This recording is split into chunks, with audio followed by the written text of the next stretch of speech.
Code says just subscribe with Prime. What are you?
Alrighty then, let's get the show on the road. Good morning, everyone. Back to my normal stream times, baby. I'm free! Thank you for the subs, by the way. Astral, thanks for the 32 months. Oh, today is a decompressing day. I'm sorry, a decompress with a K. Only fitting, right? King, thanks for the 7 months. I'm free! Listen to me! Hello, Sunra. King Lugia 95 just subscribed for 7 months. That's not the next one. Yeah, I got sushi. I didn't post all the pictures of it. I just posted the hamachi. There'd be no point for a re-clear before Tuesday. I have to fill in the when to meet. I might have a few more early days. We'll find out. I want to make myself available for those. Because I definitely want, a few of these weapons, actually. And I know one of our re-clears is going to be on OCE. Well, that's going to be brutal. Yes, today is decompression day. I'm going to be talking about the fight a lot. I'll probably take some breaks in between. Talk about Pictomancer, talk about Bard. I might do the Pictomancer. I'll probably do a standalone video that's separate from that. The secret was the Dark Crystals. But it was also intuitively how most people wanted to solve that phase. Or it was the most logical way to solve that phase. So it was not really a secret. Just don't caster LB. The caster LB was the bait. The caster LB, though, everyone's like, ah, yes, all these targets. I will caster LB. And then you lose. That's it. And then because of that, you lose. And then everyone's like, well, wait, how do I even do this normally? And they're like, oh, okay. That's simple enough. 19 minutes, that's within, that's a lot of RP. But yeah, there's 19 minutes is exactly what's expected. The caster LB was the bait. It feels good. It feels good to be free. Definitely taking this Bard bow into Echoes before Tuesday so I can get my my coin. Reached. I mean, there's no point because you need to get LB3 back before Pandora's box. So Caster L being in that phase just is scary and completely unnecessary because the check is not severe in any capacity. Morning Iconic. It's time to clear. I predicted 5 days for World First. For me, it ended up being 5 days. So I'll take that. I'll take it.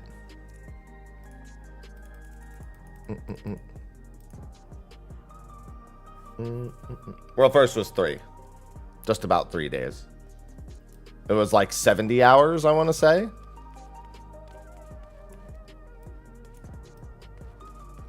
Fairly certain that World First was in 70 hours. It is a really good bow. Good morning, Gek. Good morning, Aura. Good morning, USA.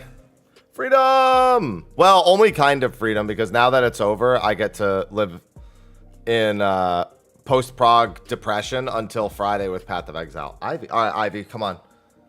Come on. Come here. Come enjoy prog. Come enjoy post-prog with me. 70? Yeah. Because I know it was like a couple of hours before I went live. Might have been like 69 hours. Nice. Anyway. It's something like that. It's like between 69 and 70 hours.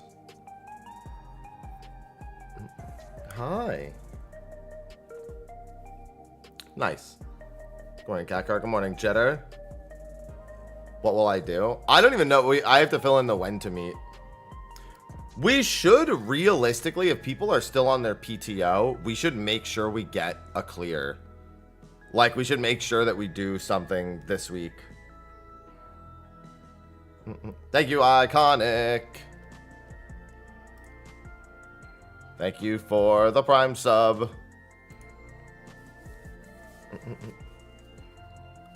The giant burger. Yeah, I had like $200 worth of sushi.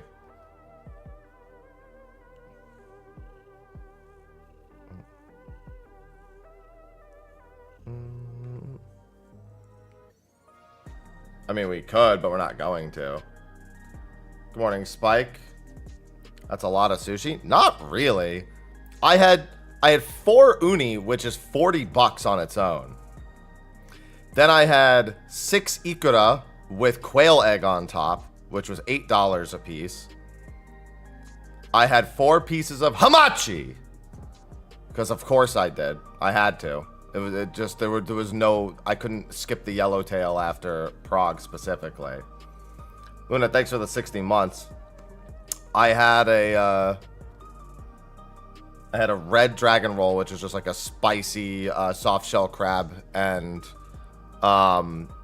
tuna with no, it was spicy prawns. Sorry. Yeah, that's what it was. It was prawn tempura with tobiko and spicy tuna. That's what it was. And then I had a couple of other things. And I had hot tea. I didn't even have a drink. I had hot tea.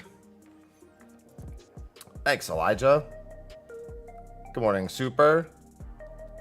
The sleep debuff for Echo was too much. Hey, you know what? That's what happens. When the race is fast, that's what happens.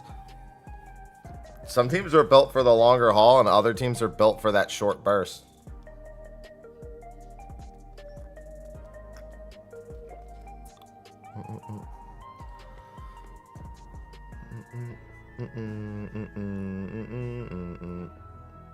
Fanit, thanks for the 19 months. Welcome back. Yep, Kalu coming in. Coming in clutch. Yes, absolutely, Ukai. Of course. How else would anyone do it? Sorry, Ivy's in my lap right now, and she is loving life. She was upset. She woke me up at 2 a.m. expecting me to wake up for prog. Am I sick in the head? Maybe. Where's my phone? In the membrane. Yeah, I'm just letting stream start up for a little bit, and then I'm gonna pull up the VOD, and we'll probably talk about the fight in its entirety. I plan on doing a separate video. Oh, you know what? I never made the video of me looking at the I should get that uploaded ASAP. The video of me looking at all the weapons for the first time.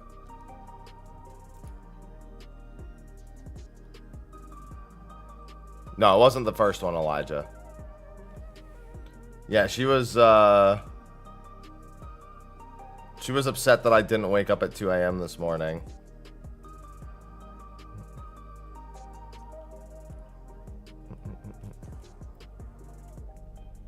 Yeah, she's living her life right now. All right, here's where I'm looking at the weapons. Nope, not too easy at all. I think it was exactly what we needed.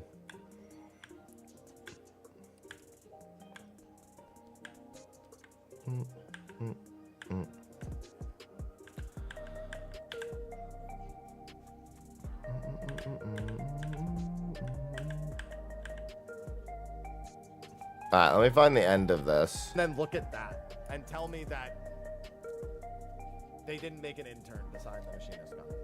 The base model for the machinist gun was terrible. So I like how I instantly turn on my volume to see where I'm clipping this.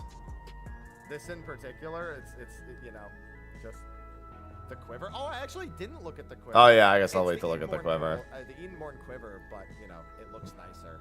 And it was a good looking quiver before, so now it's just glowing. Anything Yeah, disliked? There's a few very minor things. It's a nice looking quiver.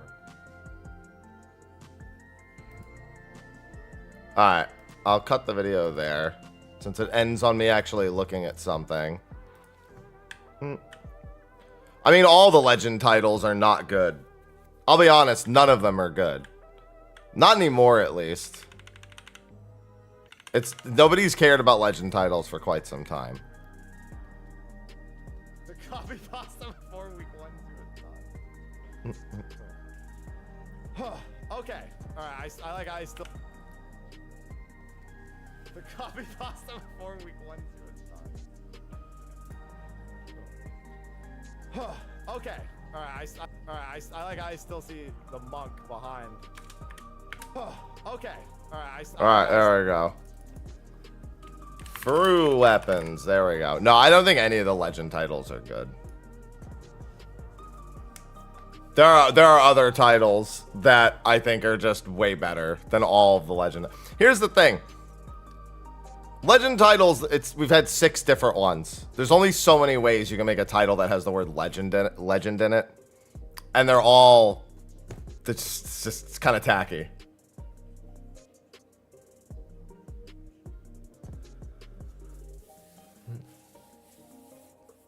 Yeah, some of them are okay titles, but like the reputation of the legend title doesn't really mean anything anymore. It's fact of it's got a bad reputation more than anything else. But there's so many other like better like I mean I have world class troller. Of course I'm gonna go with world class troller when I swap back. Of course I am. You out of your mind?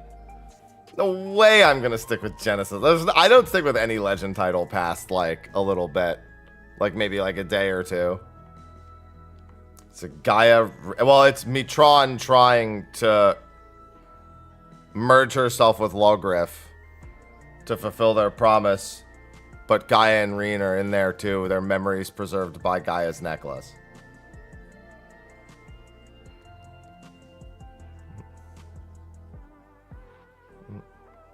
God, Ivy is so pleased right now. Yeah, we're gonna get our fucking balls in a vice the next ultimate that comes out. Now I'm gonna be confident of that.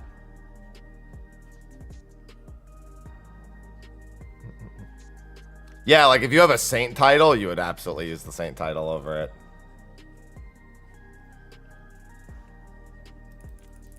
Just remember to make if you're gonna wear your legend title all the time, make sure you make a macro that changes your title as soon as you mess up a mechanic. You can just press it. You can just press it.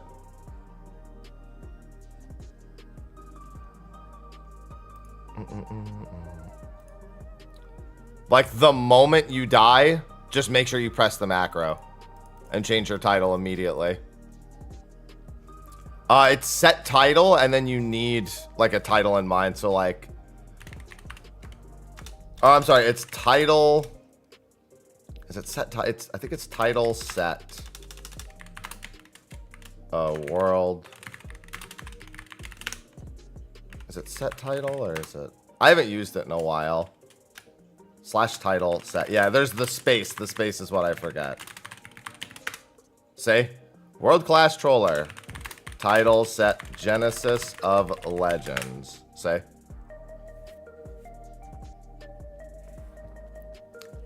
Yeah, and then macro switch to heart of the party instantly.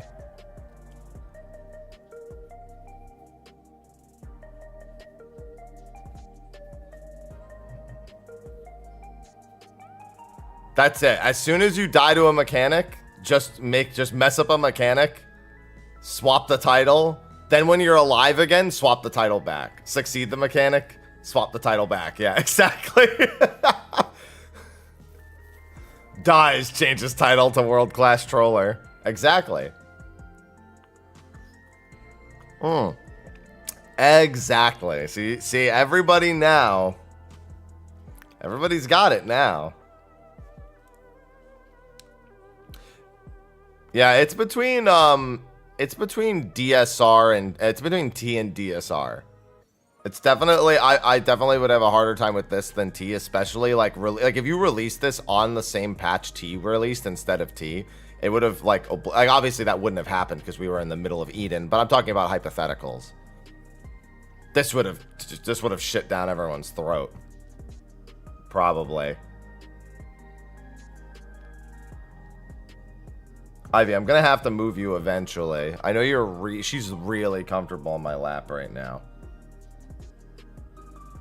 She's literally like about to pass out.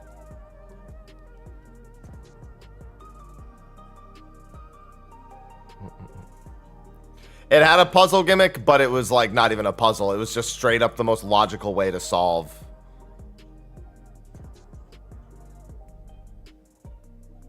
The most logical way to solve the mechanic.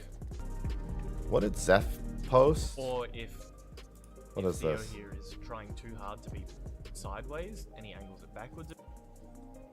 So here's the trick. In 15 seconds, when it's so easy. You take this dot, you go to the side you want to base. Oh, I see what he's... Yeah, I know exactly what he's saying. Disappear. Just make the dot disappear. Yeah, I remember him mentioning that. Let her sleep. I'm going to need this leg back. I got to record stuff. I'm just getting something ready for YouTube right now anyway. Momo's about to start.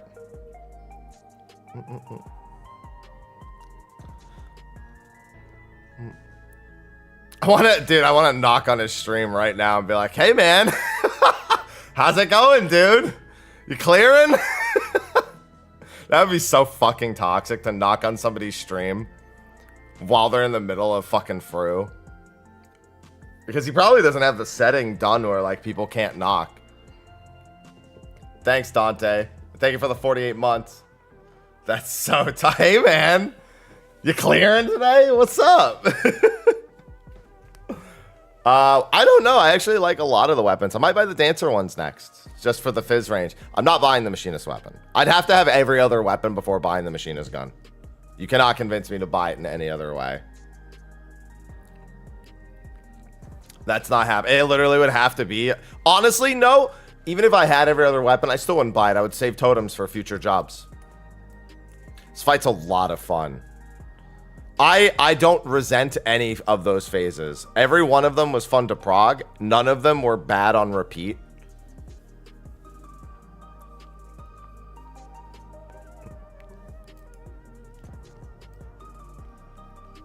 Yeah, it's not like the base model for the machinist gun is one of the worst machinist weapons that's ever been made. And the glow just reminds you that the base model is ruining what is probably a really good effect on it. No, traffic lights are a lot of fun.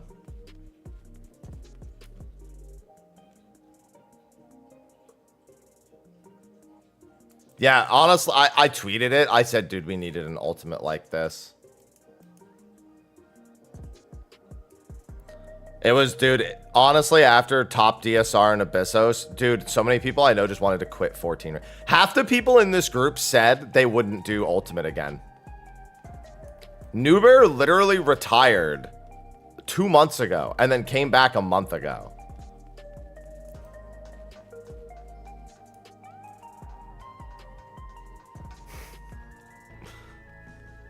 I remember Zeph saying he didn't want to do anything after top. He was like, I'm probably never going to do hardcore raiding again.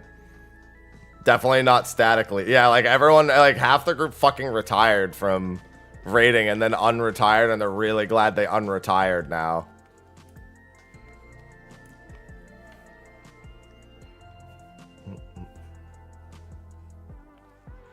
No, Nuber can literally play anything he wants. Nuber's an omni player.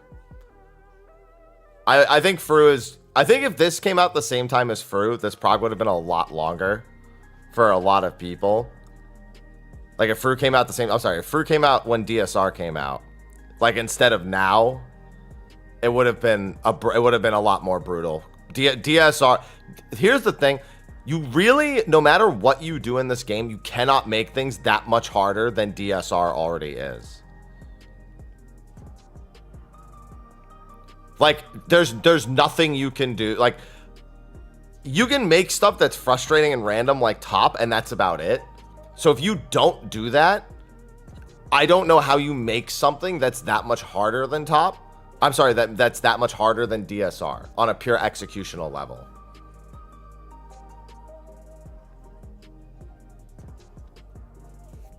Hi, Theo. Yeah, that's the thing. I don't think you're gonna get a combination of fun and difficulty that's better than DSR. Only because, like, again, if this came out when DSR came out and DSR came out now, DSR wouldn't be nearly as rough on people. But DSR came out first, and I genuinely don't know how you make anything that's that much harder than DSR without it being not fun like top.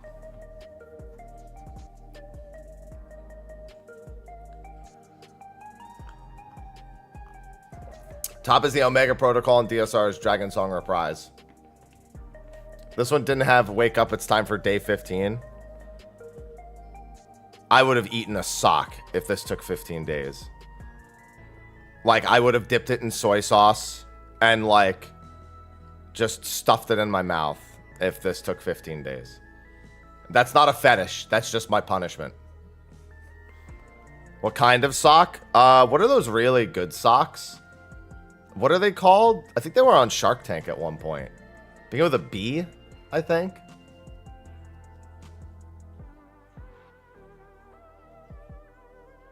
Yo, thank you for the 1999, Warner. Just maybe bad timing. Can you say what happened with the 7 Rebirth videos review? I did one. I did do a review. It should be there. It's fine. I did a review copy of it. I had a review copy of it, and I 100%ed it before it even came out. Bonobo? No, that doesn't sound right. Bombas. Bomba socks. That's the one. Why was Top not good or fun? There's a lot of reasons. There's actually like a laundry list of reasons why Top is not fun. It may sound crazy. I don't even think I hate Top as much as other people do. I actually thought that thematically the first 3 phases worked together really, really well. And that Omega being every boss was probably the right decision over like using stuff like Kefka and Neo X Death. And phase 5 is literally a quintessential ultimate phase. Like I don't think anyone who hates Top, even people, I don't think anyone who even hates Top would deny that phase 5 is quintessential like peak ultimate. I do think that even people who hate Top, even if they think that phase is a lot, it only seems like a lot because getting there feels like a lot. It actually feels bad to have to get back to phase 5. And I think that's Top's biggest problem. Oh yeah, no, I knew 7 Rebirth videos weren't going to do very well, so I didn't make very many, Warner. But thank you for the tip. You never have to tip to ask a question. Sometimes I miss things, but you never have to tip to ask a question. Ever. I don't hate Top, I hate my teammates. Yeah, I mean, I know my Top experience was sullied because of plugin drama. I mean, I wanted to quit. Theo was there. He's here now. He knows I literally, the moment it happened, I said I kind of just want to quit prog. I didn't because I didn't want to fucking hamstring 7 other people, but I wanted to.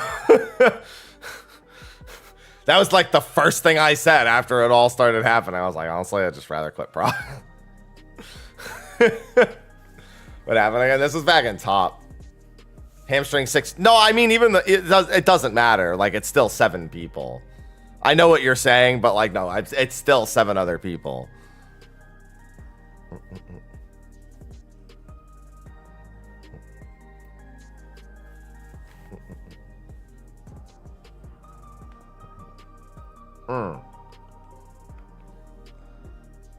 The simulations, I mean, they could have, they just wouldn't have been very important. Like, the whole point of Omega was to prove who the strongest was. And if you're up against him, that means he doesn't view any of those other life forms as strong. That's a big thing to remember, that because phase 1 was Beetleborg Omega, at that point, he's already determined that the Warrior of Light is the strongest. And he's already experimented on us as much as possible. So him lore-wise, going back and being like, oh, these failed, the people, like the entries that lost the tournament, let me use them against him. You know, like he already views those life forms as like lesser, or like those creations that he made. They've already served their entire like logical purpose in his programming. I guess if that makes sense. I understand mechanically why people would want it, but the ultimates do factor lore into a decent bit of their design. And so it actually would have been very strange if he had actually used this. It's kind of the same with Eden. Like, Eden's promise never happened here, technically. Like, that's why we don't get any of the primals, because by the time that Mitron latches onto Reen, there's no need for that anymore, like lore-wise. Again, I still would have liked to have seen the Titan car and stuff, but I'm not disappointed at not seeing the Titan car as much as it surprised me it wasn't there. Top will never age well because top's not good. I think the next ultimate should be Shadowbringers MSQ in theory, which is Hades and Warrior of Light. Hades and the Bussy.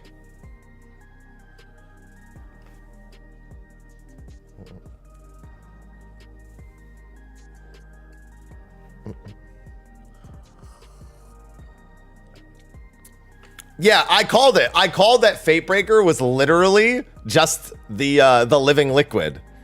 Because he effectively takes over Reen's mind and goes like, all right, I don't have time for you. I'm just going to make you fight Fatebreaker because there's no reason for me to waste my efforts on you. No, Stormblood MSQ does not have a good... Like, Shinryu himself is cool, but the actual MSQ does not have a good ultimate cook in there. That's the problem.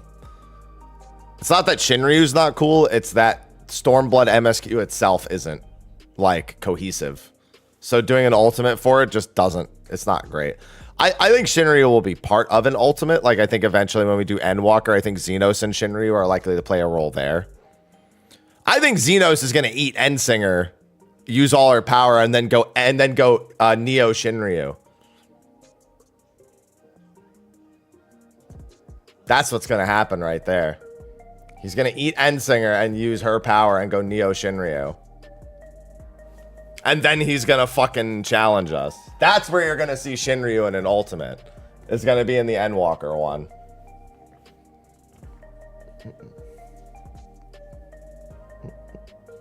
So that's why I don't think you'll see the Stormblood one.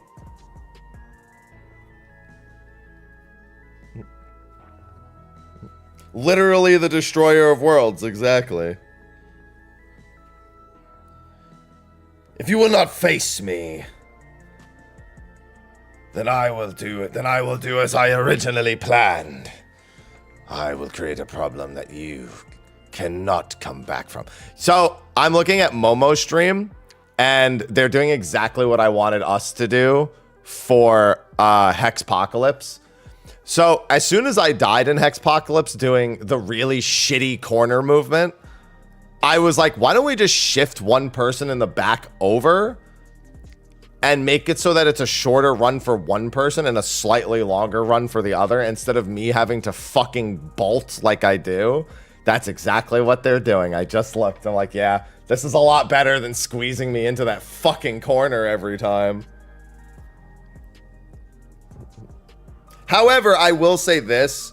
Technically, I don't think we could have done that because I have low ping and Theo has high ping. So if Theo has to run a longer distance, I mean, to be fair, there are then other solutions. He then takes the shorter of the two spots.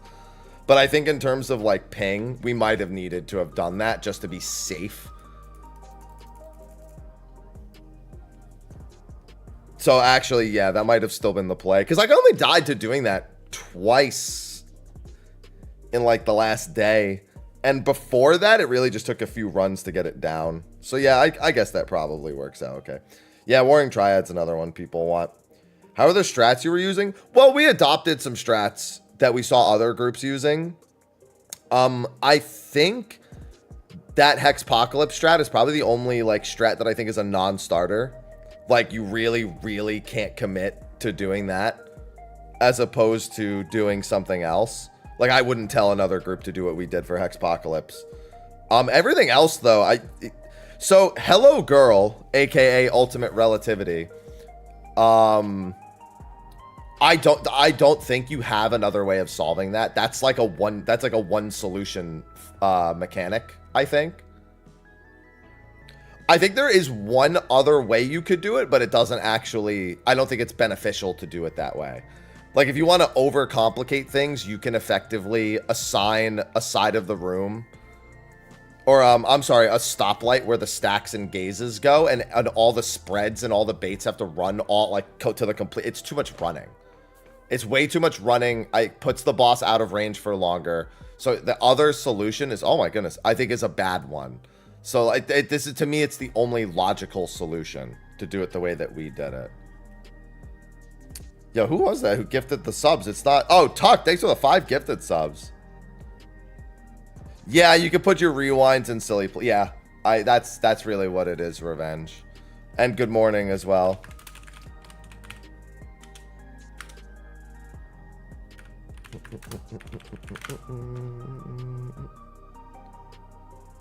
Yeah, the big thing is that this show's not every. I said this about Arcadian too, by the way. Dawn Trail's designs, fight designs are fun, but not over the top difficult. Like, that means that sometimes it feels like something's missing. Like with M4, I'm convinced something's missing. The second half of M4, because the first half cooks hard, and then the second half does not cook at all. Even like foregoing the DPS check, it just doesn't cook enough. There's way too much like slow shit. Do we do Dick North or ball south for ultimate relativity? Dick North or ball south? We just did stoplights. Everyone just got a stoplight. We didn't need to send dicks or balls anywhere.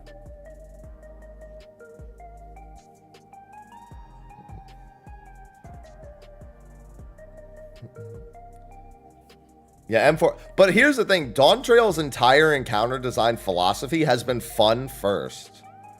I had a lot of fun doing the Arcadian. I even enjoyed doing reclears every week. I wanted them out of the way. You know, I was like, oh, you know, let's one and done this shit. But I looked forward to doing them every week. And I look forward to doing this every week.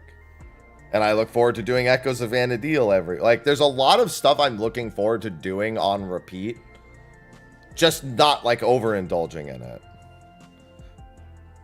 Like, probably the weakest encounter so far might be Zoral Jaw. And he's not even bad. He's just not... He doesn't stand out compared to the others. He's like very... He's not even traditionally designed. It's that his gimmick isn't as engaging as it... Like, as soon as you understand it, the gimmick isn't as engaging as something like Valor Garmanda's Fire Phase, for example. Valor Garmanda's Fire Phase was like a peak extreme moment. And thank God Sphene was a really good extreme. And also, dude, okay, so you want to know what depression looks like? If we ever have another unvoiced ultimate, it's going to be depressing. Like, I know some people play without voices, like our tank High, he plays without voices. So for him, it doesn't make a difference. If I ever get another ultimate that isn't fully voice acted, I'm going to be disappointed now. It's just a fact. Wait for it. No, Zoral Jaw is still a really good fight. Like, it's better than a lot of other... Let me put it this way. Zoral Jaw is better than 2 out of the 3 first extreme trials we got in Endwalker. Yeah, they voiced entirely new lines for it.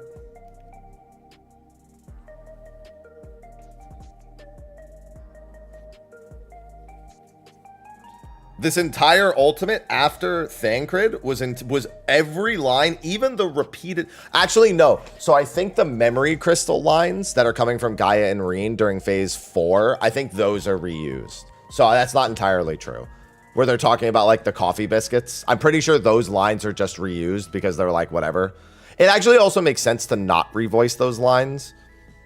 The lore-wise, because, effectively, Reen's VA had to pretend to be a different person with Reen's voice and body for all of Pandora's lines and all of Shiva's lines. And only goes back to doing her regular Reen voice when Reen awakens in phase 5. As part of, no, DSR was not voiced. DSR used voice lines from the regular encounters. Like, Noon File, aka, my name is Kyle. But, like, those are more like battle cries, and also Thornton, my reign begins.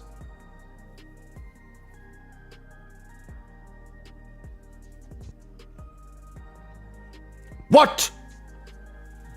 Like, that's not really voice acting. Those are like lines that they like tucked aside. The glory is mine. This shall be a mercy. But like this was fully like they revoiced things, they added lines, they added like it added a lot to it.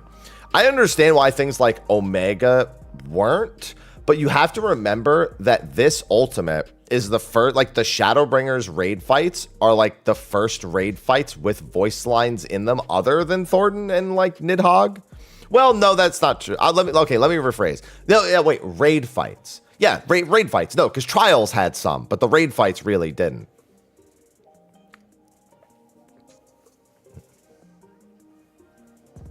Yeah, it was the first set of raids that had voices in the fights. Yeah, Kefka's laugh was literally the SNES sound effect. I don't think that counts. Yeah, but Four Lords were a trial series, not a raid. That's what I'm saying. This was the first like raid that had the voice lines in the fight specifically, whereas Trials already were doing that.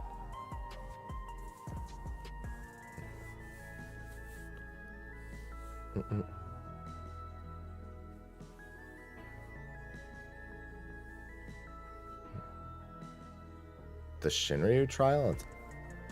Oh, I get what you mean. Yeah. To go back and do it retroactively, I understand.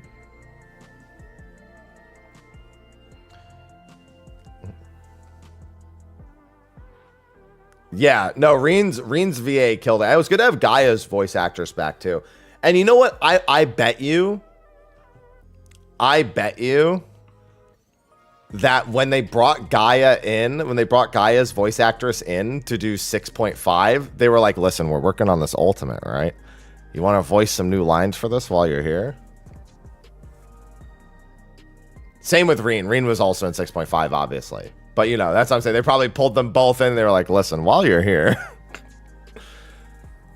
you want to do a couple that's just literally like a handful of voice lines for these same characters? What's going on, Dan?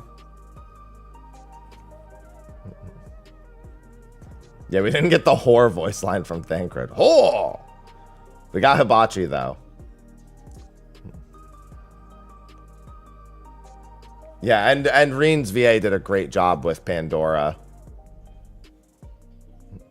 My favorite line in the entire Ultimate is when Pandora goes, if this cannot be our utopia, she was like something like, then all of existence needs to end or whatever she says. And Gaia goes, well, that's a bit melodramatic, don't you think? That's one of my favorite voice lines of the entire thing. It's like as Paradise Lost is being cast, Gaia just hits her with the sass. Well, that's a little melodramatic, don't you think? You're in the middle of the fucking Enrage of a 19-minute encounter. Gaia is just like, bitch, please.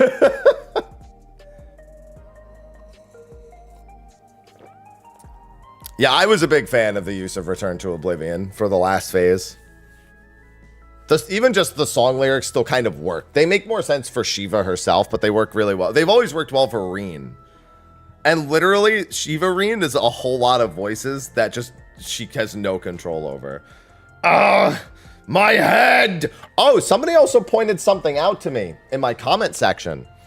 So when you get the boss to under 3%, Gaia and Reen do one last, like yell. But so if you get the Enrage, but she's not a low enough health, then that doesn't happen. But if you're really close to killing the boss, Gaia and Reen do like an anime, like one last yell kind of thing. It's almost like I think what it's indicating is your LB3 will kill. Because that's what it was. As soon as the boss was in LB3 kill range, Reen and Gaia actually did a yell. Like as soon as she was under 2.6%. But in our Enrage, they don't do that. No, so the GR doesn't happen from giving you the LB. It only happens when the boss is like at a low enough. Here, I mean, I have it in our clear. I'll just pull up our clear real quick. Yeah. I also get to listen to the melodramatic line again.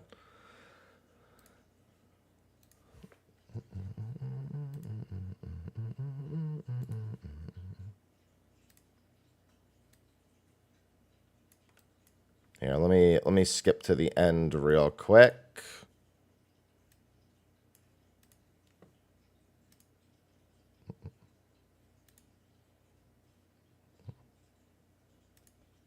Yeah, it should be right here somewhere. Back up.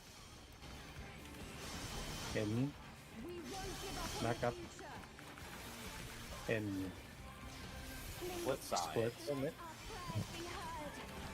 Buffs. Now, buffs That's the line. All right, wait, here comes the Gaia line. should be it. I had a pretty good run that time, so.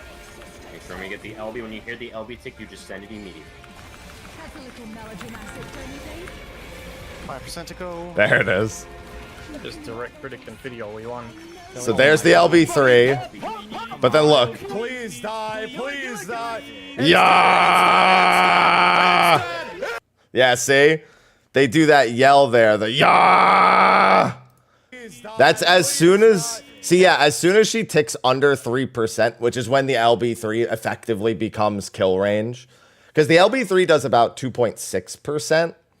Yeah, it's literally like Rena and Gaia are nerd screaming with you. When the boss gets to a low enough percent of health. Because, yeah, so the LB does 2.6%, but the LB is going to be one of the last hits you land on in the fight. And so, yeah, that's effectively them telling you you're good. That's literally what that, because there's no way you're under that percent of health at this point in the fight, unless you're basically clearing from, because the LB3 will kill. Like, that's the thing. Like, at this point, the LB3 hasn't even landed yet. Like, you probably get that scream even if you get to under, like, if you were to wipe at 1%, you probably get that scream. But if you're on a clear run where you're definitely going to clear and you're pumping, they effectively nerd scream with you. Yeah, so Pandora is actually like, it's a lot of, so Pandora, I think, is the first, she's the first woman created after Adam and Eve, isn't she? Which, with Eden being the garden, isn't that like the naming convention specifically for this boss? Obviously Pandora with Lunatic Pandora and everything is also a Final Fantasy VIII reference. But Pandora, I'm almost certain is like one of the Pandora. No, Pandora's from Greek mythology. Pandora is a woman who opened the box. I could have swore there was a legend where Pandora is the one who released pain into the world. Pandora's Greek. You're right. It's a different legend that's still referencing the whole Eden's Garden thing. You're right, Lilith. Yeah, because Adam and Lilith, right?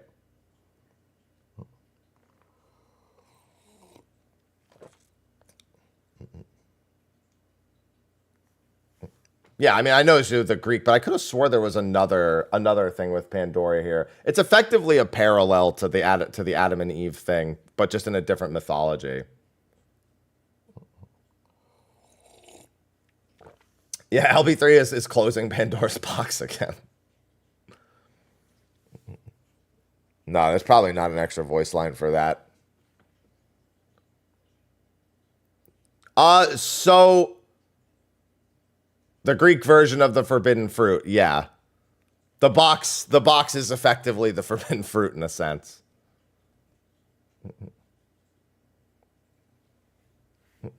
Daiki, thanks for the 23 months. Her box also held hope. Help us.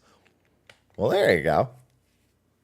See? There's a lot of like multiple meanings to it. Yeah, from what I'm told, you don't get a full LB3. You actually just get like a bar and a half.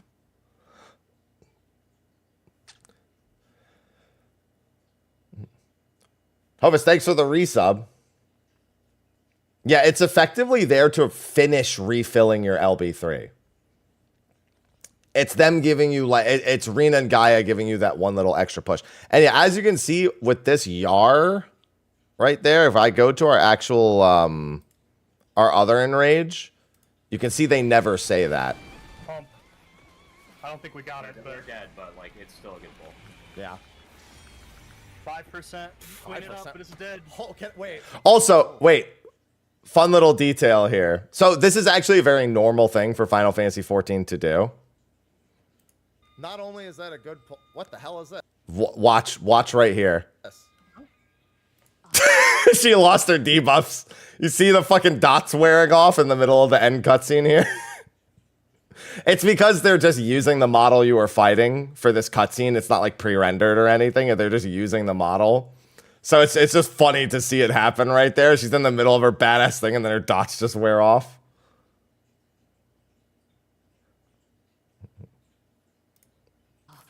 No, she's in an invincibility state right there. But the Gaia, I love the Gaia line. The cacophony. And then yeah, you have Pandora's line here. The cacophony. My head. Pandora's box coming up.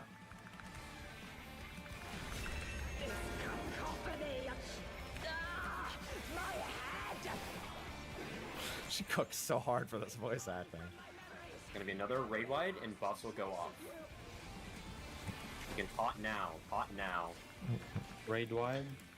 Yeah, I mean, DSR's bad endings were actually pretty popular. So the only bad ending in DSR is Estinian becoming Nidhogg, realistically. That's like the one true bad end that you get. No, I'm sorry, there are two bad ends. The other bad end is kind of no. It's still similar. Because because it happens again during phase 6 if Thornton doesn't come and steal the eyes. Yeah. It's effectively the same bad end in two different locations. For DSR. It's failing to kill the eyes, and if you kill Thornton and then finish double dragons. Yeah. But it is the literal exact same thing. It's Nidhogg takes over Estinian and then just wipes you.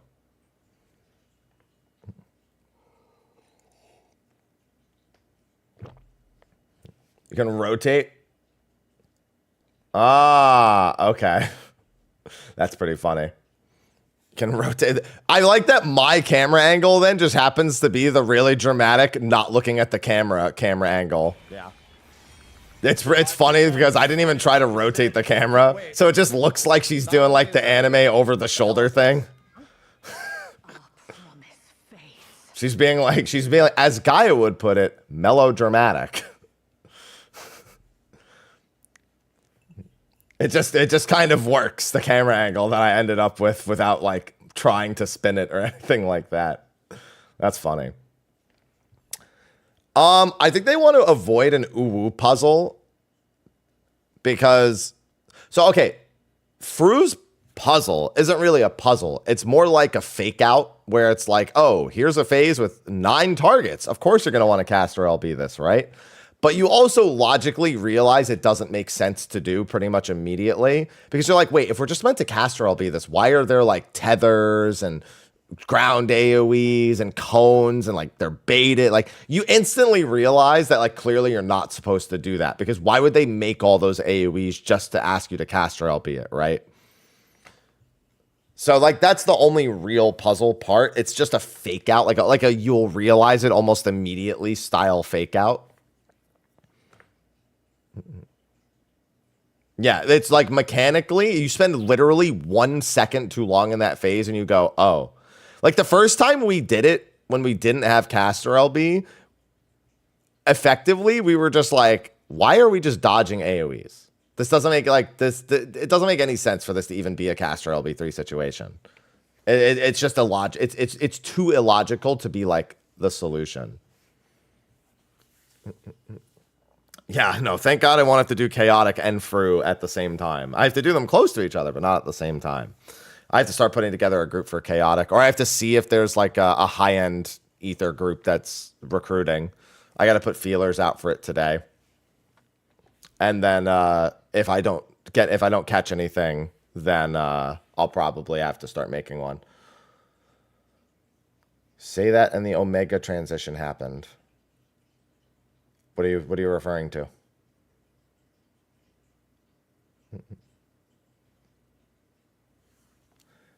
Yeah, that's what I'm saying, Matai. Effectively, it's when the LB3 will kill them. No, most streamers are not going to be around at that time.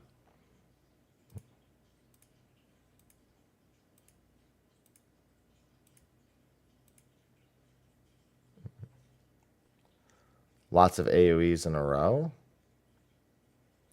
But the point is you have to do those a certain way. You don't just dodge those all willy-nilly.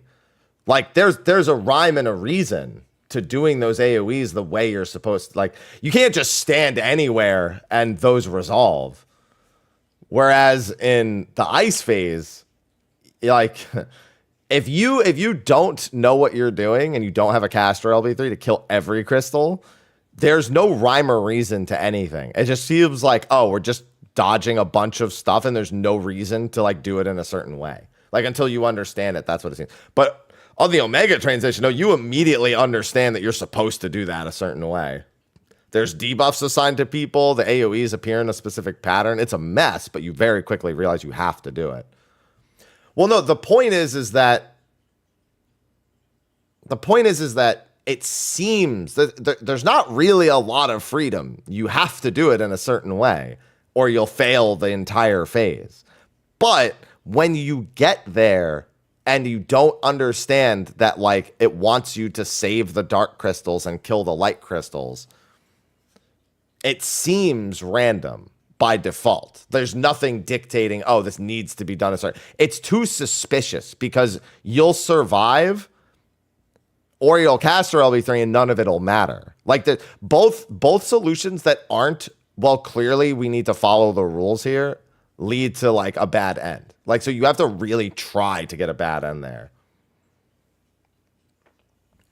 But so also it's funny that people are like big on like the puzzle wasn't enough, because in Omega, the Dynamis hop puzzle was pretty much figured out immediately too. And blue screen wasn't a puzzle. People just weren't good enough to get to blue screen. And so people started cooking on something that didn't require cooking. Omega didn't really have a puzzle. Its puzzle was a baked-in mechanic that just dictated how your AoE jumps needed to go. I wouldn't even call the Dynamis hops a puzzle. It was obvious you needed to have them go a certain way, and as soon as you count the number of hops, you know you need 3 stacks. Yeah, it's just the mechanics around it were hard. Obviously, the toughest part was making doing the third set of hops, the first ones in the Omega sequence.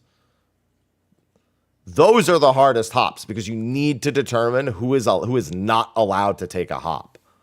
And then how the rest of the hops need to actually, like, here's the thing. You have 2 people who effectively just need to be out of the hops, and you have 6 people that need to be a part of it and coordinate themselves. But the mechanic itself wasn't a puzzle. It was more like that, how that dictated you doing the AoEs made it more difficult. And DSR also really didn't have a puzzle. You just needed to save the boy with a tank LB. And the Thornton thing was figured out pretty much immediately. Like, literally, everyone got to Thornton, saw him keel over, and went begging for mercy, and went, oh. And it was solved. Like DSR and Top didn't really have puzzles either. They were effectively, you did this once, and it was really obvious what you were supposed to do. Like, you were curious what would happen if you didn't do it, but it was a pretty long time. Like people didn't go, oh, let's kill Thornton and then do double dragons. They were like, oh, maybe we should not kill Thornton and then do double dragons. Like, I don't think anyone cleared double dragons before deciding to go back and try to let Thornton live. It wasn't like, we'll just kill Thornton, then we'll kill double dragon. They go, oh no, why did we fail? It was, oh, well, we killed Thornton that time, so it was easy. Yeah, but Hoshfont wasn't a puzzle. Hoshfont was tank LB. Like, as soon as everyone realized that, like, not like he needed to live or it was going to loop, it was effectively, well, there's 2 options. There's like tank LB or healer LB. And that's it. Again, there just wasn't a point where everyone was like stumped. You know what I mean? T is the only one where I think people were, no, I'm sorry, Uwu and T were the only ones where people were genuinely stumped. UCOB also didn't have a puzzle. UCOB was literally just, where do we put the Neuralinks so that we can actually do the mechanics later? Thanks, Griffin. And yeah, unless you do a puzzle like that, you're never going to confuse people ever again. So I don't know why people are so hard focused on the puzzle.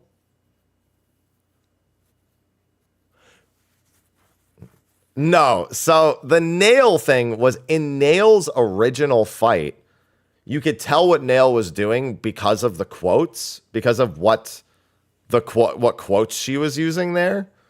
So they kept that and made it a mechanic. It wasn't a puzzle. It was just annoying.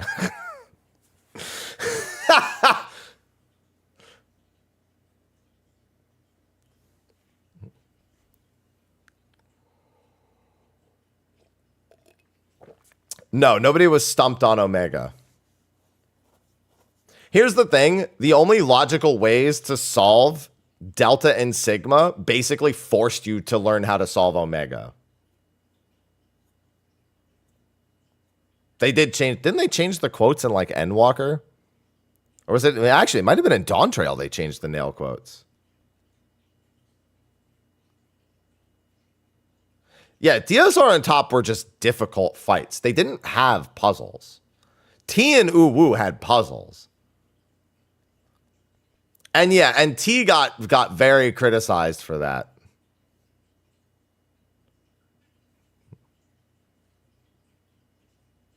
Nail and Coils is Nail's sister. Yes.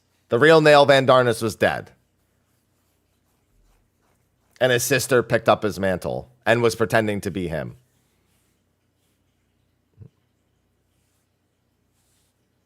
Yeah, it was something like that, Jeff. My point is that there was no puzzle. The last two Ultimates didn't have puzzles. They were just hard.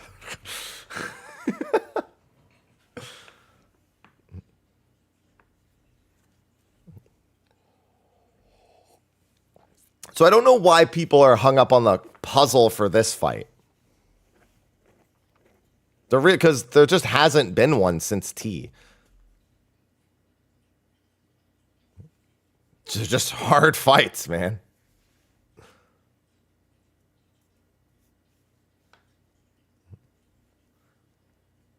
I actually think there's only one flaw in this whole fight.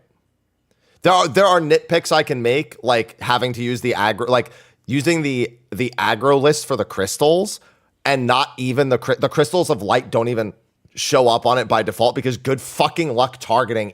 Even the veil in the center is like, it's not impossible, but it's really annoying to target if you don't use the aggro list.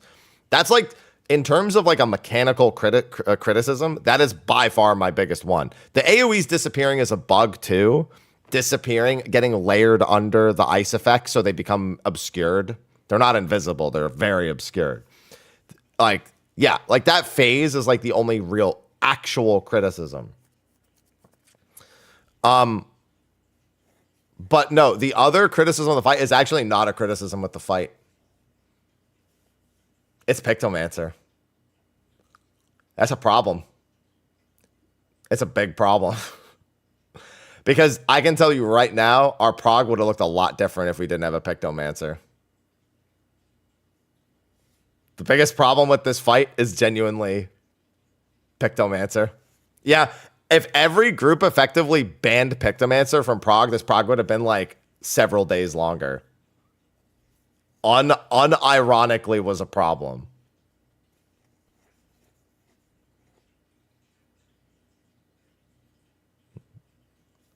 It's not even too meta. It's genuinely the first time in Final Fantasy XIV I've now looked at a job and been like, this is not allowed to stay this way. It's genuinely not allowed. Like you can't. I honestly, if a PF locks in a Picto slot, I don't even blame them. Like Crack's Elbow is saying that he's seeing Picto like locked in for PFs. I don't blame them. Yeah, it's genuinely.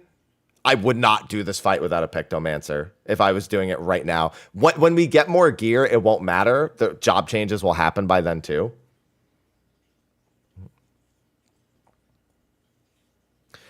I did the math on it. If you had a Picto with weakness in most phases, you would need a summoner with perfect play and a melee LB3 to compensate.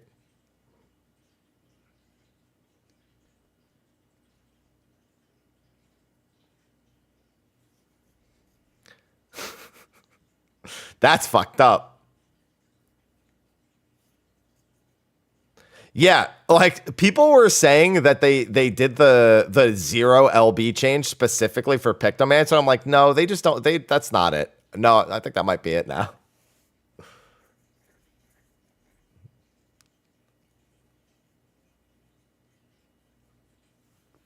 No, I think they're right. I think they actually made it so people wouldn't double Picto for this fight. I think that's the only reason they did it. And on the flip side, Picto being as strong as it is actually creates a second problem. I think Fizz range is officially at the point of obscurity. Like you can play it, but you're effectively the same as the non-Picto casters. Like your value is the same as the non-Picto casters.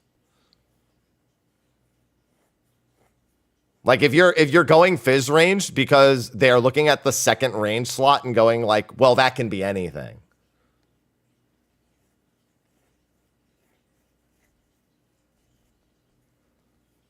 That's it. There's nothing else.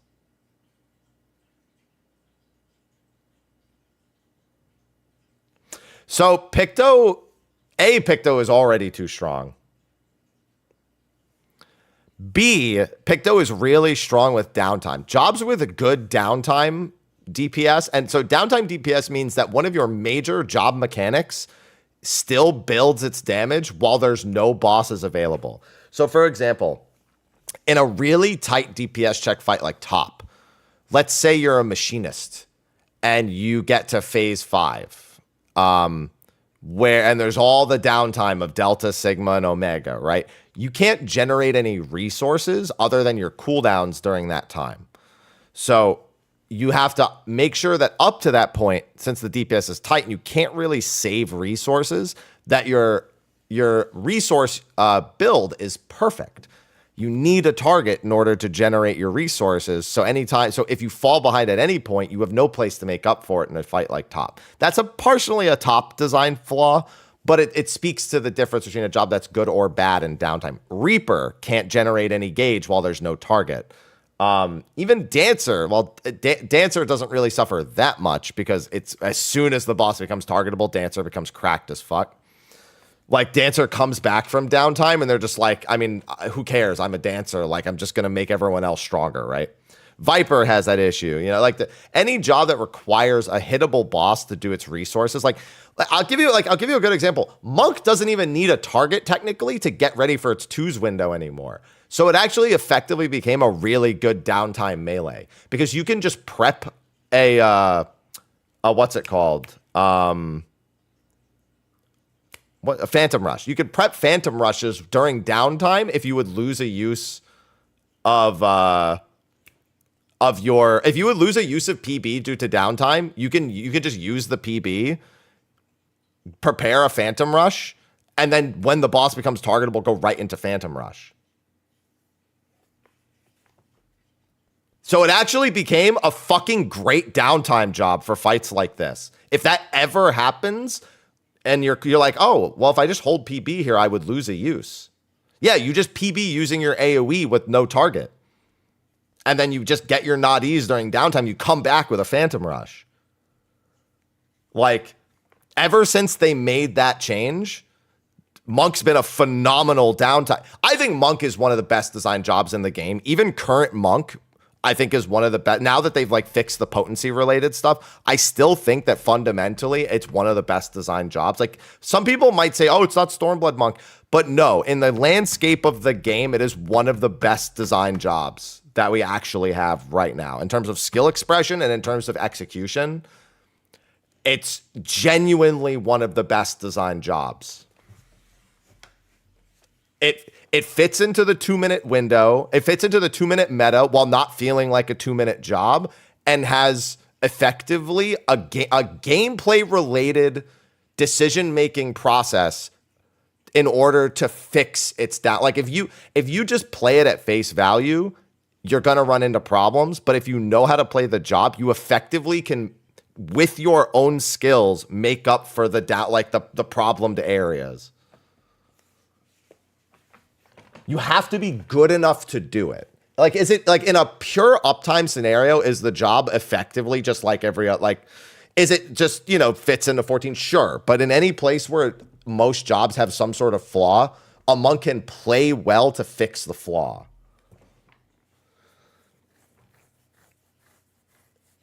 So, like, that's a really good example. Like, yeah, top downtime. Like when you're doing phase 5 and top, and you get the little downtime bits, and they're more than long enough to fit an extra PB and go into those phantom rushes during buffs. You're not victim to a no boss being targetable, but you have to be playing the game while doing the mechanics still. So it's really good skill space. So that's what we mean by the difference between being a good downtime DPS and a good uptime DPS. Picto is both. Picto's motifs, because when a boss is targetable, Picto has to stop damaging the boss and draw the motif. Even doing that, they're better than everyone else. If the boss becomes untargetable and you can draw them without losing a single cast on the boss, you become a god. Like, you literally propel yourself so far above everybody else in an instant. And this fight is full of every phase has at least one downtime phase. The first phase has 1. Shiva has 2. Gaia has 0, actually. And Gaia probably the phase that's least Picto advantage. But there's massive downtime leading up to Gaia, enough to redraw all your motifs. So who cares anyway? Like, you just get them all back regardless. You burn them all in the ad phase and you get them all back after the ad phase. And then you go into phase 4. There's a transition into phase 4. So Picto's gonna do its thing there. It has, I think, enough time to draw 1 motif. And then there's gonna be a downtime there going into the very end to finish the bosses. So there's no DPS check there. And then you'll draw 1 motif more before you come back to the final phase. Is that why Reaper is seen a lot in Ultimates? Well, Reaper's really bad in downtime. So Reaper at least gets what's it called? Harvest. It's called Harvest. What's it called? Reaper at least gets that. That's like the only thing Reaper gets. Harvest Moon. Yeah, Harvest Moon. Sorry, I really didn't want to say Harvest Moon because I was like, is it really Harvest Moon? It is Harvest Moon. Yeah, they get Soul So. That's at least something Reaper gets, right? Time to farm. So that's something, right? But that Soul So should be giving them gauge. It really, really should.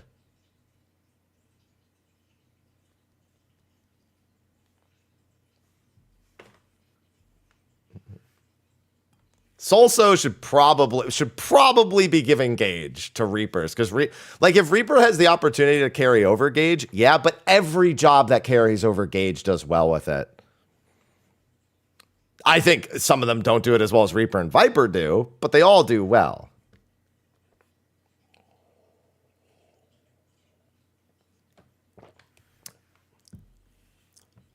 Yeah, and Harvest Moon is more like a safety net, but at least it's something, right?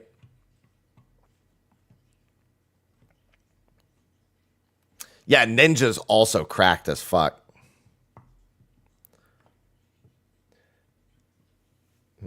Ninja effectively doesn't care about carrying gauge over very much. It just needs the gauge to do its crazy shit. It doesn't even need the gauge. Saying it needs the gauge is wrong.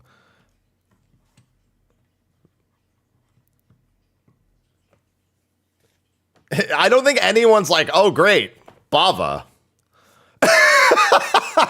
Nobody's like, oh, dude, my ninja's cracked. I'm going to have so many Bavas. They're more like, bro, my gauge is full and I have no place to spend my Bavas. Like, do you see all this other shit I have to do? Do you think am I worried about Bava right the fuck now? I mean, yeah, you carry an extra Bava over, great. But it's like, Ninja is effectively getting its ninjutsus back for free. Like for example, having an extra couple of Harvest Moons in phase 4, that's not bad.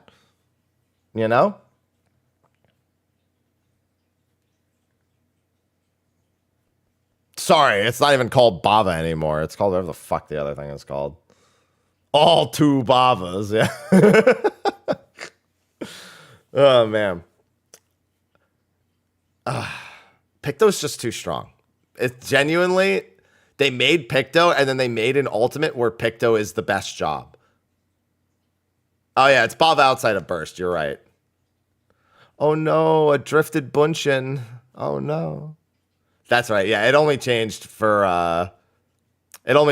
during Burst. So it's still Bava, yeah. Zesho Meppo. Oh man. Forcing, see, here's the problem. I think forcing Picto to have a target to draw for motifs is also toxic as fuck. I think it's genuinely a numbers problem. I think that's toxic as fuck to like be like, oh, well, now you need a target. No, that's fucked up too. That's fucked up in the other direction. It just, yeah, I think it genuinely just needs a potency hit. Like I'm all for hitting Pictos, you know, at some capacity. I don't want to hit them that hard. That doesn't really solve any issues, yeah. But my machinist gun, I hate the fucking FRU machinist gun, dude. I hate that thing.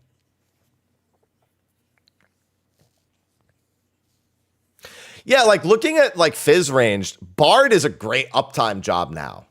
I'm sorry, a great downtime job now. I effectively come back from every downtime with 100 gauge because they made managing songs during downtime something that was doable.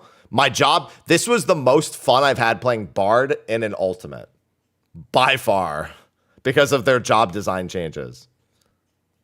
Like I have never felt like a job just fucking worked nearly as much.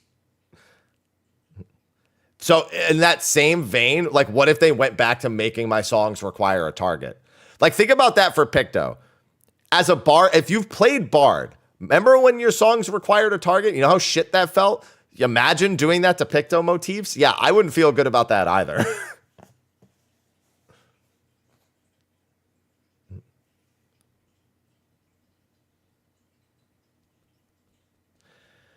Yeah, but here's the thing. Even in a full uptime fight, okay, hold on. So, okay, let's talk about the other side of this. The fight's really well designed for Picto because of downtime phases, right?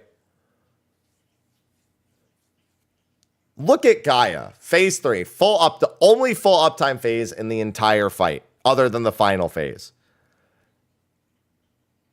You still don't want to do that phase without a Pictomancer, comparatively. Like, it's okay to hurt the job in some capacity. It's still the best job in full uptime. But then when you add the downtime, it gets even better.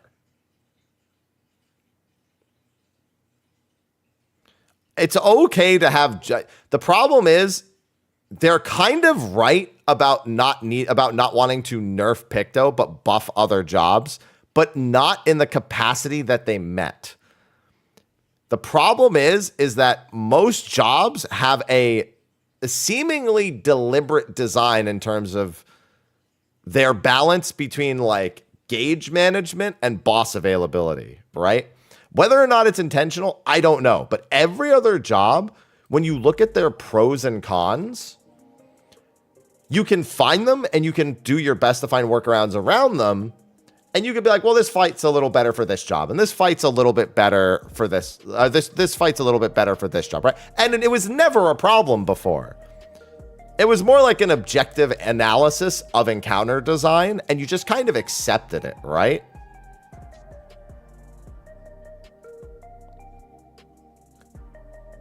I think that's fair. But now, with Pictomancer, you have to genuinely ask the question, if this job is going to be this strong with this many answers to everything, what about everyone else? Because now everyone who can't do the downtime shenanigans looks at Picto and goes, well, maybe if I could do that, it wouldn't be so bad.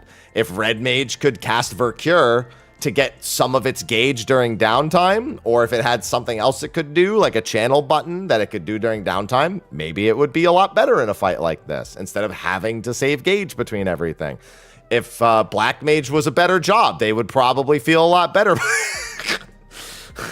Sorry, they have Xenoglossy during downtime. I can't fix everything else with Black Mage. All right, I don't have an answer for that. You got to talk to the Black Mage players for that one. I can't. Unfortunately, that's a different problem altogether. It's still in the caster role. It's tangential to Picto, but like that's a whole different thing that's going on right there.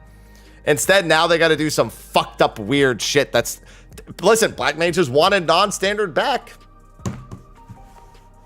You got it. It may not be the non-standard that you wanted, but you got it.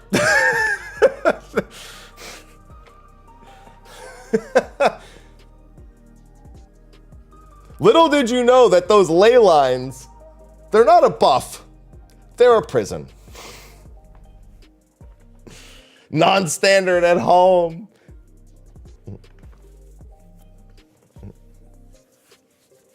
Yeah, they need to fix Flare Star. One of the funny things. The no Flare Star. Yeah, the no Flare Star lines are. Yeah, it's so fucking wild how that math has worked. They gotta know. Now it's gonna be Black Mage. Yeah, no question about it. But okay, now back to the other jobs that people like playing right now. Yeah, so Red Mage. Yeah, imagine if they had a way to get Gauge during downtime. Imagine if. So I think Summoner is actually a good downtime job. That job just they've literally just cut its balls off in terms of potency. That's a problem the other way, where that job actually does great with downtime because you effectively come back to a big summon every single uptime. So you don't need to do anything about Summoner, I don't think. Other than I want it to get more potency. Like, yeah, like gameplay wise, I know people want like some more significant gameplay challenge and gameplay changes. That's fine. But I mean, in terms of balance, I think that's genuinely just it needs numbers thing. More than anything. Because here's the problem. Summoner benefits from downtime. Picto benefits from downtime. So Summoner is just worse in every scenario. Like if Picto wasn't good with downtime and Summoner was, you start to have like a dichotomy that works. But if they both do, Picto's just better in every capacity.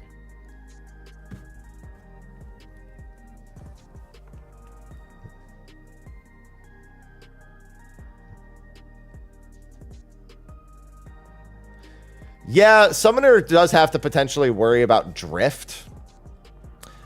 But here's the thing. I think there's enough deliberate drifting in this fight that it might be. I think the only place where the drift is not good is phase 1. I think you drift just a little too long coming out of the downtime of phase 1. But I think you can no, because then you can kind of fix it with a couple of your. I think you do like what, a couple of Titan casts coming out of Diamond Dust, and then it's fixed. I'm pretty sure at that point, like you feel bad in phase 1 for like drifting the summon, but then coming out of Diamond Dust, I think you do a few GCDs in like Titan or whatever's the highest potency one you can do. And I think it unfucks itself at that point. And then I think it stays unfucked for the majority of the time. And then the stuns. Yeah, I think it's fine after that point.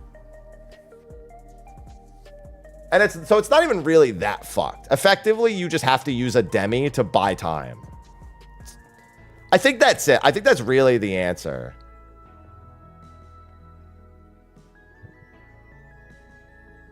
Thanks, Scooby. I think just having and using the gems when you need to adjust after downtime probably becomes a decent. Okay, but that doesn't. Regardless, you get your uptime is more big summons than normal summons, but Picto's just better than you in every way. Probably Picto needs like 10 or 20 potency off of nearly everything. Like, okay, so here's the thing. The numbers during Meteor, Picto was already near the top. Math-wise. Then they buffed it after Meteor.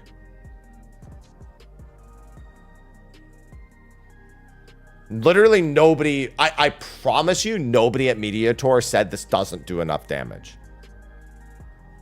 I promise you none of us said that to them. Some people might have said it's weird getting used to drawing during uptime. But I promise you nobody said it needed more potency if they asked anyone. That was the number one feedback, was that it was weird not doing damage for like all the seconds to draw. Maybe they heard that and went, oh, well, we should compensate. Which they shouldn't have, because that wasn't a numbers problem. That was a I'm not used to this problem.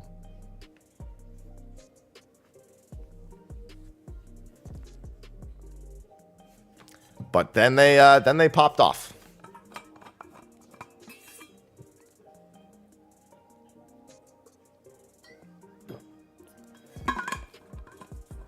So yeah, I think Picto, the biggest flaw of this ultimate is Pictomancer.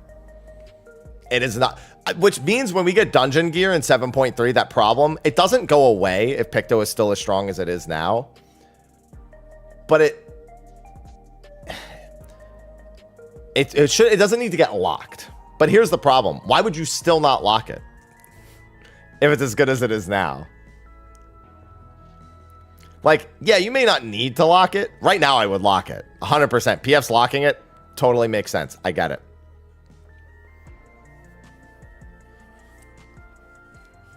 No, there's a lot of people who really want to play Black Mage.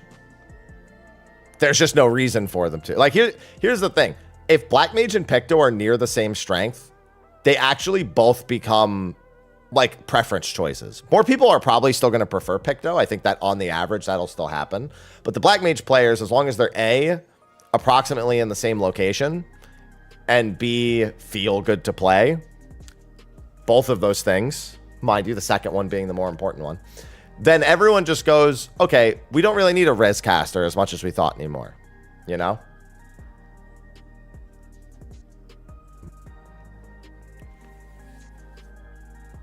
I think Black Mage comes out of Downtime fine.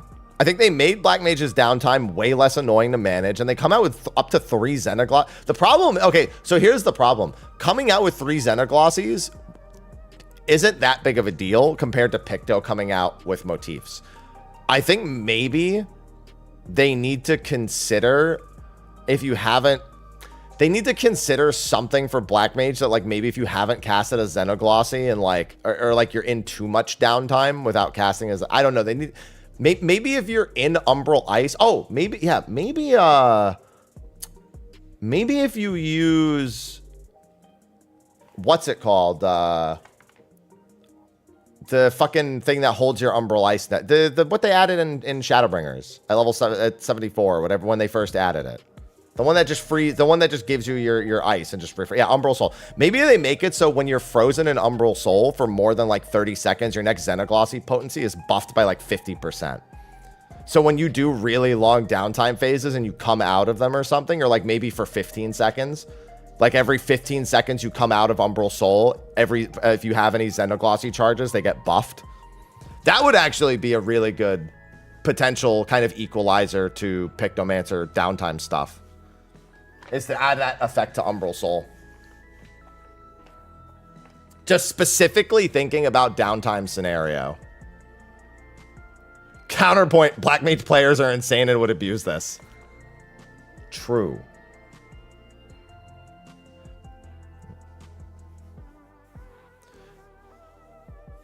I mean, you can still transpose in downtime to come out with a Thunder proc. You just have to do it closer. First of all, the Thunder design most Black Mages want changed anyway, so let's just throw that aside.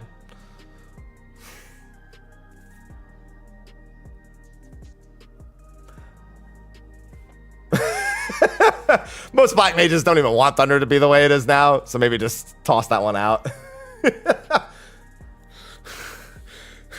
But I get your point. The point is that if they lock in Umbral Soul for 15 seconds and then come back with the empowered Xenoglossie after a downtime phase, that's at least something, right? I'm saying that if we're looking at downtime and how to improve it for some jobs, that's probably what I do for Black Mage.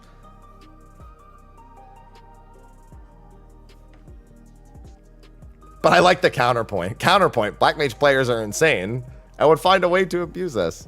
I don't mind that. I'm still the idea that the mana tick thing was still like a good change. I don't think the game should ever have been beholden to the mana tick as like a gameplay mechanic in the first place.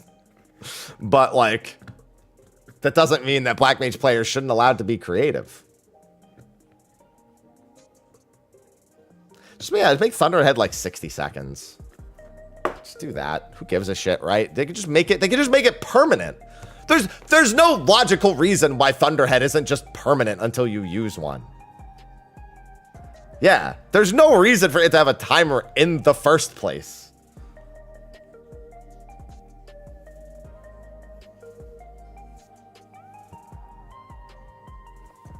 And Firestarter too, for that matter. And here's the thing. I don't think anyone is saying they shouldn't, like, how do I put this? Firestarter and Thunderhead having buff timers before was a logical thing based on the job's design at that point. I don't think old Black Mage, they should have been, I think it was right that they were timed. Relative to current design, there's no reason. I think is the right way to put it.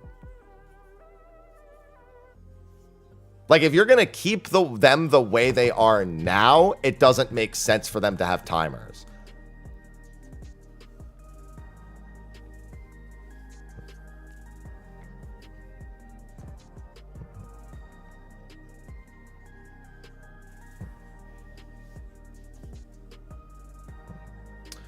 Yeah, so there's just some job design things that are questionable. Yeah, it's always correct to transpose right now, which I actually think is good.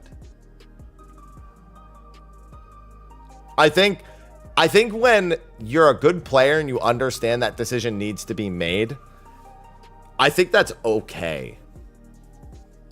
Effectively, that's showing how comfortable someone is. It's effectively a check for how much you're comfortable with the fight and how much you understand the job that you're playing, and I don't think that's a problem. To me, like, knowing it's always right to transpose coming out of a big downtime phase is like, that's the same as knowing, like, remembering to press Solso as a Reaper, or you know, remembering to meditate as a Samurai, right? Like, sometimes players who aren't as comfortable with the game just don't even do those, like, basic things. Having that little basic check in there that shows, okay, I really do understand the job, that's fine, I think.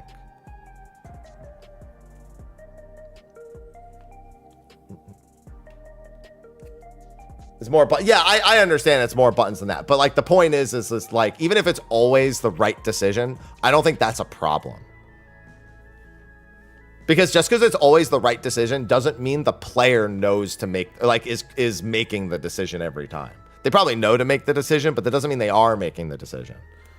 So that's important, I think. But all it boils down to is Picto's just, it's just too much. That's it. It's crazy when the biggest problem with an ultimate was a job that was not reined in beforehand and not the fight itself. Like, I don't know, like, the only people I've seen actively disappointed with the fight are not the ones fucking doing it. It's the people who just wanted to leech onto the viewership and watch it for longer. They're all like, man, I wish it was as long as top. And I'm like, I'm gonna fucking drop kick. I'm gonna nullifying drop kick you and your dumb fucking fat head. All right.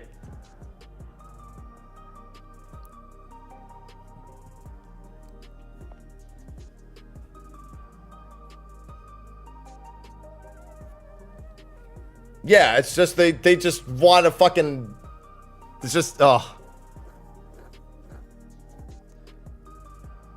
Yeah, it's been known for a long time, Vane. It's been known that Picto is just way too, like, everyone's been saying it.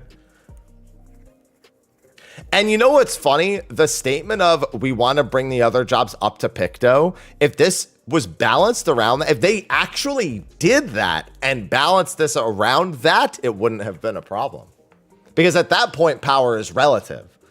And it doesn't matter anymore anyway. Like, yes, the job design is still too good, I think, for this. But that actual, if they had done exactly that, it would have been, like, less of a problem.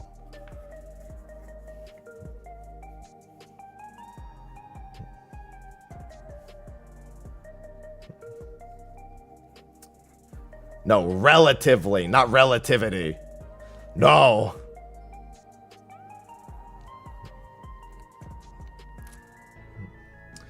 Yeah, I'm shocked that they showed us who the final... I mean, I don't think it changed how exciting going into the last phase was, personally.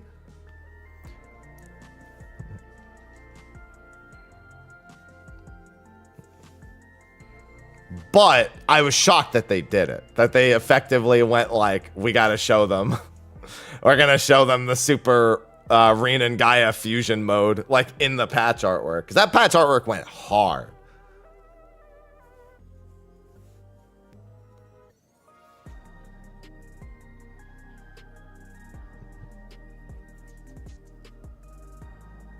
Yeah, and that phase transition and all the cinematic, like, I mean, they also they technically also spoiled the victory cutscene in the trailer, but they didn't spoil the biggest part of it. Like, nobody understood that Pandora was in the artwork and was like Mitron trying to fuse the bodies of Reen and Logriff, like him taking over Reen's body and trying to merge with Logriff to create Eden's paradise and, you know, live in their utopia. But like Gaia's necklace of memories was like preserving Reen and Gaia within the body and presenting the fusion from like, nobody understood all that shit.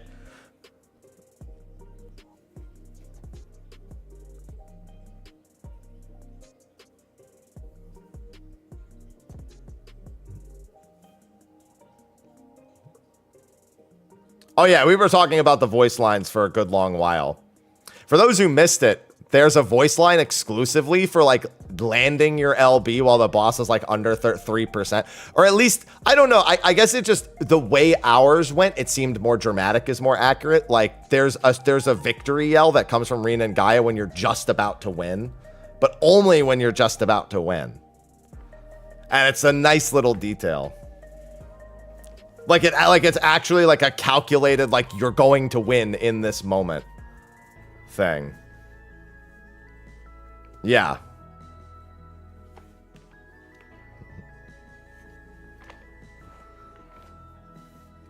We actually, I explain it. Most ultimates don't have big puzzles to solve. Only Uwu and T actually had big puzzles. Yeah, I pointed it out earlier. So, when your LB is about to land at under 3%, this is what happens. Here, I'll play it again. Just direct critic and video we won. Oh my god. See, look. Please die. Please die.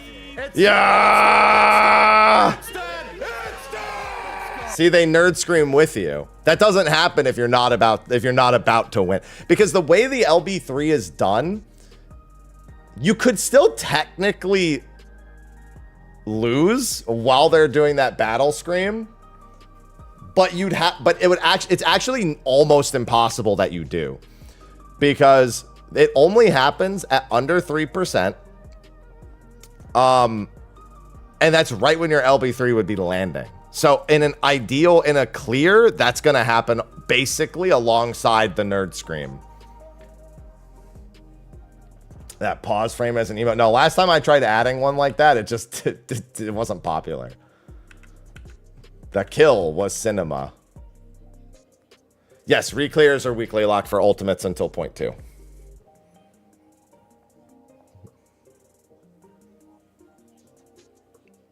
Ultimates have always been like that. They're weekly locked when they come out.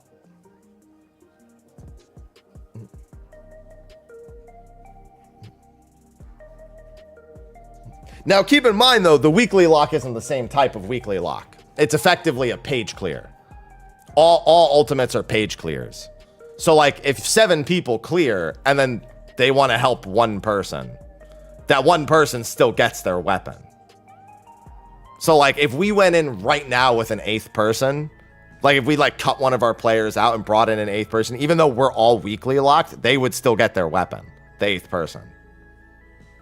So it's not the same exact type of... You individually just can't get more than one weapon a week, more than one totem a week. Same as pages. What's the point of it being weekly locked out? So you'll pay your subscription to do it weekly, in theory. I mean, it is that way for Savage. It works. It's exactly the same as doing a page run for Savage. Just a little below. I think if this came out when DSR, like if DSR never came out and this was our first Ultimate after T, it would have fucked everyone really hard. I don't think this is, I think that this is a case of it's not as hard as DSR, but also came out after DSR and is subsequently easier because of it. It's very much got the Uwu sense in that like Uwu wasn't nearly as hard as UCOB. But if it had come out first, it would have been much tougher than it was.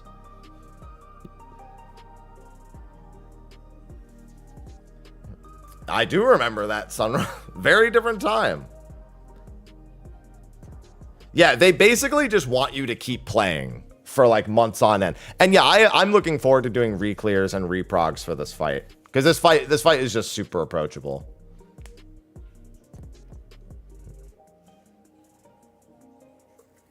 Yeah, players have gotten I think it is easier than DSR, even if you forego that. But I mean, look at phase 1. Phase 1. Sorry. Phase 2, Thornton. Meteors.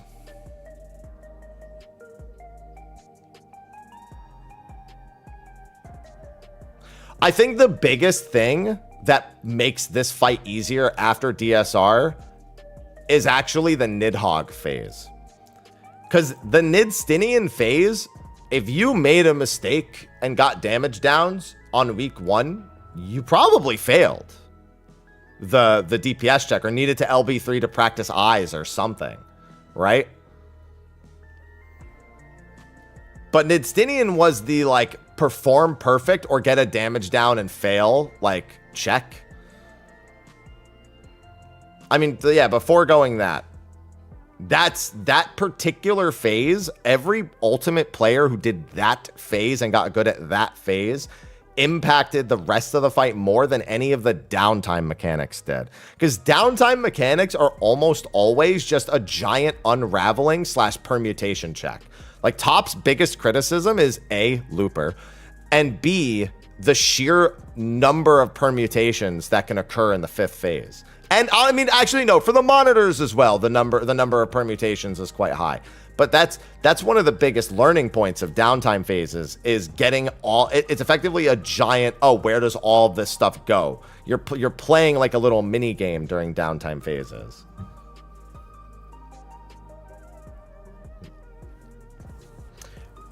Yes, I think phase 4 is not that scary. Phase 4 is literally a muscle memory permutation check. DSR's phase 6. Yeah, but that was specifically the case because A, people start getting the shakies during Double Dragons, not during Dragon King Thornton. Let's be honest. If you made it past Doth, the shakies literally began. Oh, is he? Are they about? I had his stream up on the side over here. Let's see.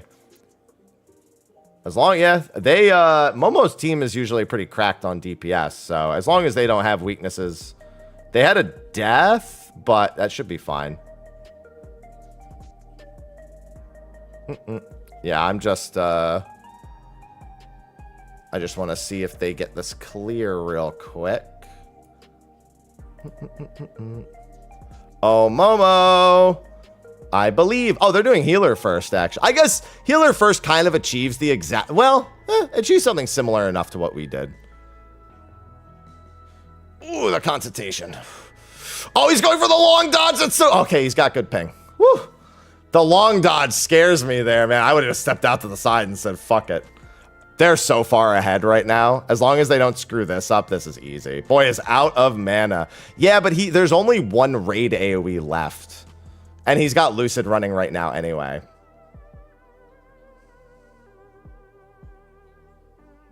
See, I think the shakies begin... the Danger Dorito, dude. Everyone's going to have a fucking Danger Dorito in their clears. Oh, yeah, that's... As long as they don't die to this, that should be clean. There we go. See, they're getting theirs done early. He can go get breakfast. I had to wait till dinner. that MP situation. Did he die? My man literally is like begging for a broil cast. There we go. He just got his MP back. He's got enough broil casts. Yeah, it should be dead. I'm almost certain they're basically at the same spot we were. There's the LB3. There's the end cast. No, they're a little... Oh, actually... Oh, so... Oh, dude, yeah, they must have had deaths. Okay, so actually, though, that shows us. That actually confirms something. So, no scream. Yeah, even though it fell under 3%, didn't do the scream. So the scream is literally if the LB3 will guarantee the kill. That is the only way you get it. They knew that that wasn't going to be a kill from the LB3, so they didn't do the scream. It is that actually is it if the LB3 is going to be the kill.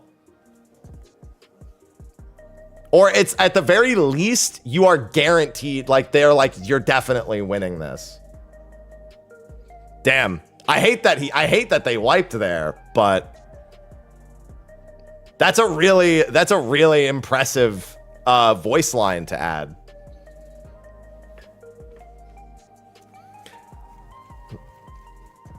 Thank you, Momo, for your sacrifice.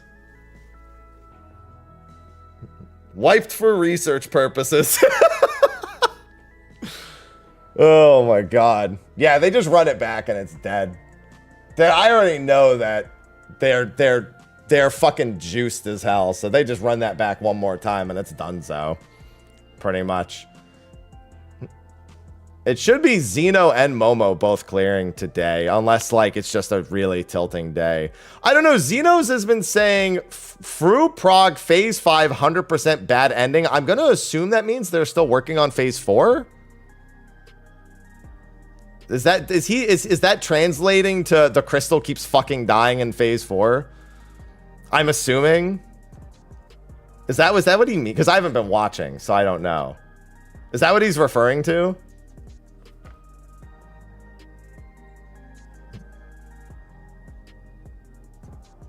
Oh, no. Okay. They do have a Pictomancer. It's Defina. Okay. Yeah. Xeno got the tree ending. Okay. Probably cleared. No, I think they could do it before then. I think they can do it before then. They're P4 progging. Yeah, they're on P4 right now, actually. I'm really curious to see what this has been looking like for them. I haven't paid attention to any of his character's name is Bald American.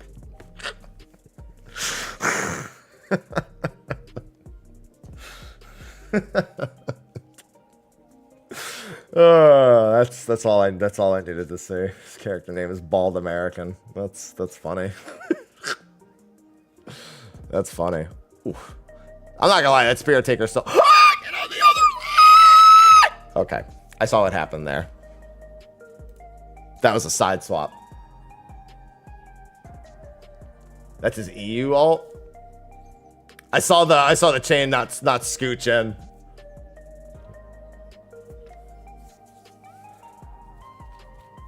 That was a frightening moment. Oh man, yeah, but what a day.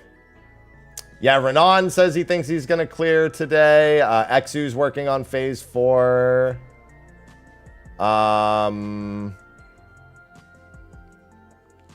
Momo probably clear today. I don't know. What group is Arthur's in? Is he? Oh, he's in the same group. Okay. I didn't even see his name. Oh, yeah, he's literally in the same group. I see it. I didn't even know. I got hard stun locked by Bald American. I stopped reading the names. I really did get stun locked by the name Bald American and just stopped looking at everybody else's name. Yeah, Momo's gonna clear today. Good morning, Veltus. Yeah, I really like, dude, every cinematic detail. Oh, he took the dark tether and ran. Oh, so, oh, they lost both healers in the final phase. I didn't even notice that. Well, good thing they had a red mage then. Never thought I'd say that. But, you know, they're running Picto red mage, so it's fine. That's what happened. The healers tried to run directly. Oh, fuck. Yeah, that'll do it. That'll do it. Okay, yeah, they'll get that today. That's fine. They're running... Oh, they're running red mage instead of a melee. Oh. But they have a Picto. It doesn't matter.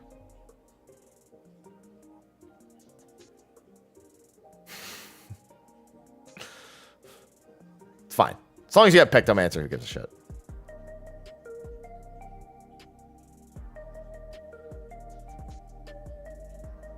Yeah, it's not red mage instead of the melee. It's Picto instead of the melee. However, if you're double melee with a Picto, let me tell you, I know this from experience. The boss fucking dies.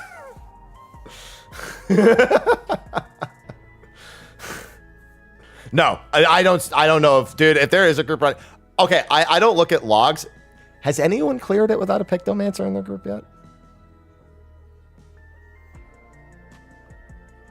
Clearing top just hits different. Yeah, it hits me in the fucking colon. You're right. That's definitely different. Yes. You know, I guess technically, if you're running double melee, the Picto is still... Technically is still optional, but even, you know. I still wouldn't feel great about it, but, you know. Oh, yeah. We could look... I'm not going to look on stream. I stay away from the log side on stream. I actually don't really, I barely look at it off stream either. Sometimes I reference it. I also just don't like reading through log.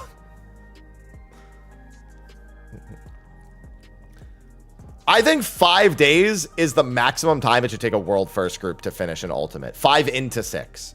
I think if a world first group takes 8 to 10 days, then okay.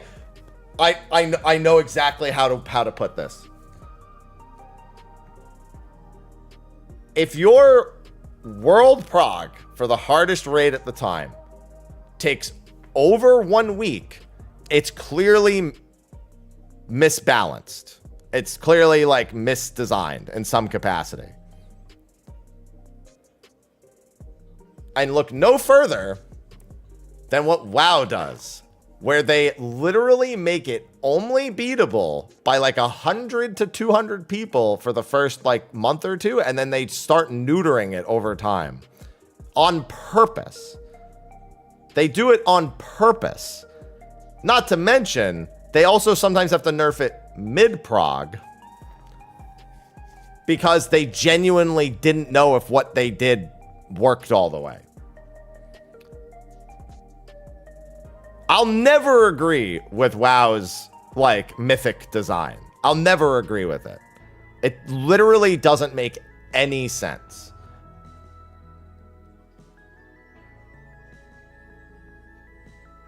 Even if the encounters themselves are really cool, I don't agree with the way that they're done. FRU's easier than DSR, but it's still very executionally challenging. What is the mythic design? Let's only make it this tough for... We want it to be as close to unclearable as possible for the first several, like for the first 4 weeks. And then we'll start making it doable for other people after.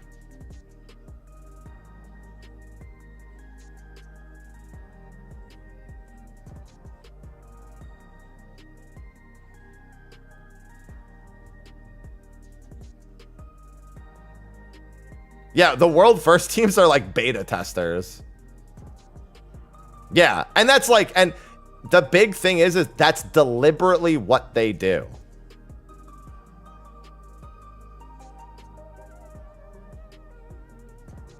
Like, think about that. Like, that's on purpose. I'll never agree with that. Yeah, and especially, yeah, like they spend thousands upon thousands of dollars even getting to the point where they can do it on those weeks.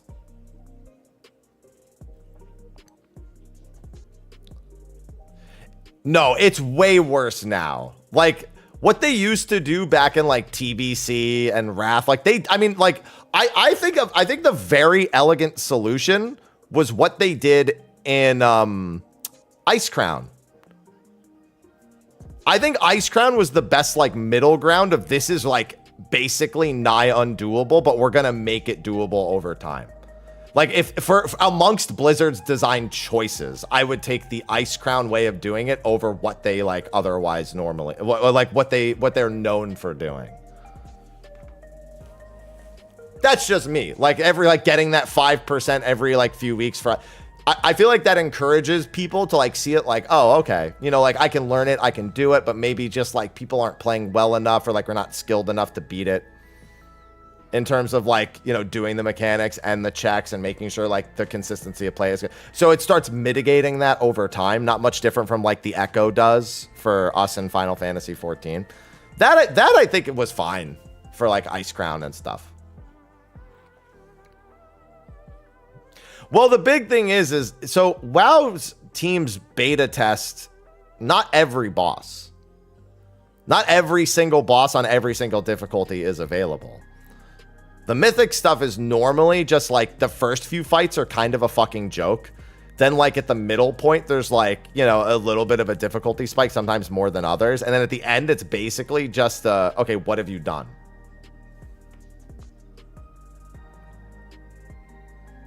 Yeah, spending, dude, running splits, spending thousands of dollars to get the right gear, like all of that. No, I agree. It's, I can't ever support it. Like, that's why when people talk about wanting 14's world first race to look like WoW's, I go, no. Because it encourages shit. It encourages absolute shit.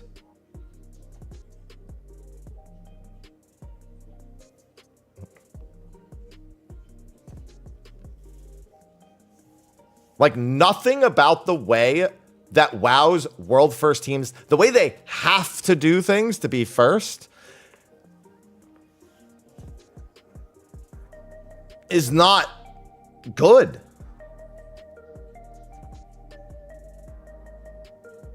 It's just not.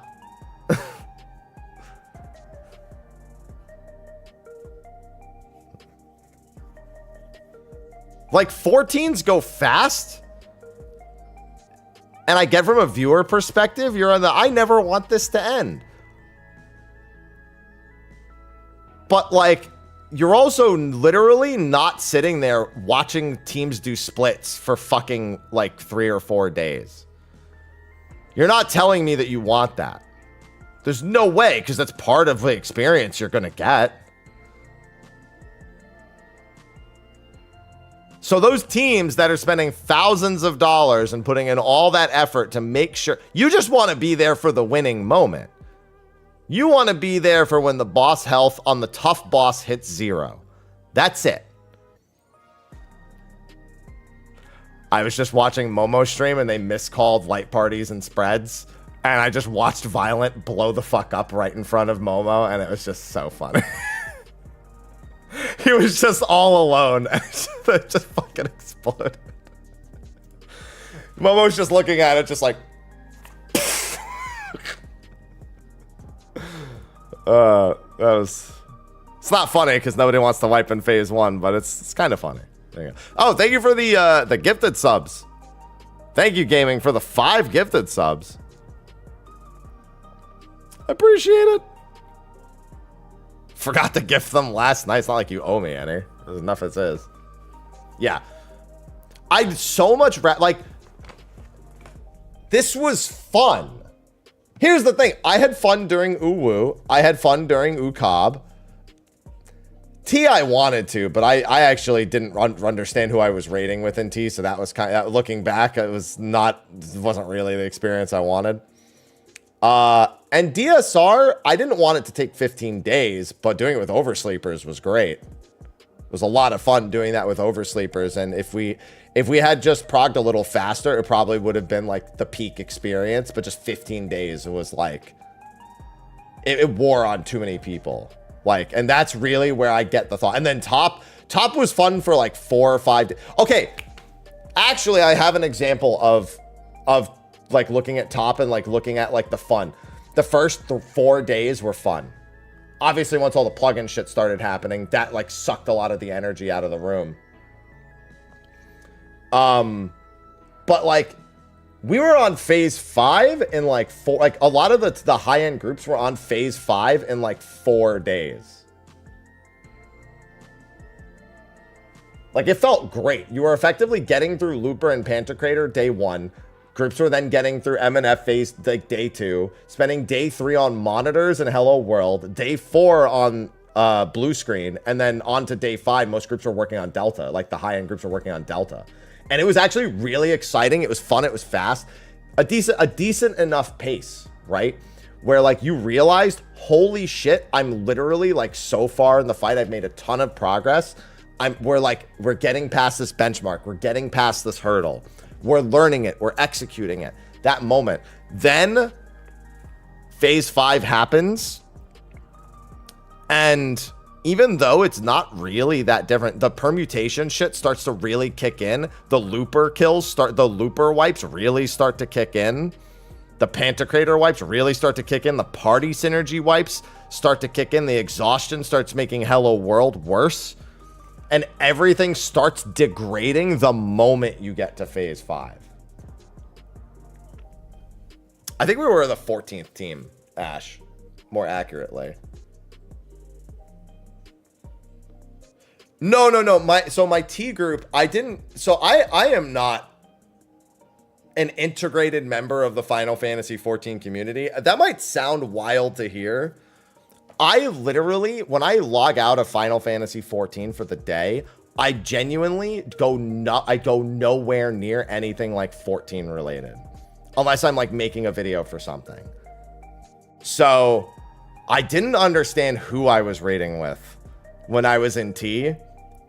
And if I had known, I probably wouldn't have raided with said people. I did not in any way understand that there was a particular reputation amongst the individuals that I was playing with. And not only that, but it also went to shit in like the 5th and 6th day. My group team this time was Awk Raid time.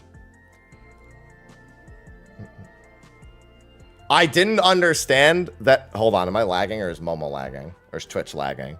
Okay, it was Momo. It was just the stream. It was a certain Discord with a name that those of you who recognize it will go, oh no. And those of you who don't recognize it, I don't even want to have to explain it to. So I was asked to join a Discord under the name of Panty Raiders in order to participate in that group. I learned after the fact not to.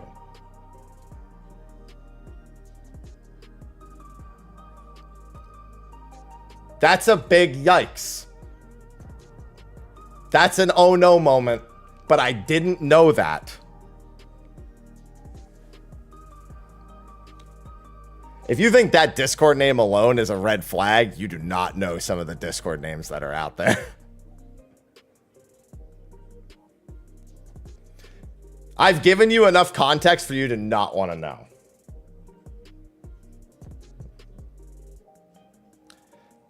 Yeah, the common person might think, yeah, because there's a SpongeBob meme about that.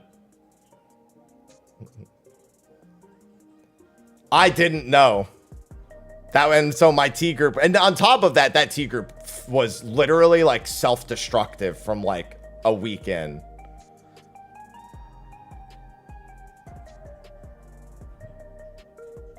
Oh no, the Discord name isn't really a problem. The reputation that it had that I was unaware of was a problem. And you know what's interesting? Not a single person has ever even noticed that I was a part of that, because I didn't know that was a thing. I basically just joined the voice channel and then left. And then I think about, I want to say it was like 4 or 5 months later. I found out what that Discord was known for, and I went, I was in that Discord. That was the Discord I raided in. Uh-oh. Like, I was like, what? What's it known for? How do I put this succinctly? It's toxic. Let's stick to as general a term as possible. It's toxic.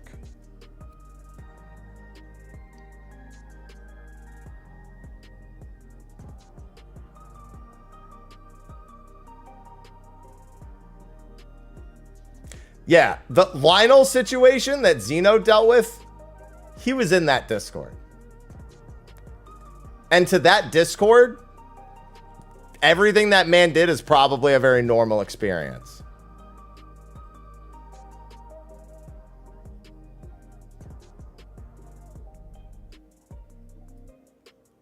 Like, that was like, everybody saw the whole Lionel thing as drama. That Discord probably saw that as a Tuesday.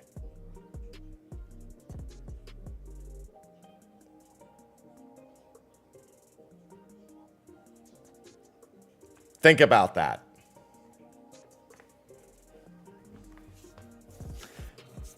No, I'm happy, Jelly. I had no fucking idea. You did, yo, so Paradigm's like, yeah, I was invited to that Discord at some point. I had no idea either. Yeah, apparently it was that bad.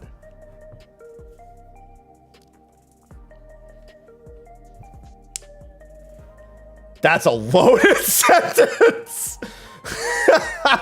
Yeah. Yeah, it's frightening. I didn't know then, but I knew eventually.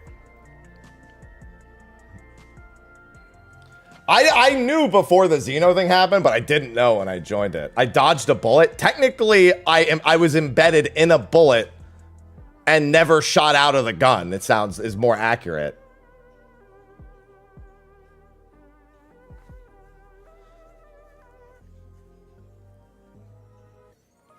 Like, but what was funny was, like, technically within the raid team, there was like some behavior that, like, I didn't like,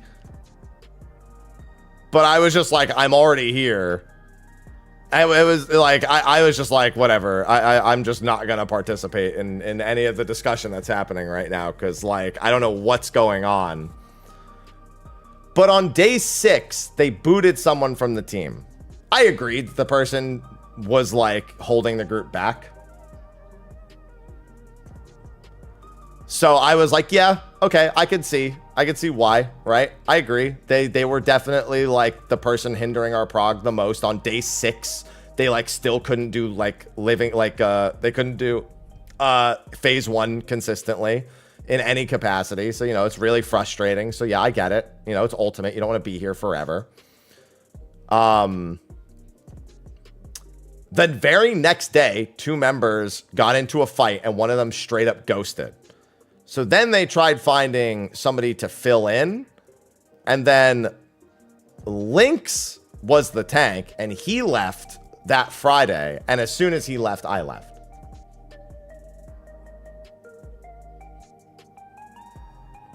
And then I tweeted something. I don't remember what I tweeted, but I tweeted something about, like, needing, like, 7, like, normal players or something. I don't remember. It's like, if I just had 7 normal people playing this game or something, then I could probably, then I would breeze through T, like, real quick. I don't remember what it is that I tweeted. But then, like, I think some people from that same Discord saw me tweet that, and then they latched onto it for, like, a day. And then I was just like, bro, all I'm saying is that I just had a really shit experience right now.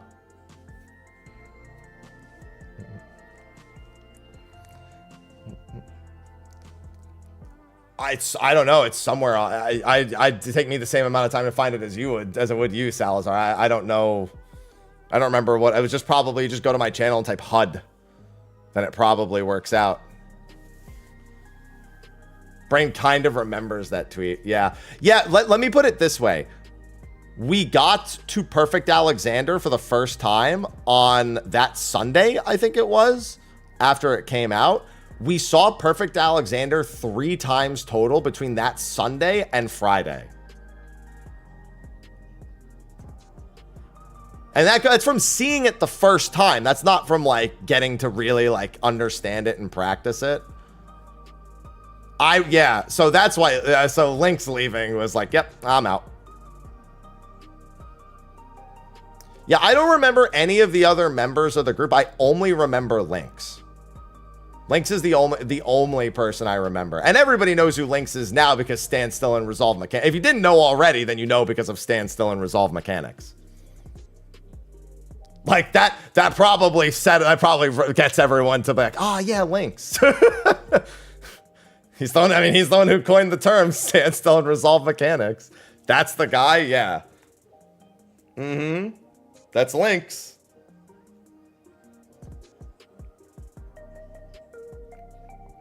Yeah, Lynx Camelli. Mm-hmm. He was the tank of that group. He's the only person who I remember from that group. I remember because some people were on Discord and they were like, because of the tweet that I made in regards to like wanting a group of like whatever, the 7 people tweet. I remember he went and did like a massive write-up about how everyone was trying to make drama out of something and that it was literally just like the group dynamic was shit. I don't remember. He made like a giant post about how like everyone who was just wanted to misinterpret my tweet, everyone who wanted to like my tweet to mean one thing just made it mean something. I don't know. All I remember is that he left the group and then saw that shit and he was like, dude, y'all are being fucking stupid about Hap's tweet. He literally is just, basically, I'm telling you, the group was in a shit dynamic and honestly, he just wants to clear the fight. That's all he's saying. Yeah, the war man. Yeah, the guy who bitched about people. That's all I remember. Respect stillness. Please respect the stillness. Makes a lot of sense now that you said who that is. Yeah, that's the only person whose name I remember at all from that group was Lynx Camelli. Who, by the way, was, other than myself, and this is gonna sound wild, he was the second most normal person in that group. I'm not gonna say what I'm defining normal as, but he was definitely the least wild person in that group.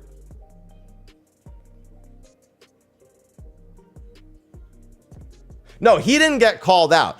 I'm saying when I tweeted the thing about 7 players, he was the one who was just like, who unprompted went and was like, y'all are giving Mr. Happy too much shit. That's what he did. He basically was just like, y'all are just reading that tweet however you want because you already don't like the guy. When it was genuinely like a shit experience. He didn't get called out from that. That was like the thing. He was just like, it was just not a good time. He was the least unhinged. Yeah. That's how I would put it. Everyone may know him for the rant thing, but like that was he had a pretty it was definitely on the like more normal side there. Yeah, he was like, everybody chill, you don't even know the half of it. Yeah, that's another good way of putting it. I remembered Lynx Camelli. I remembered. Momo's on a phase 5 pull, by the way. All right, I'm not caster cursing. If they wipe, it's not because I'm watching. Okay? They're not going to wipe, they're going to clear. And I need a second coffee for that.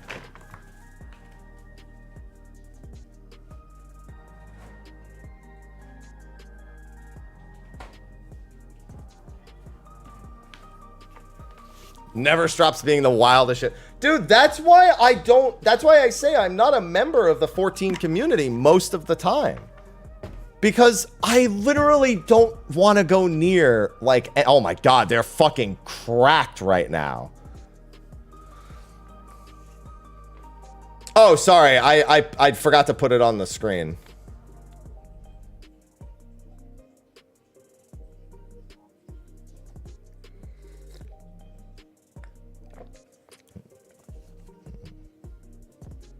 Bro, our group literally had a chat before we started. We're like, so this is a no cheaters zone. Like, we made sure we had a fucking meeting about that shit before we ever went near prog. Especially because we were with Nuber, Theo, Zeph, and we all were in the top group.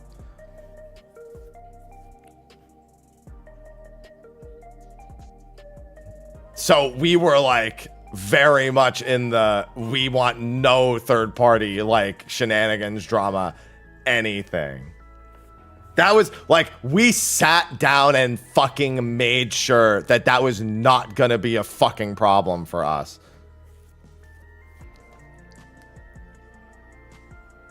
Oh, he's walling because he got hit by a thing in X's. Okay. I didn't see him get hit by the thing during X's, so I wasn't even paying attention to the fact that he had a damage down. He has to use... Oh! But the healer death meant that all the mitten healing wasn't there. Oh, no. He even swift casted. Was that a good idea? In theory, yes. Unfortunately, in result, no. And no, that's not my fault. Yeah, like in theory, you should still have. The problem is he didn't effectively. They lost the ether flow there, and he didn't have mana. But like, here's the problem: when you're up against a DPS check, the damage down is 90% down.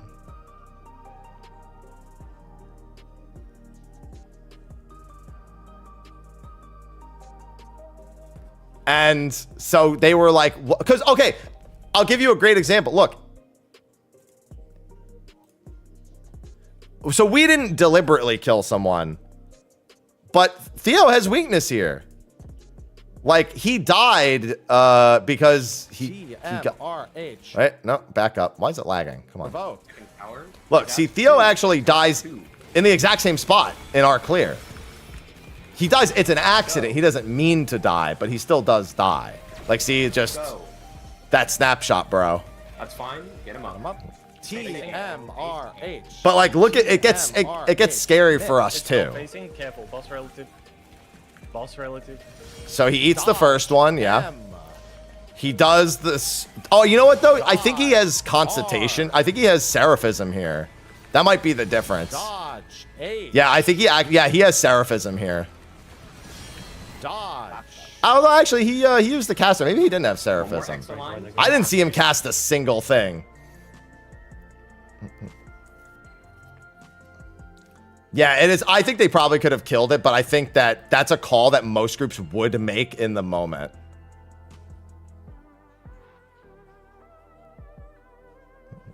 He crit the AoE heal. Yeah, because like, I'm trying to see, what does Theo use? So Theo just invulns through that. He swift casts a Consultation. Yeah, he swift casts the Consultation. I hit second wind because I was scared. He hits it. Okay, so he came back. He indomed as well. Then we took the second hit. Like, what was he able to do here? And then he looks like he hard casted a Consultation. And I think he hard casts one more Consultation here. And then we just have enough health so he doesn't concentrate till after that there. Yeah. I wonder, I didn't see if Momo didn't have ether flow when he got back up, because we had so before we did this phase, we made sure that we actually had emergency buttons in case of something going wrong. Theo in particular basically said, I have no place to use Seraphism. Oh, you know what though? You raise a good point. Let me see something. No, they have an Astro too. Okay, no, yeah, they also have an Astro, yeah. Yeah, I genuinely, I think it was the ether flow.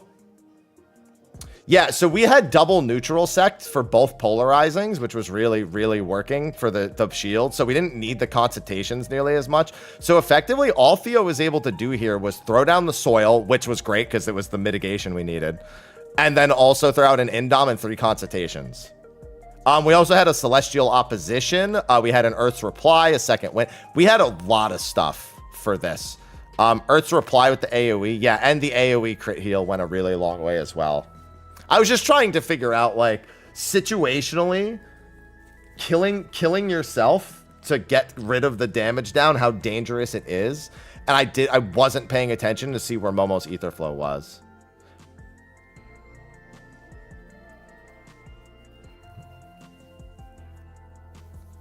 Expedience, yeah.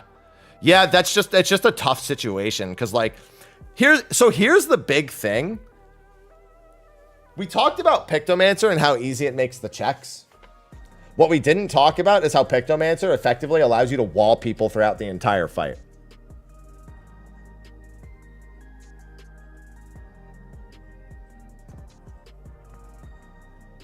Unironically, what Pictomancer buys you is the ability to just wall people whenever you want. Just to get rid of damage downs. Unironically. Bro, when Nuber died, I'm mad. I'm mad for him. So, for those who missed it, Nuber, during one of our pulls, he got a damage down from the cleaves here from the second pulse when they go off. But he's out of it, and he's not out of it late. He's out of it for a full 2 or 3 seconds, but he's so close to it that he got clipped. But I was even closer to it, and I was out later, and I didn't, as did like 2 or 3 other people. So we just couldn't figure out why he got the hit. It just didn't make any fucking sense. And effectively led to that pull kind of just going down the drain because we lost him. Actually, I think that pull was a no tank LB3 pull anyway. But I think it was just a practice pull. See, you know what's funny? I thought that too, Revenge. Then I started thinking, what if the random slashes in the AoE actually extend outward slightly?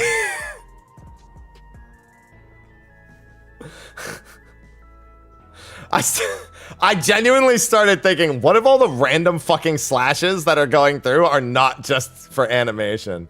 Nah, that'd be ridiculous. Would it? Would it be as ridiculous as the Pixian Criterion having 1 pixel of the wall that was more dangerous than the rest? Because that fucking happened.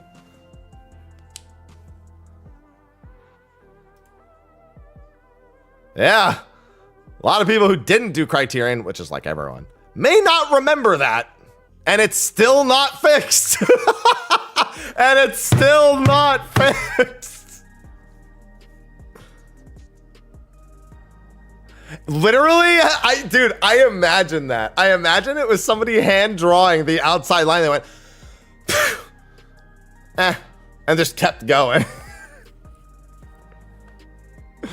Oh my God. Hey, remember when in Criterion Savage, I died with 1.5 minutes left because Keo went the wrong way, but then we still cleared and I just had to watch while fucking dead? Hey, at least we cleared, though.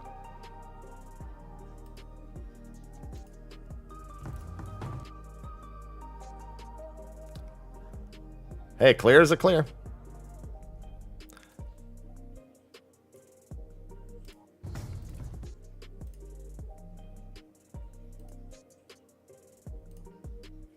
You want to see what that POV looks like here? My partner's not with me. Just left me to die.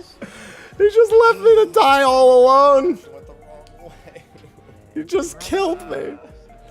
Just get a percentage. My partner went the wrong way. That was gonna be a clear. My partner went. That was gonna be a clear, huh? Now I get to watch. No, you can't make the fizz range joke in Criterion because Criterion deliberately buffs bad jobs. Maybe that's not how I should have put it, but it's true. Spread, then 1, then stack later. Spread 1 stack. Spread.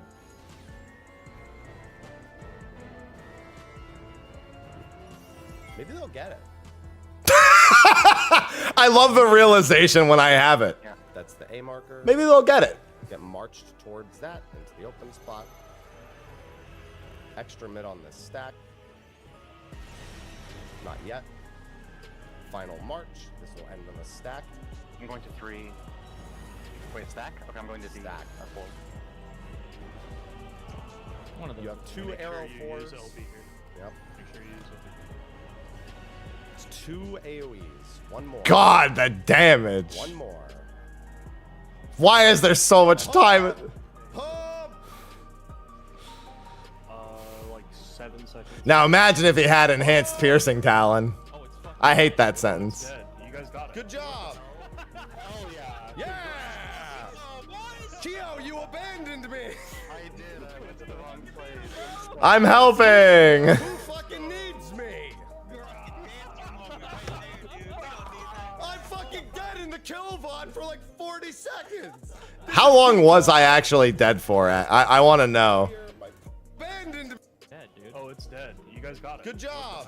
1628, and I died at. Red blue. It's at A1. DPS change. It's like a minute and a half because I die here, and that was 1628.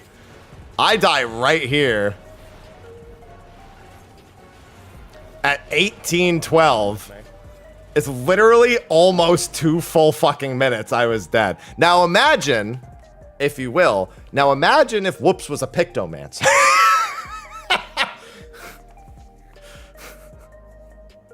When the 4th man realizes he's actually the 9th man.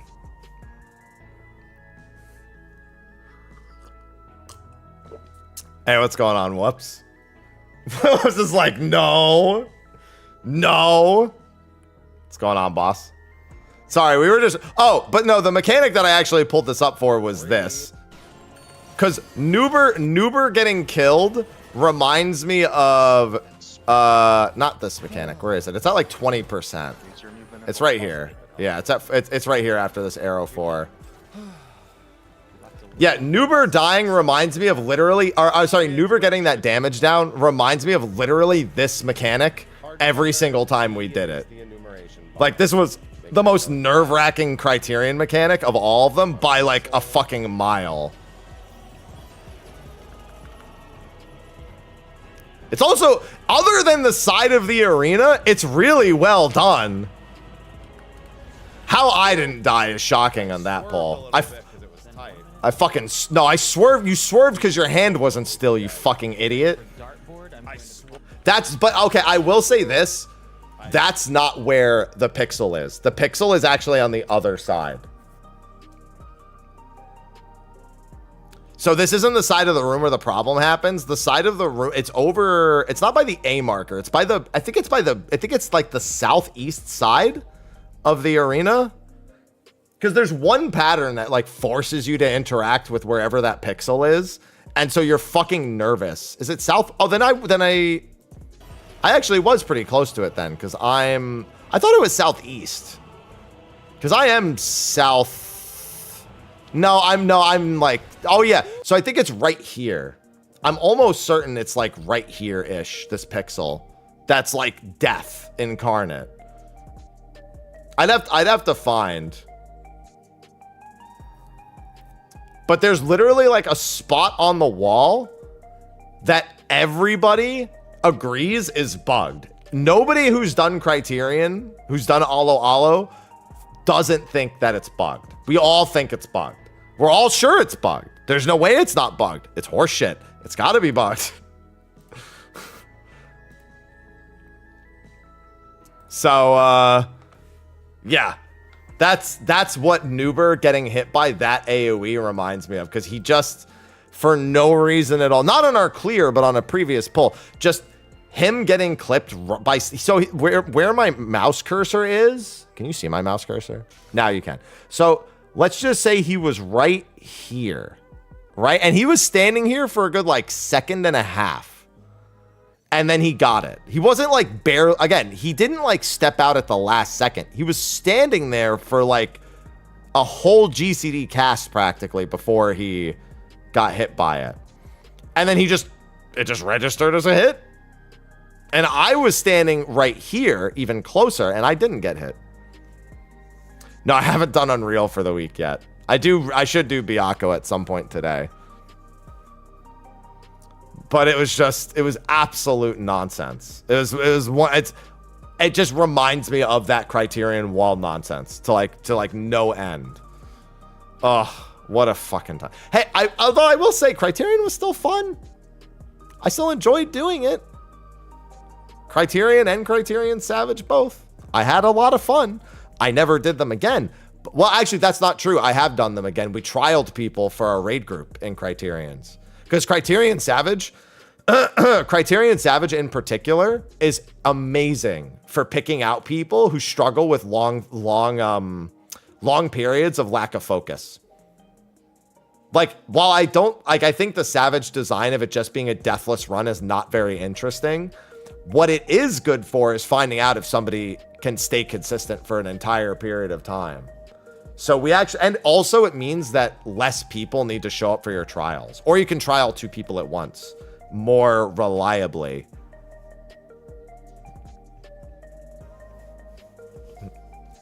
No, I wouldn't have. We didn't get our first variant until 0.25, so I didn't expect one yet.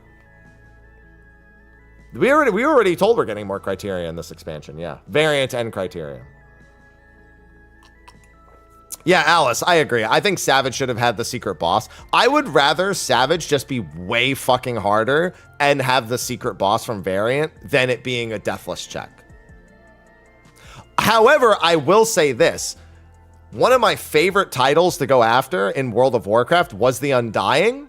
I wouldn't mind that achievement existing for Savage. I love that. I loved going for that achievement in WoW, the Undying. So if they did an achievement that was to do all of whatever Savage they made deathless, I would 100% want to get that achievement. I would work on that achievement for sure. That would be enough for me to want to get it done, instead of it being designed to have to be that way.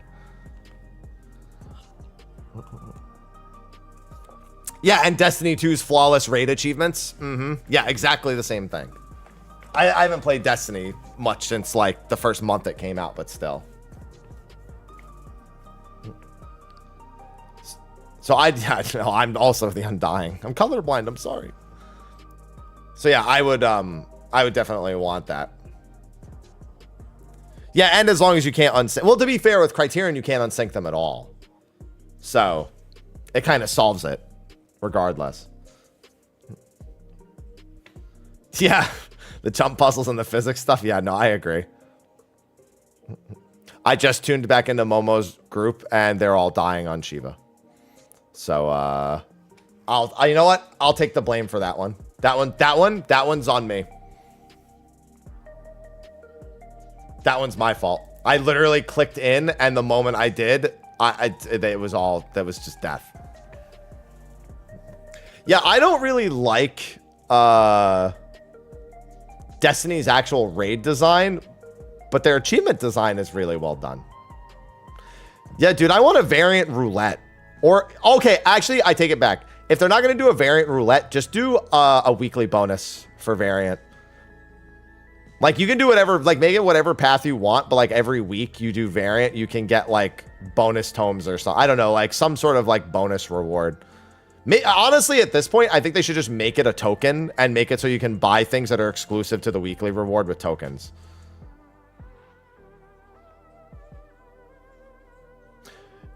Destiny 2 does a lot of like jump physics stuff with its raids. It does. You know what Destiny 2 does the most? It does a lot of carrying something throughout the objectives. Like, you know, like, oh, pick this thing up and hold it to like have a buff, or like pick it up and put it here, or stand on plates. Yeah. It's all plates. What they promise with chaotic. Yeah, honestly, I think chaotic is the new standard for what people are going to start to expect from raid rewards. I think they've got a lot going for them with the entire like idea they have with it. Like genuinely speaking, I think chaotic is going to set expectations for reward changes.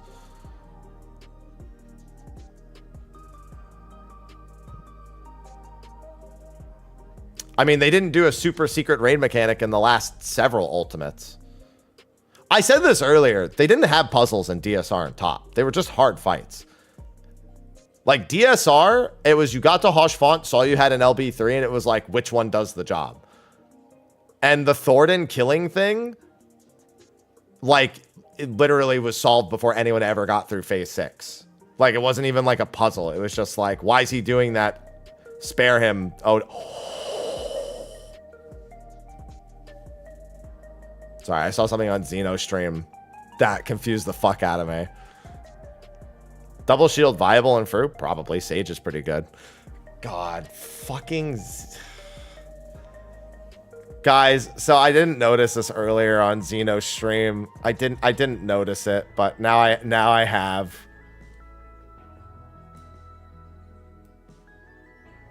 It's a joke. I get it, but I found it. I fucking found it.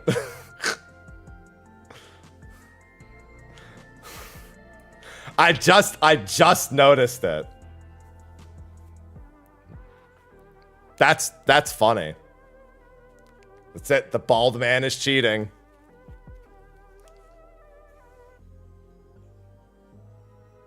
That's fucking funny. I like that.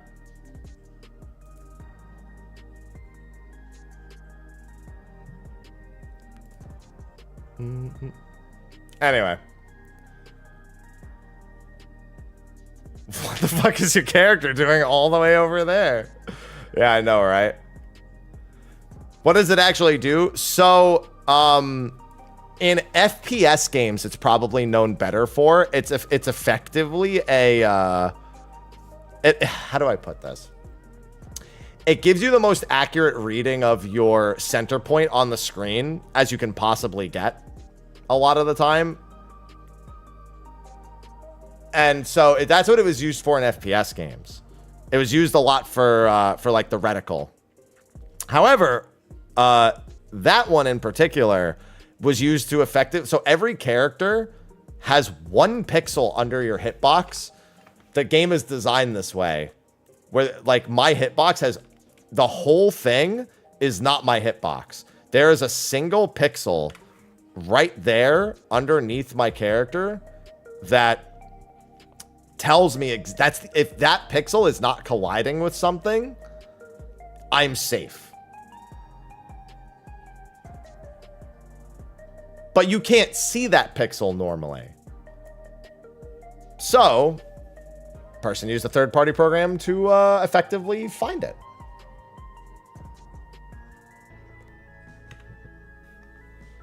Yeah, it's like playing a bullet hell game.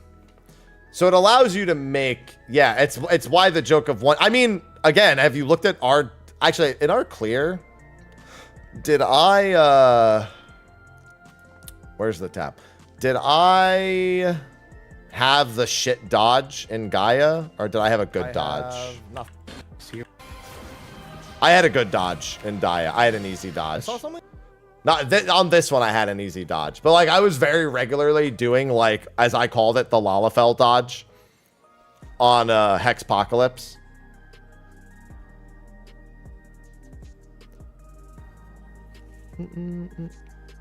That actually got me killed a couple times. Yeah, the safe spot for ants. That's what I called it. What is this? A safe spot for ants?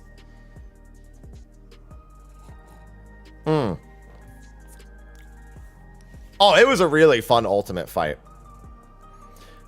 It was a lot of it. It just came down to like either Hello World style puzzles or like very placement specific puzzles. And when they're that specific, they're usually a little easier to figure out and to solve.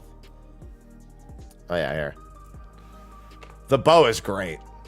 Plan on making a guide? No, but I am going to make a full-blown, like, breakdown and discussion video.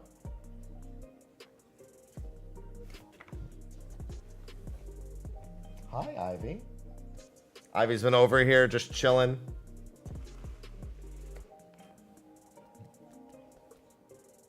So sleepy. She's so sleepy.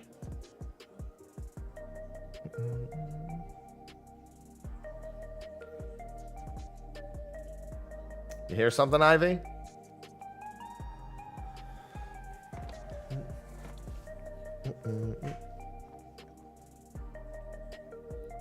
For color? Oh, I don't think any of the weapons are bad for color blindness. This fight had issues with actual blindness, though, because they were fucking flat. They were like, I heard everybody loves the Red Mage LB3. What if every mechanic was as blinding? And so I'm like, haha, I'm colorblind. The joke's on you. My eyes already don't work. You can't send me back any further.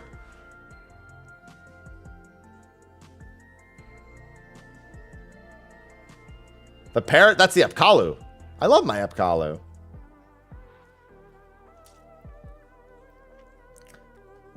Yeah, I would have saved a lot. I mean, my biggest weakness mechanic-wise was light rampant. Specifically because counting the tethers was really inconsistent. For a number of reasons. One, it is hard for me to see them. It's genuinely like a visual problem. So counting them becomes harder when I can't see them very well. Two, it was also really easy to make the mistake of counting somebody who wasn't part of the chain.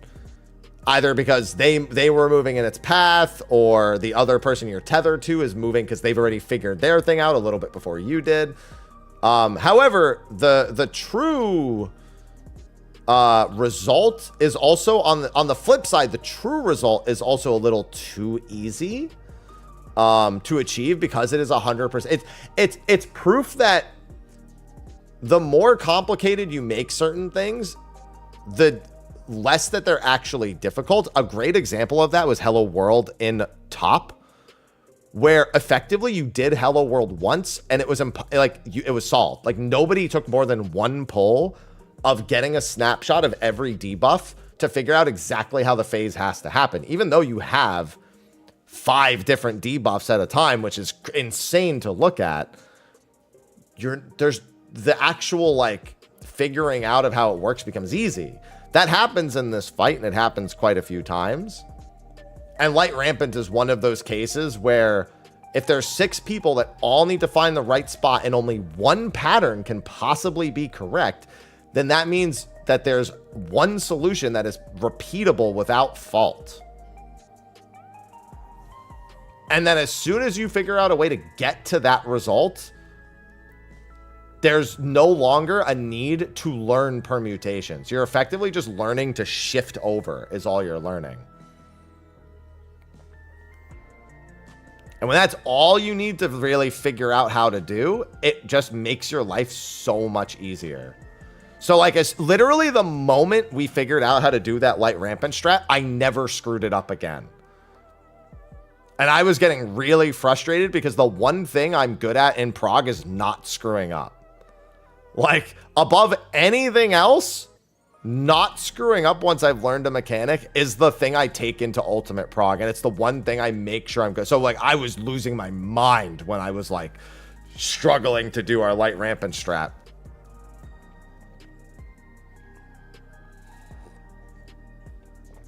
That sounds like a farm party to me, Dacus. Just only one farm. Like, that's my number one thing. Yes, I think less is... So, a great example of less is more is Omega. Which, unfortunately, also means that less is, please fucking kill me. But, you know, it's win some, you lose some. And when I say Omega, I mean literally, like, the Omega pattern at the end of Phase 5. You've just got a bunch of people with numbered debuffs that tell you how many Dynamis stacks they have. And with just that information, you need to pick 2 people to eat a laser and 6 people to bounce the Dynamis stacks in such a way that everybody can get 3.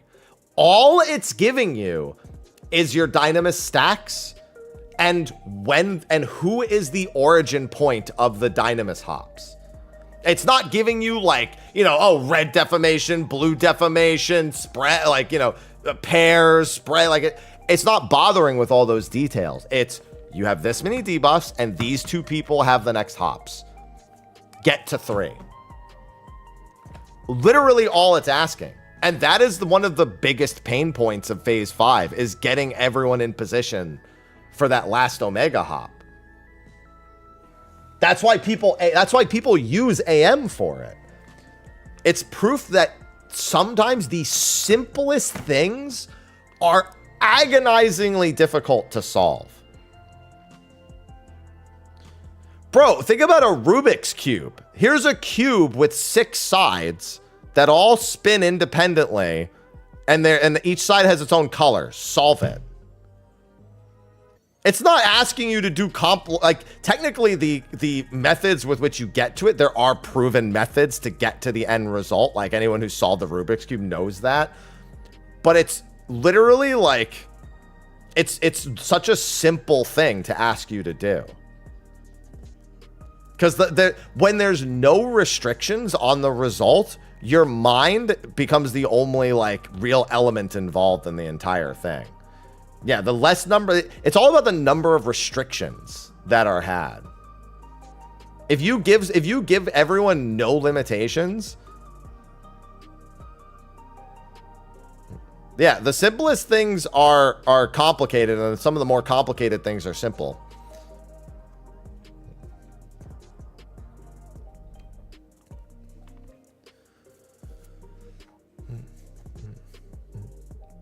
Honestly, it's kind of like comparing baking to cooking. Baking is all like ultra formulaic. You know what I mean? It's like, oh, here are all these very, very simple rules to follow in order to get this done. But if you make one fucking mistake, it's over, right? Like the whole end result is absolutely screwed when the whole science of it is done. And there's sometimes variables you're not even considering outside of the instructions. Whereas cooking is just like, yeah, you can do all these different things, but if you don't do any one of those things, you'll still get a result. You may just not get the end result that you wanted. This is not the easiest ultimate, not by far, not by a long shot, not even close.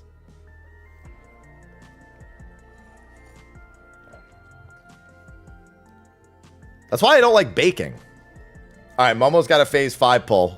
Now they're going in with 3 weaknesses because they had 3 damage downs during the what's it called? Oh my god, I'm still zoomed in. So kind of in a rough spot right from the get-go, but you know. It was the healers all have their, yeah, but you know what, actually though, you know what, not a big deal at all. The weaknesses last through the first 2s, which really, really sucks. However, it was both healers. Oh, it was the Picto. Never mind. Now I'm worried.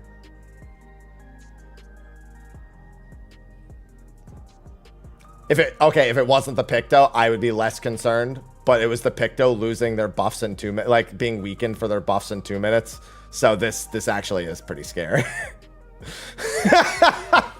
Unironically, the only thing I needed to see was that it was the Pictomancer. They just need, honestly, with no mistakes, it's not that big a deal. The fact that the Picto's weakness, however, was literally like, oh no. Okay, so I didn't even realize this. The Picto didn't get up until after the cutscene, I think. So they actually have their full 2 minutes of weakness.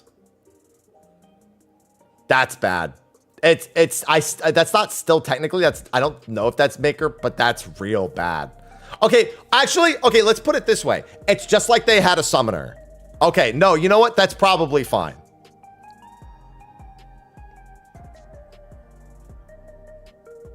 You could totally do it with a summoner.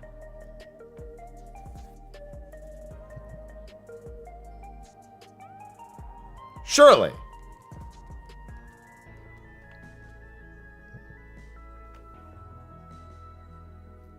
That's fucking insane. It's also, yeah, it's just like Defina was on Summoner. That's all. That should still be doable. Because this 2-minute window is fully buffed and the final one will be buffed. And because the Picto doesn't LB, the difference should be made up. No, we had Brink for the first 2-minute window on Whoops. And we still cleared. We also had Theo die. Which obviously is just a healer death. But we had Brink for our, Whoops had Brink for our first 2-minute window. Which, by the way, he sure does love that.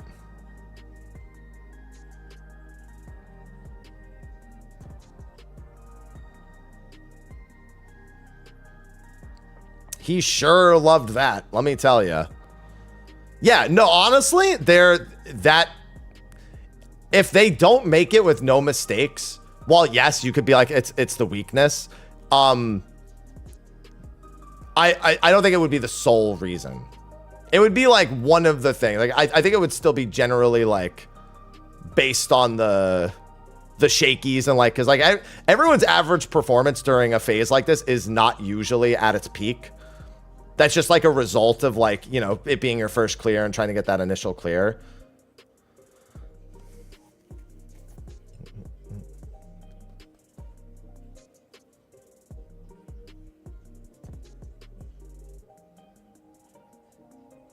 Did Theo mana pot on our clear here? I didn't even see that. I thought he just had his ether flow.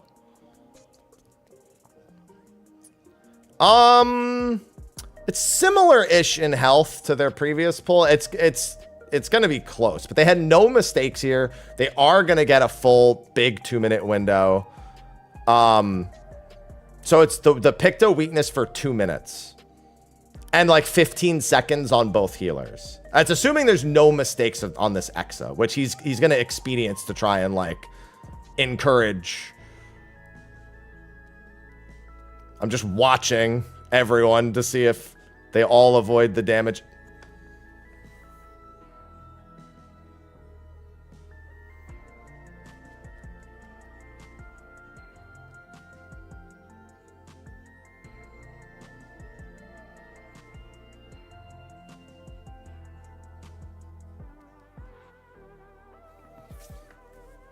On the 2s also.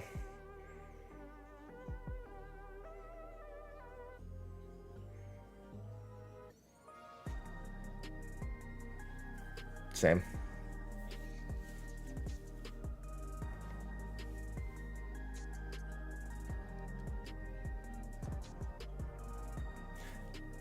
You know those moments? You know those moments where as a player, you know you can't rage quit, but you literally want to not exist anymore? That's one of those moments.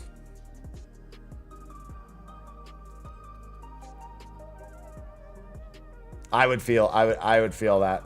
I would get up and go again, but I would for a moment feel like I wanted to not exist. That particular type of death scars me. Not because it happened to me, but because, so in Gordius, in A3S, I tell this story way too much because it's the only value I have as a person. We were way ahead of the DPS check. We were on track for world 3rd. And on the last magnet tethers, our black mage and our bard got pulled together. I was on ninja. And got killed. And let me put it this way. Living Liquid survived with so little health that apparently ACT didn't have a number. Like, you know how everyone used to use ACT to get it, like everyone uses ACT to get exact boss health? It didn't even register a number anymore. It just gave, it was like, no, that's it. It's gone. Like, that's how close it was to dying.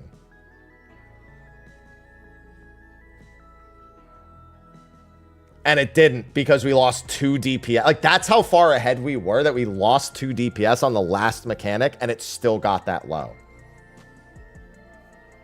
That's one of those cases where the healer swifting a raise may have actually won us the fight because of the 1 GCD they could have done when they got up. I would probably well, no, because actually no, with the way that potency was back then, it actually was probably not worth the 1 GCD. But especially between a bard, it was a, I don't know, it was a bard and a black mage, I think.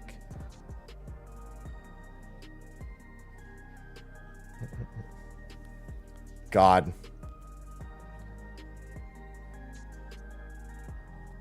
It's actually like back then, that's actually not so set in stone. Nowadays, for sure. Like imagine if you picked up a gunbreaker and they instantly just bloodfested into a fucking double down. That would be worth your 1 Gs. Even a weakened double down would probably be worth it. I would take that gamble over not doing the GCD.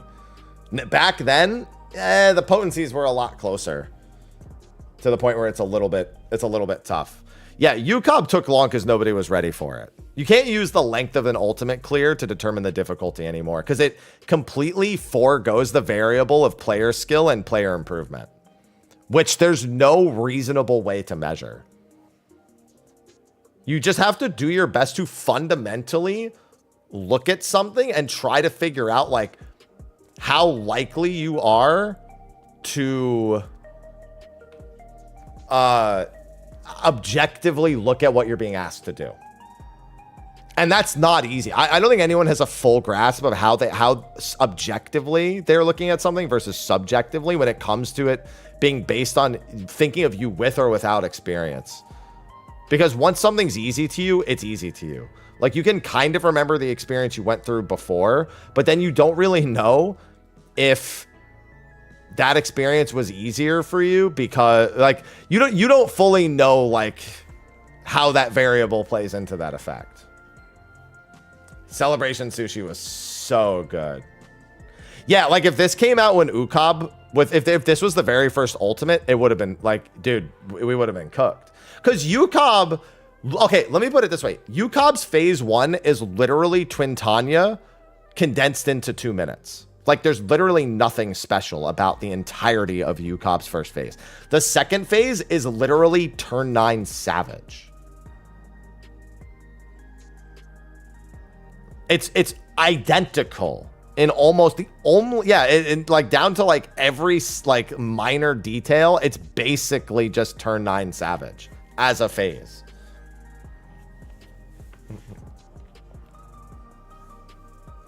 And then Bahamut is like the actual beginning of the ultimate. And there's basically no DPS checks in UCOB either until ad phase. Ad phase and golden are obviously DPS checks, but I mean basically up to the like 13-14 minute point of the fight, you're kind of just making sure you can do mechanics because it's downtime mechanic into tank mechanic into downtime into tank. It's literally just, did everyone survive and do you have enough damage because everyone survived?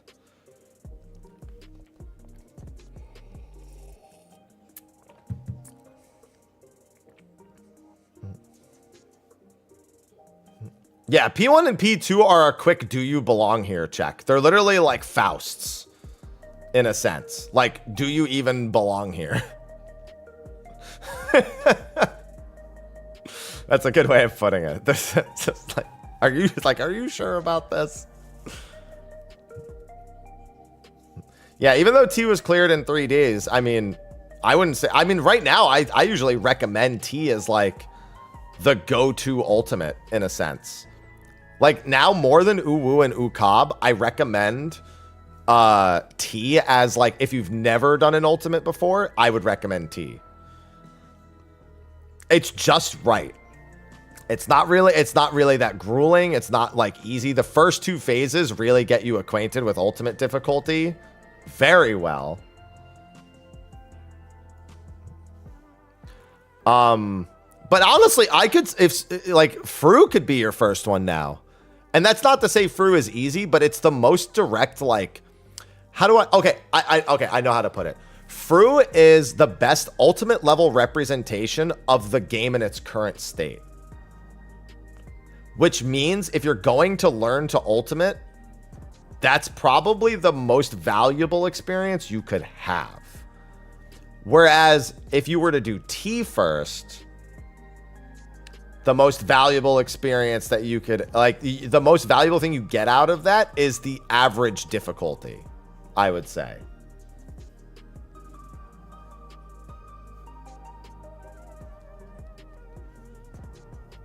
Ooh, woo. I've never really been a fan of calling it Savage Plus, but it really is. The game has evolved to a point where calling it anything but is giving it too much credit.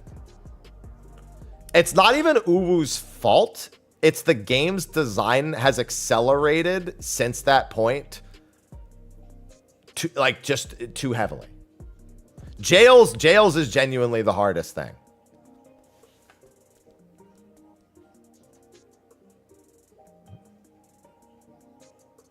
The tea puppets, the fucking dolls, man. Yeah, the mid item level sheet prep. Well, it did and it didn't. I think we over prepped with Eden's Promise. But in other way, yeah, no. I think the mid item level spreadsheet that Theo and Nuber made is one of the best things to actually happen to rating, more so than anything the devs themselves have actually done in the last 3 years. I actually think, yeah, the sheet's public. Like, I genuinely think that sheet has Unreal all con. Oh, grats, by the way, Sendolf.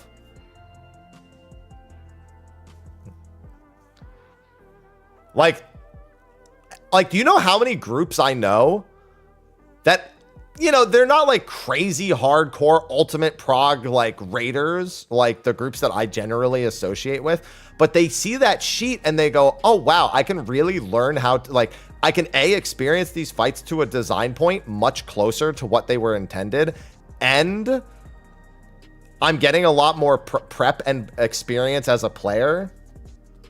Get back into a raiding mindset, experience something new, experience prog again in between raid tiers.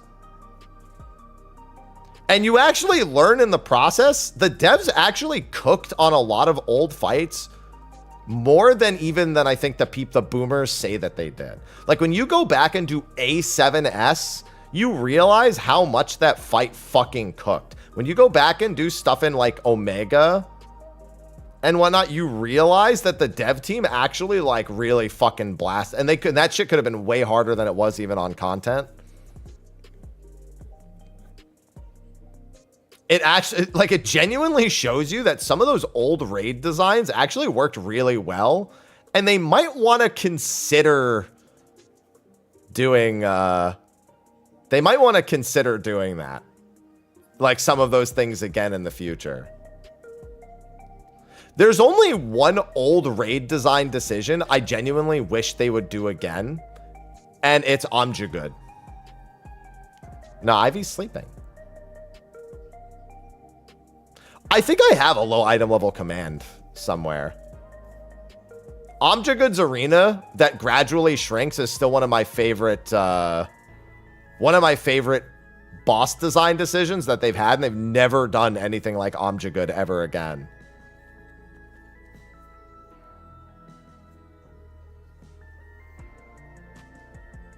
Yes, and on the flip side, I completely agree with that, Chaos. On the flip side, Unreal has shown everyone they really didn't cook on extremes. Bianco came around and everyone's like, this is shit. What? This is so easy. What the fuck?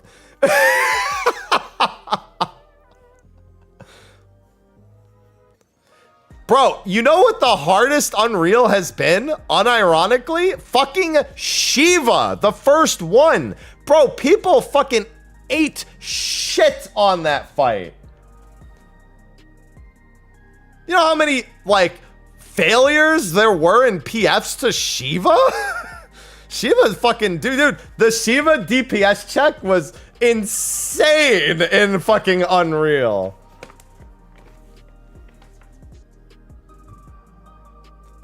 No, the new dungeon doesn't have a gradually shrinking arena. It puts a giant pit in the ground. It doesn't gradually shrink. They effectively just change to a different arena. It goes from being a normal arena to a donut arena, which was a great effect. Don't get me wrong. But Omjagoods shrinks as the fight continues.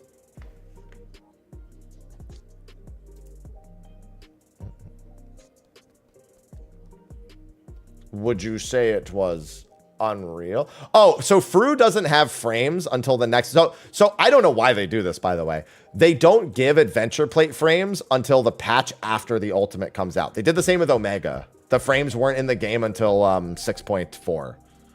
So we went looking. They're not there. So they'll probably be there next patch. I don't know why they do that, but yeah, Emerald. So I actually appreciate Emerald Phase 1 for the shrinking arena. It works really well. That's the only time they've really done it since. But I will say this. Emeralds is more like a phase. Again, it's more like a phase change because he cuts the arena and then you just do the mechanics on the smaller arena and then he enrages. Omjagood, you're racing the arena the entire time and it gradually changes depending on how good you are at killing the fight.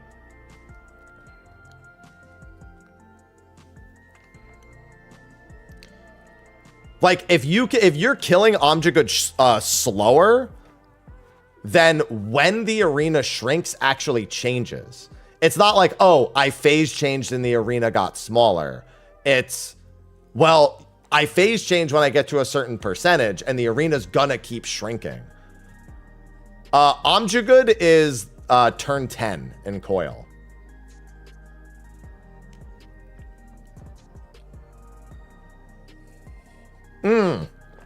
You're right. Adding the frames later is for spoilers. You're right. But it doesn't make sense because they spoiled all of FRU anyway. No, you're right. You're right.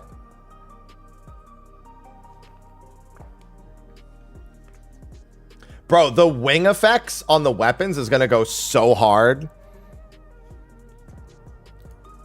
It's going to go so fucking hard on the adventure plate.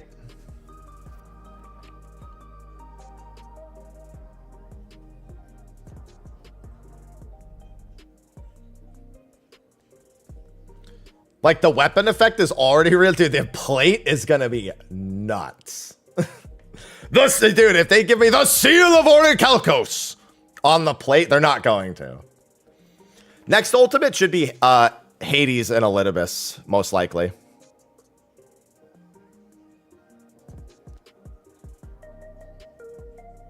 Thanks, Romancy. Yeah, the Sage. The only weapon I don't like is the Machinist weapon. And it's just because I think the Machinist weapon itself is ugly as fuck.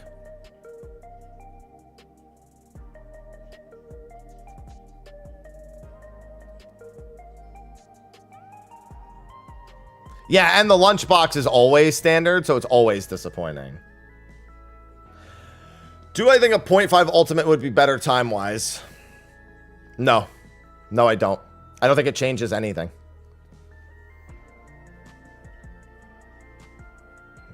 I know some people look at it as like something to do in the expansion funk.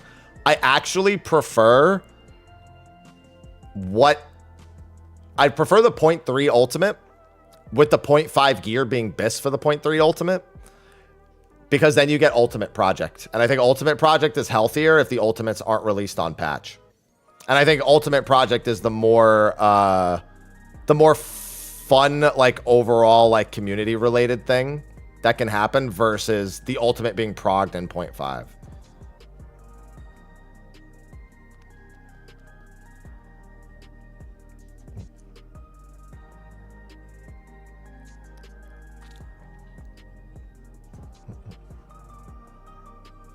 No. Ult Project was the thing that like Sauce and Sayori and like a bunch of other people were doing, where they were just effectively teaching people or helping people across the finish line for as many ultimates as possible. And Momo is about to not get to phase 5, I think. Unless they are just so fucking giga-chatted that wait, how the fuck did they... Never mind, they're gonna make it. I don't know how the fuck they did that. I'm impressed though. That was some fucking gamer shit. They wait. How did they wall? Oh wait. It must have been a tank invuln that I didn't notice. So they walled someone before Hallowed Wings and didn't lose anyone to the Hallowed Wings.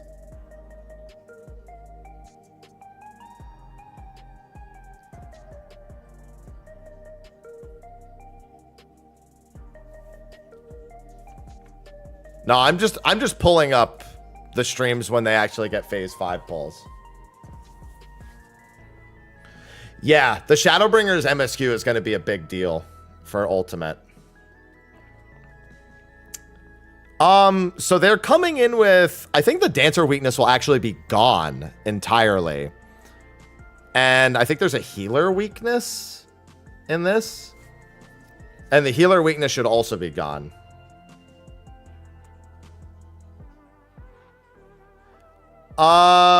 Did the group? No, so we actually sacked an Ockmore in one pull.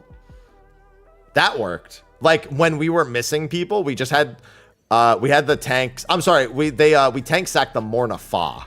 My bad. We didn't consider the kitchen sink Ockmorn.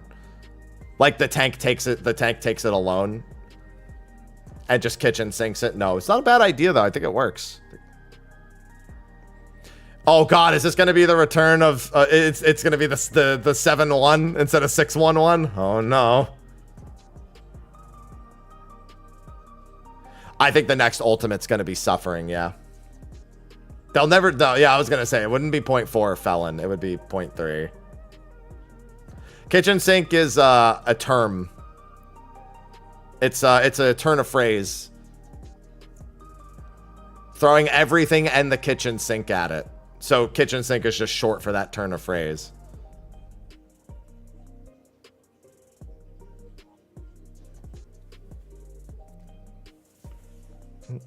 They never said we're getting 2 ultimates this expansion. They never said that.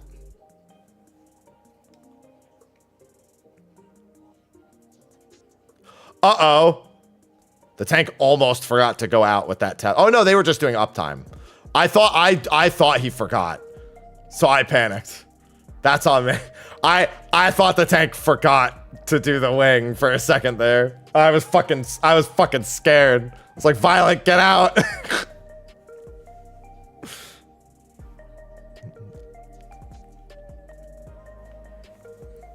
All right, healer first. Tank in, dodge and swap. Melee. Is that a melee? Or is that the caster? I think it was the caster. Maybe they're just doing it by group. I can't tell who the fuck is who. The Picto went last. I saw that. No, they went... Oh, I'm sorry. You know what confused me? They only have 1 melee. Red Mage is fake melee. That's what confused me. All right, so their DPS is more than okay this pull. They're at 61, basically 60 on Pandora's Box finishing. That's ahead of pace. I think you generally want, like, with everyone alive, 62 to 63 is still clearable. So they're ahead of pace, and the longer they're ahead of pace, the easier the end check is, as long as, you know, everything goes fine. So it's just going to be down to the X's. I mean, it's just going to be down to doing this last rotation of mechanics. Bro, I didn't think they had any other ways to make X's look scary, and they keep figuring out new ways to make me scared. The first time because here's the thing, the first time you see an Exaflare, it's scary. Just like by the nature of like how they're designed, they're just scary to look at initially. I didn't think they would find another way to make me scared of like X's the first time I saw them. It's hybrid melee. Literally every ultimate is just like, so what kind of X's are we getting? Like, unironically, every single time that Exaflares happen, or every time an ultimate comes out, we wonder what the Exaflares are going to look like. I was so afraid Momo was going to get cleaved by both there. Oh, yeah, bros. Come on. Just hold it together right here. There you go. One more. The consultation... out. Just listen. They're so far ahead. Literally so far ahead. They just need a clean set of X's. It's fucking dunzo, baby. They're literally like percentages ahead. Like, being under 20 before the Akmorn hits here is so insanely good. I thought someone got clipped there. That person's braver than I am. They're so insanely ahead. Oh, yeah. That's it. That's done. Bro, they're literally like 3% ahead of where you need to be. That's it. That's free clear right there. Mistakeless final phase. Oh, yeah. That's that. Hold on. We gotta get the value. It's not even close. It's not even fucking close. Yeah, he knows. You guys are so tense. It's so cute. Kill the fucking boss, bro. Kill the fucking boss. Greatest Dark Knight they have a name for you. They call you. I'm gonna go watch football. Oh, that was kind of close. That LB was so close. He left his alerts on. Sorry. The highest My point. one wave, I just kept. Shut up! Speech! The highest point on the planet Earth is Mount Everest. I'm standing on the summit, looking down at all you shit cunt wannabe Dark Knights fucking up the wings yesterday. That's Can't even see you. that's violent talking, all right. You can, and we all know you can. I can't enjoy the cutscene because you're speaking over it. Is that why you can't enjoy it? Yeah, that's fucking violent, all right. I love the end cutscene for this. Yeah, she did the scream there. Along with the LB. Oh god, dude, I'm gonna cry. There's no way. This is from my childhood. Final Fantasy VIII. Yeah. Hug me. There you go. All right. Another one in the books. That's another one in the books. So their LB, I don't know that their LB hit. It did, but I think it basically did under 1% of the total damage. We did it. They did it. Good job. That's another one down. That's another one for the books. Where's the dot? I see 3 of them. Wait, that's Ether Flow. Yeah, that was the anime LB. Basically, that was the anime LB. They give it to you last second, but even you heard it there. The melee was like, "I'm sorry, I almost forgot to." He was like, "I almost forgot to LB." He's like, "I'm sorry, that was late." Yeah, they were ahead anyway. However, I will say this: if that LB3 didn't land, they wouldn't have killed. They actually would not have killed the boss if the LB3 damage didn't land, or like it would have been down to it would have been way too frighteningly close. Because that animation where she slams down is the Paradise Lost like end animation, and she did it. Their health bars were literally about to disappear. So that LB3 actually was almost a problem. But again, with the screaming, I'm almost so. Okay, another thing we just learned, the scream didn't happen until the LB3 was landing. Because on that poll, their scream happened at 1%. Our scream happened at 3%. So again, they still really cooked with how that line is registered because it's basically Rin and Gaia assisting you in landing the killing blow. Or like that's what it represents. Yeah, there's been most of the ultimates have some form of DPS LB3 requirement. Well, at the very least, they're designed with them in mind. Like, you know, Uwu is designed with caster LB into melee LB. I know that it's technically, you know, there is like an LB, like a really weird like LB like clear of Uwu, where I think they did it like, what was it? It was like no DPS LB, Uwu, I think is what they did. Oh, I just saw the tethers pop on stream. I'm almost certain that there actually is an Uwu clear that's like no DPS LB Uwu or something like that.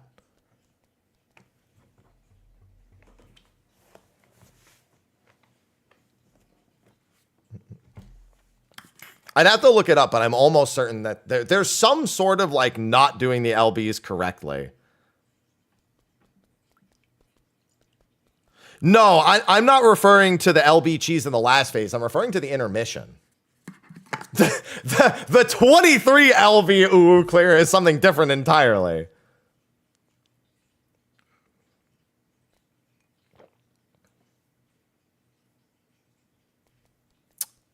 90 to 100. I mean, you could do bows here if you wanted to, but dailies, the daily roulettes and everything. You could PvP also.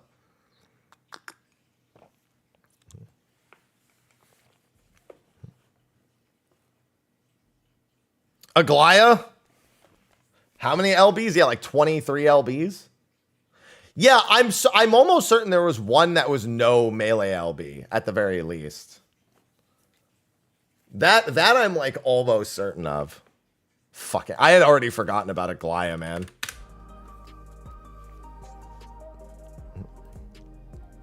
Fates and everything. Oh, dude, I saw my Miro board open. Get out of here.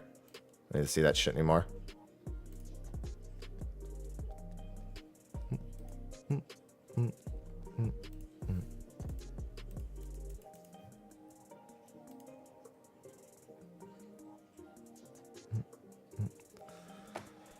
Oh, the Aglaya mines. I think I did 1 day of Aglaya mines just to see how good it was.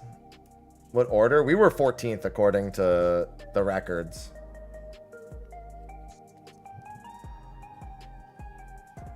Dude, the Scream is great. I really like that Reen and Gaia effectively only join you in the nerd Scream.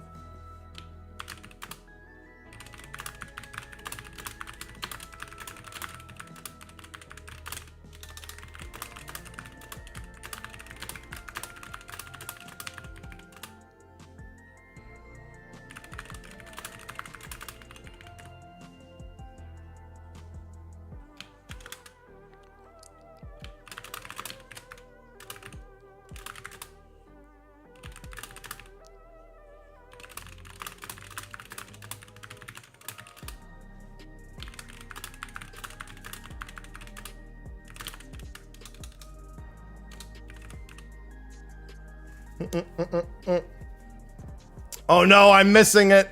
I'm missing it. There's another one, Kelton, yeah. I mean, they could do a lot of things with boss health, but they're not going to.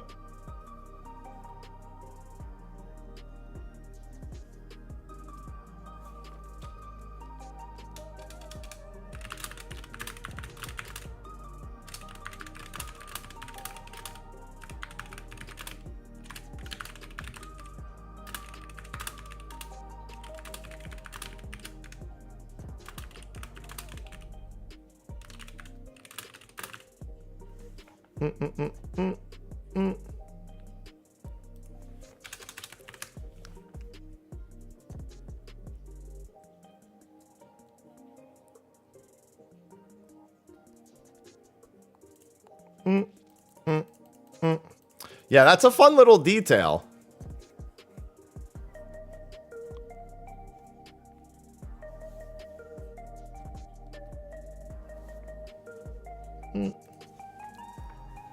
Oh yeah, absolutely, Patras. Yeah, we were Awk Raid the 14th.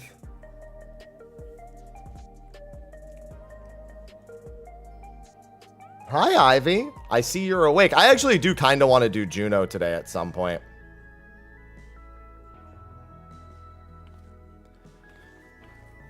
Our post-Eden Raid Festival. Man. Hi. No, the only thing that was psychologically killing me was on the 5th day. I was like, all right, we just need to get some consistency to phase 5. And then like the number of like phase 4 flubs was still really high. And I was just like, I want to go get sushi. We don't have to wake up tomorrow. Come on, there's not really anything on the line, but I'm ready.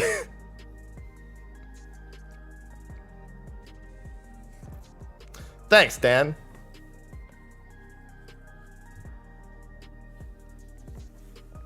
Hi. Hi, Ivy. Hi.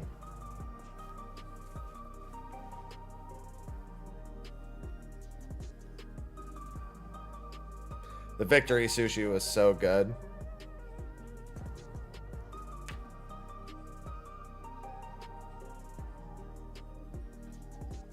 Hi.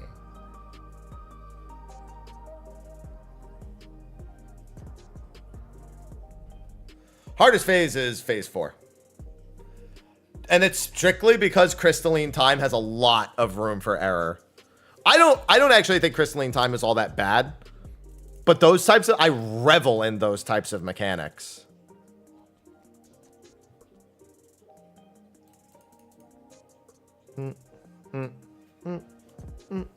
Hi. Yes, and Ivy, actually no, Ivy didn't get her victory treats.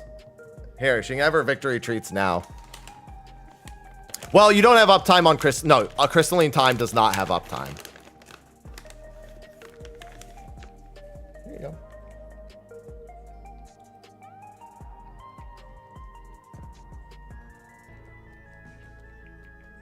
All right, those are today's treats, and then these are yesterday's treats. 1, 2, 3.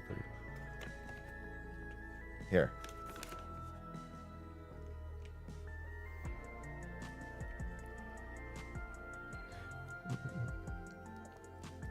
Ivy was very good yesterday in particular.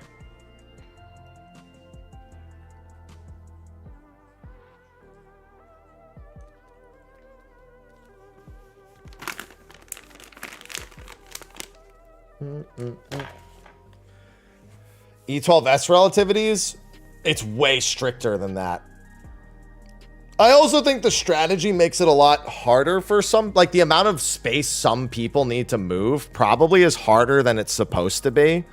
Like what people have actually been doing, I think is, it's just probably something that's harder for a lot for performing. Like having basically the chance that you could have to run to 3 to cleanse your debuff and then run back to 1, like southwest to northeast or you know, southeast to northwest. Is brutal. Like you can make it. I did it. I did it. And everyone had to do it for our proc. I actually think Momo's group using a position that's closer to the middle of the room eliminates that problem altogether. They basically do the exact same positioning, but they do it closer to the traffic light. So that way, everyone doesn't have to run nearly as far. So it eliminates that like entire concern. Nar, thanks for the 13 months. So with that in mind, that probably resolves that being one of the biggest issues, but it's still a big, like, everything needs to be so precise. And even then, it's still technically recoverable. It's just scary. Like taking a death there or, you know, somebody not like there's ways to at least get past it, get into phase 5. You expect accepted strats to look very different? No, I don't. I don't think accepted strats are going to look that. I've heard what some of the PF strats are for Diamond Dust. I don't know how I feel about some of those, but maybe I don't know. I've heard that that Diamond Dust is much scarier than Light Rampant. Apparently what JP is doing for Diamond Dust is very similar to what we wanted to do for it first. And we moved away from it because it strictly created like more fail scenarios.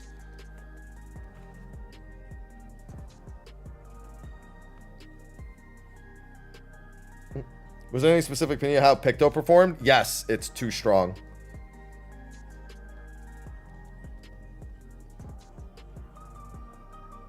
Yeah, no, the color partner stuff is fine, but somebody said that JP was doing some like really weird, how do I put it? I'd have to look back on our Miro board, which I just closed, but we originally had like, we basically somewhat moved the position based on our color partners, depending on whether it was in or out.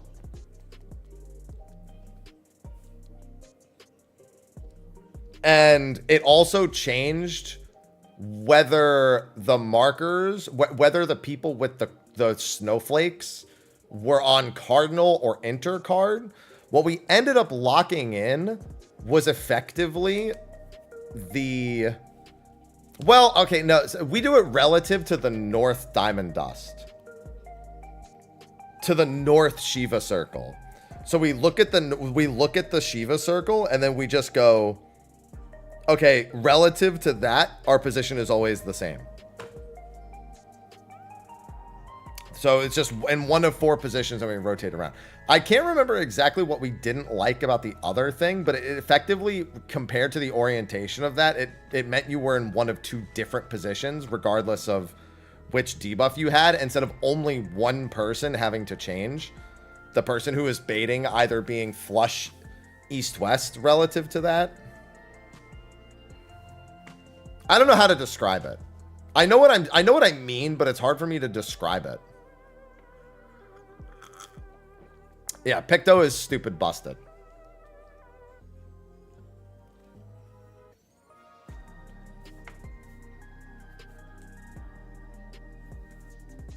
Yeah, I don't like that, Dean.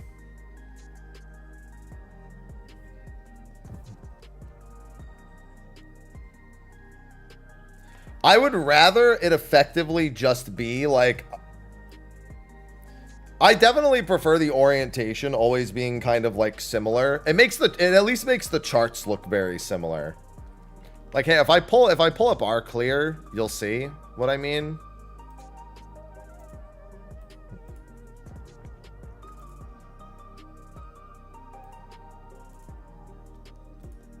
Where is it?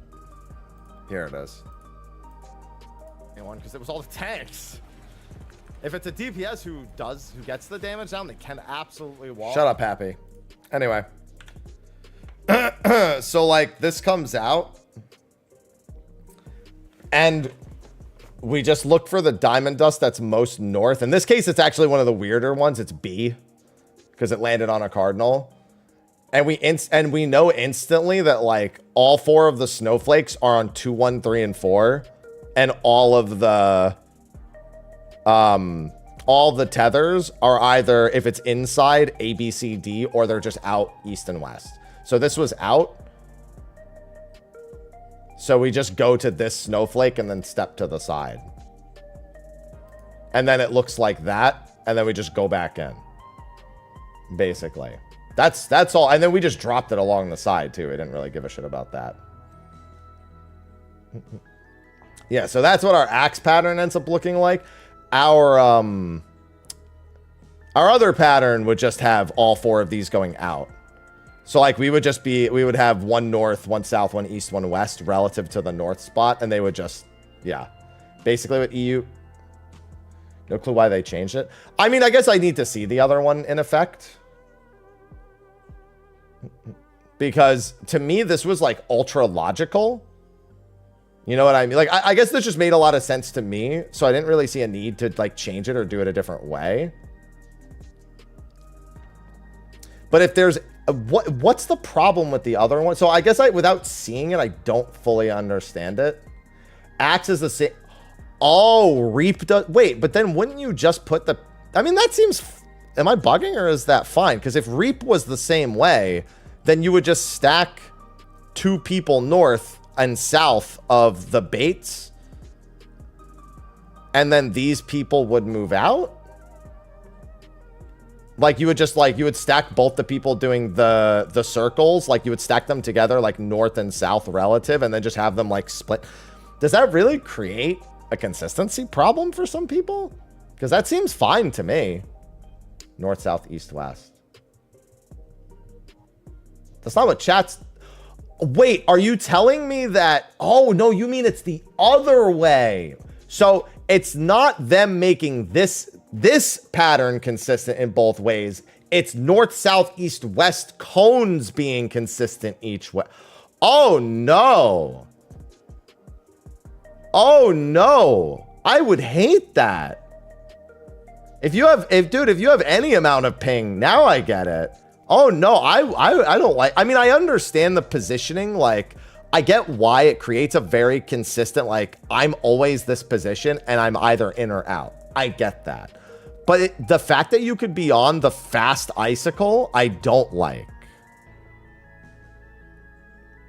I'd much rather have to be like, to know this. It would make perfect sense to me if PF just did this, but in and out.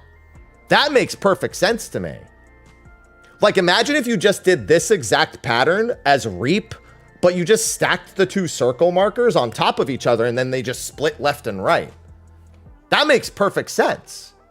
To do this both ways. That I think is way smarter to do for both in and out, is to do this configuration in and out. Oh, okay. See, my brain went to what sounds like the more logical strat. Okay. Damn. Yeah, I don't like that. I don't like that at all. I would much rather have this exact configuration in and out. That seems so much safer. Listen, just because the PF doesn't usually have logic doesn't mean I can't hope.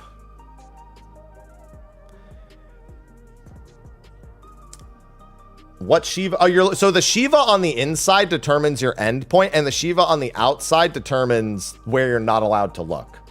So treat Shiva on the outside like one of Thornton's eyes, and treat Shiva on the inside like just the origin point for stillness and silence.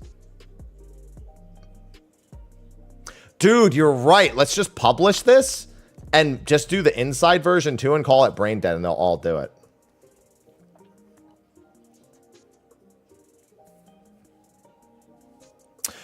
No, nobody's on the fast ice in this, Dean. In what you're seeing right now, there's no, like, nobody's on a fast ice. The fast ices are north and south. Or I'm sorry, are on B and D are where the fast ices are. We're not calling it happy ice. We're calling it Brain Dead.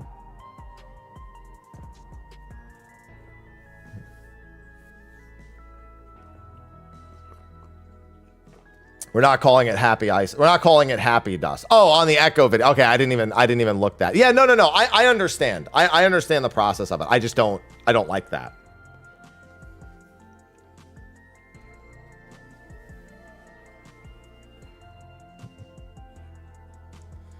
It's probably just, I would just say the potency is oath. No happy dust. That sounds like you can't talk about it in public. Can't see anything wrong with that. I sure can. But bro, the light rampant strat is the big lifesaver, dude. Like this strat for light rampant. Oh my god, dude. This was such a lifesaver. This by far, and again, Revenge actually came up with a similar strat, but he was still trying to orient it to the beacons. He just like if he had just gotten to the final realization point that it didn't matter where the beacons were, then we would have adopted it a day earlier. He was so close to getting it. And then, like, the next day, basically, you know, found it and said, yeah, it was what Revenge was working on. But, like, it's just missing, like, one step. Like, just had to eliminate the balls as a factor. Yes, that's definitely what it is, Chaos. Yeah, this was a huge... I still think that we had too many people doing this. So see what High's doing, where he runs directly out? I think we needed to eliminate that. I understand what it was effectively stopping, but it made this last movement a lot scarier because sometimes people were just too far behind. And we were just like trying to make sure we didn't miss anyone in that group. So I think that was the one thing we probably should have worked to eliminate more. I know what Momo's group was doing when we were just watching them before, is the people with these, effectively, they do this. They do a zigzag. They start like on the A marker and they go out, in, out, in, and then join the group. What it means is that you can't safely go back to the middle as quickly. So like if you bolt right to the middle of the room as a 2, there's a chance you would, the puddles are literally just sitting in the middle tower, which is, I get it, it's a concern, but honestly, I like, that's fine in my opinion. But I also don't think these require that much brain power anyway. I'm going to make a separate video for all this stuff also. So like right now I'm just doing the discussion with chat. I'll make a separate like YouTube video with a lot of these same points that we've been talking about here. And I'm definitely doing a video about Pictomancer. I've seen a couple of different stoplight strats. I think Renan is actually doing a different stoplight strat. Let me see where they are in the fight right now. They're dropping some of their spreads all the way past their stoplight, which, you know, eliminates the issue of it potentially clipping mid. It's just a little scarier to do. Like there was one part I saw with Renan's strat where effectively like somebody would be baiting, like let's say there's a stoplight at 4, right? Let's say there's a, actually where's my stoplight? I'll just go to that. So let's say there's a stoplight at B. There was a point where somebody would bait the stoplight at B and somebody would subsequently be dropping a rewind out here in Renan. And I don't know the logic behind it. I think they have set spread spots regardless of, I'm sorry, set spread rewind spots or something like that, regardless of like which towers are being baited.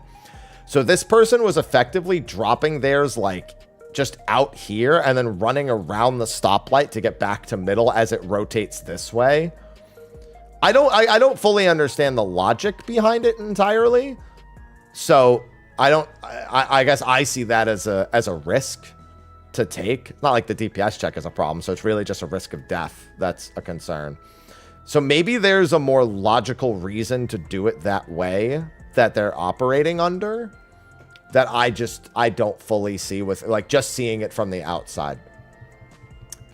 I will say that the way we did it does come with the risk of like being a pixel too far forward or a pixel too far back. And Zeph actually put out a reference for our strat of exactly how he does his stoplight baits to make our strat safe.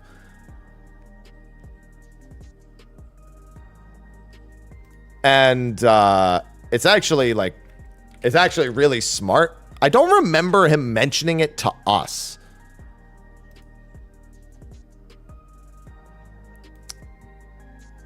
But it's very, very useful. God damn it. Here we go.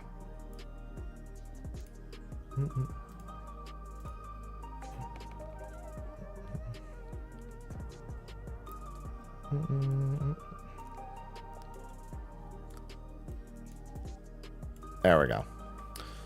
Yeah, so when we bait ours, or if Theo here is trying too hard to be sideways and he angles it backwards a bit, then I'm dead.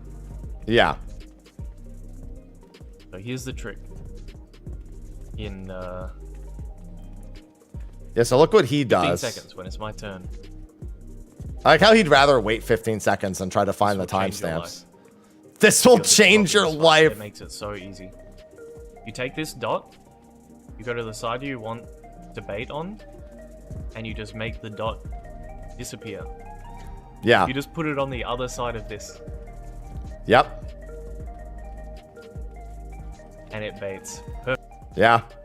I mean, literally just effectively making the dot in the center of the marker over your head disappear. Like just take tiny steps until it disappears. Yeah, that completely eliminates any risk. I think it depends on your camera angle slightly though. And I think that just happens to work for his camera angle. But it is a good way of identifying it. Just getting rid of the little dot over your, the rewind over your head. All baits condensed into a single pixel. Listen, you got to be careful when talking about pixels now. I probably won't bail this. I don't think there's really much to say over that.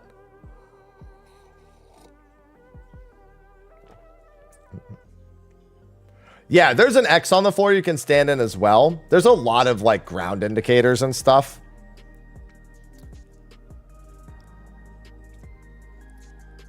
But that's like for minimum movement, essentially. Dots and pixels, Smadge.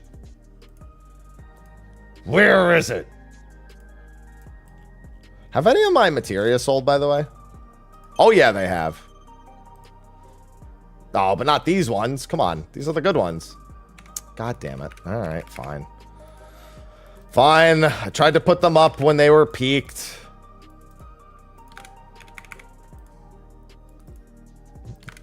And I'll put the other ones up too.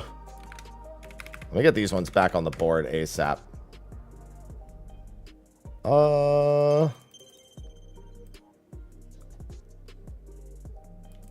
I definitely got to do some... I got to start collecting my maps again, too.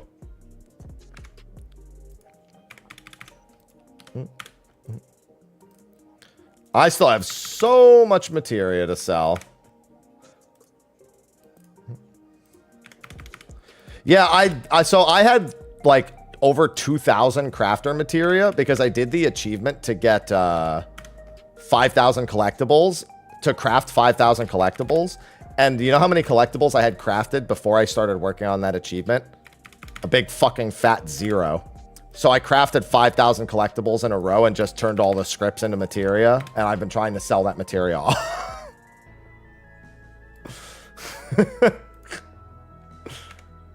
That was a PlayStation achievement.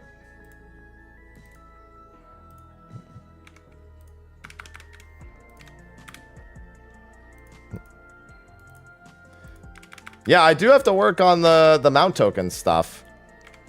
I gotta work on the mount token stuff. I gotta do some more maps for the 20 final floors. All right, that's it for now. I don't want to overflow. Can you have some materia? How much money do you have? That's the real question. How's the prices looking on these? I'm willing to go for the undercut on that. What's the exact undercut? 8,749,996. I'll go for the 1 gil undercut like an asshole. And I'm gonna leave the Venturous flute as is. Measly 521 million. Hey, nice. All right, pay me.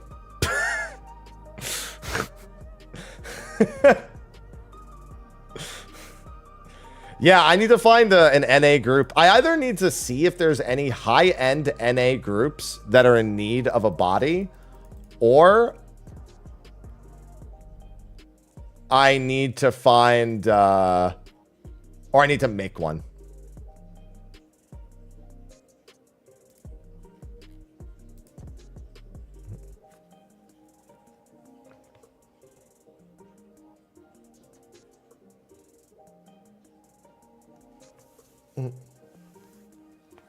Yeah, if I can find a group. Well, here's the thing. If I put a feeler out today and there's no group because of Christmas, then I'm making one. The big thing is that I want to make one.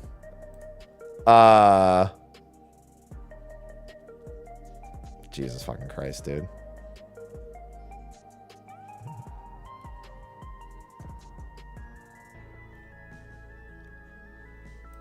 Sorry, just fucking Twitter bot spams.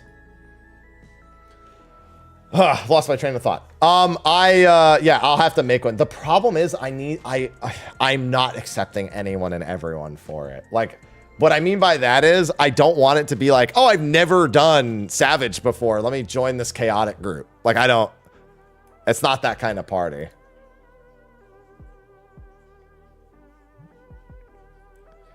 Dude, I stay away from most of that shit.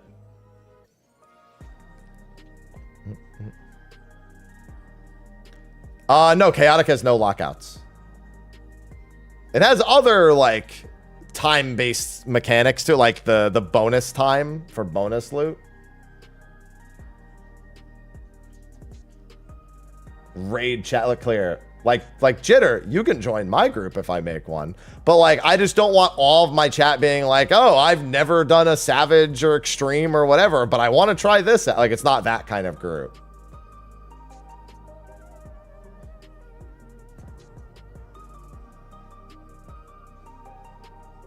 Awk chaotic raid time. Well, the point is yeah, I want people who have done hardcore prog. I just don't want, I want people who are capable of doing mechanics. That's it.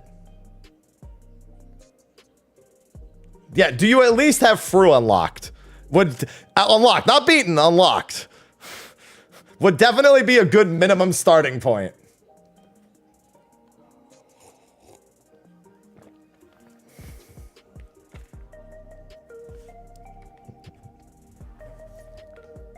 Yeah, it's not like my Unreal groups where I just kind of like, oh yeah, it's just a fucking Unreal. Come on, just make sure you understand the fight, and we'll just get this over with real quick. Have a few wipes. I'm like, guys, we have other things to do. People are waiting on our weekly alliance raids. I effectively want chaotic to be a 1 day clear, because chaotic is supposed to be like a literally like. It was supposed to be extreme difficulty.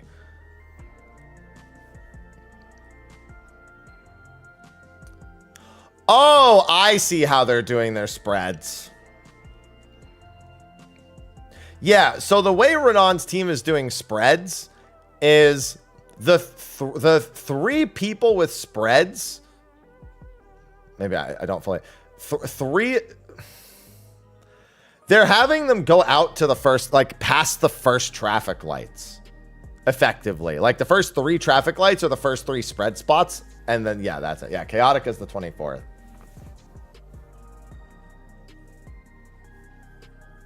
Yeah, I literally just want to do it day 1. Because if it's supposed to be an extreme difficulty fight, and they said it's slightly tuned higher than that,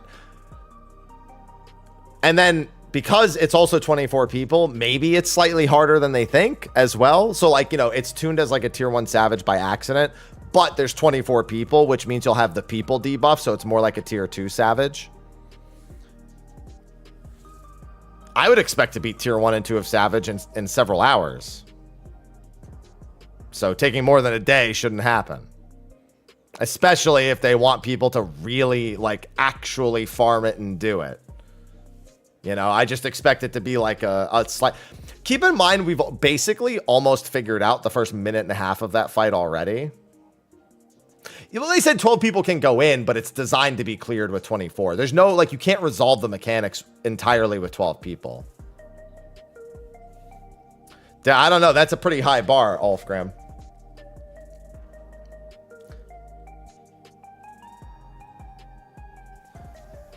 Yeah. And also, I mean, let's be honest, you know, take whatever they say about difficulty in Dawn Trail, add as many Pictomancers as you can, and it brings the difficulty down.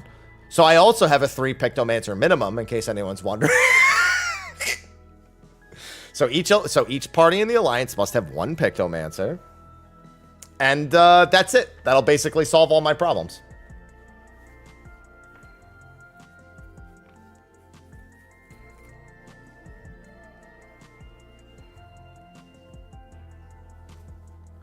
No, so if we go with more than 3, I don't want the LB generation to get screwed. I know it's not old. I know the change that they just made was very specifically to Ultimate, but I would prefer, personally, to not, there's still the normal LB restrictions that exist in the game.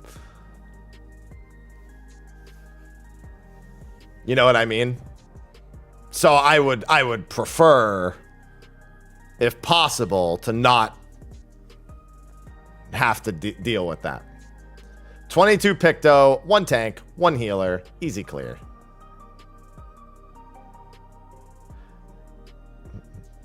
Yeah, it's 2 tanks, 2 healers, 4 DPS in each party. Correct. It's 3 regular full parties.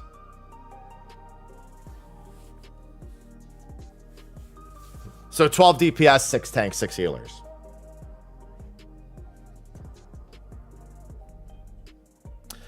I'm going to be looking for tank LB cheese somewhere in that fight. So be on the lookout. Dude, if you think about it, if every Pictomancer just staggers their 2-minute buff window, we basically just get a free indom every single time. So you bring 12 Pictomancers and you just don't need a healer. Just stagger the star prisms. Smile.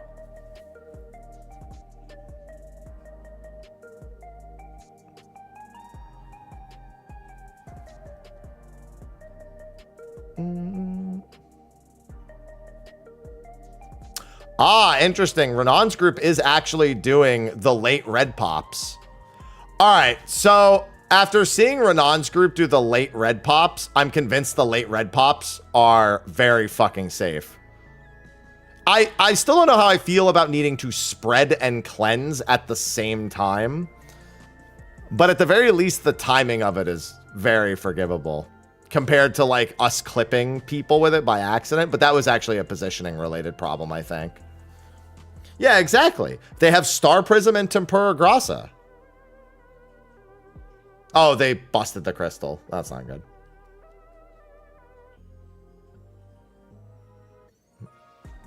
Yeah, how many Pictos per second can I do this with?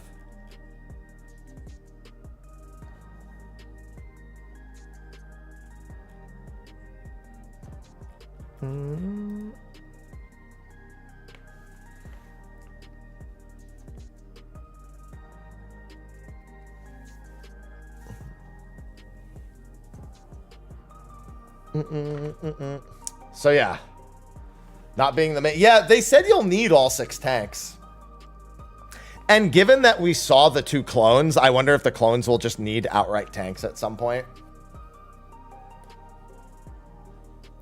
But I think we have potentially the first almost minute and a half to 2 minutes of that fight solved already. Because the first mechanic, so Final Fantasy XIV has a very specific type of design where if they need to teach you something, they will spend time within the fight making you do that mechanic in isolation. Excuse me. They will make you do it in isolation first, and A, that eats a lot of time from the total Enrage, and B, it almost guarantees it's going to be used in the very next mechanic. And they need you to know it immediately. So in Chaotic, the 2 first things they show you are the donut AoE next to the boss, where it's like under the arm that isn't swiping, and the point blank AoE. They spend literally almost a full like minute getting to the point where the boss is doing the first mechanic. The first mechanic labels people with different debuffs and then gives you like cross AoEs that you need to avoid. I guarantee you that mechanic ends with either the point blank or the donut AoE and needing to be split into groups either based on the debuff or based like it could split you into, I don't know, 2 groups of 12 or 3 groups. They could do the they said that it's not going to be splitting the alliance 3 ways evenly. They've said that like they're not just going to do that for every mechanic where, oh, these 8 people need to all stand together and it's everyone in the same. Like they know that that's how normal alliance raids are done, and they very specifically call out wanting to make sure that isn't the case with this. So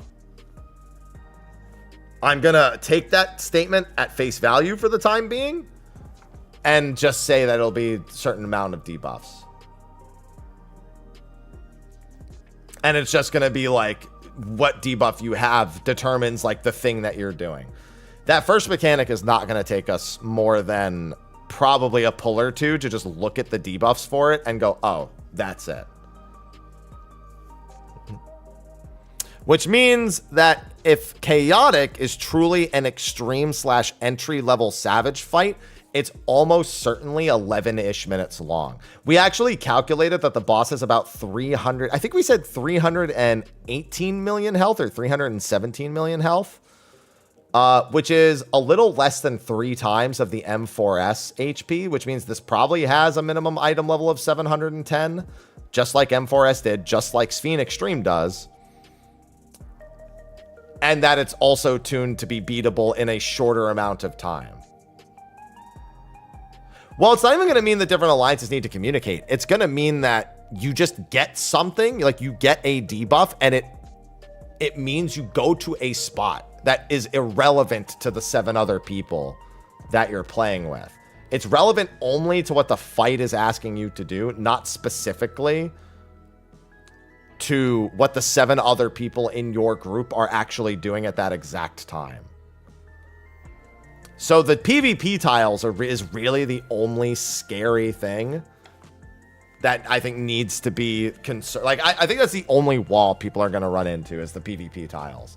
And keep in mind that while I think you'll need to start all 24 people on the PvP tiles, the arena design there is really interesting because there's a ring along the outside that connects both the east and west platforms. I'm assuming that that's going to be used for dodging the half-room cleaves from the boss.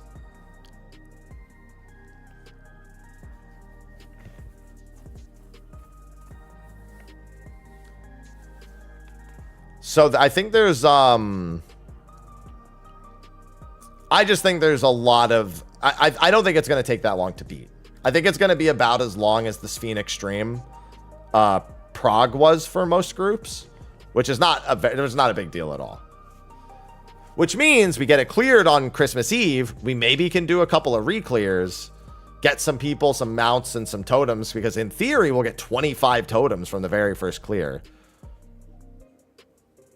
And then we go join the other groups, like Discord groups and stuff. And then once it's all regulated and everything, it should go a lot smoother. Get the mounts, get all the rewards, get the gear. And it should be a good time. I still think they should have given it 735 gear. I think at this point, I don't care if they give us Ultimate Bis like a month after Ultimate comes out.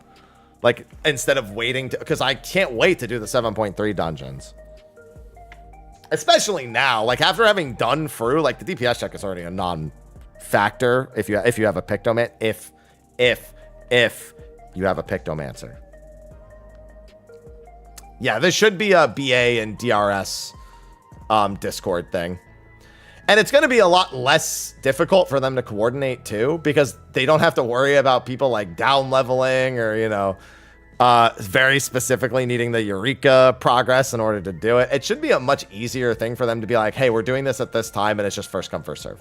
It also means they'll probably need more people to lead Discord runs. Do you have a damage down? Do you have a damage down Pictomancer? You mean a summoner?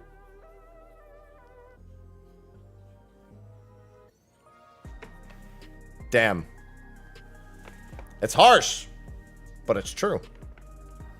I believe the great James McGill once said,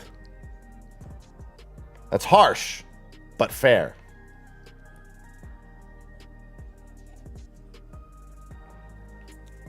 Thank you, Better Call Saul. I knew you were just trying to teach us this lesson.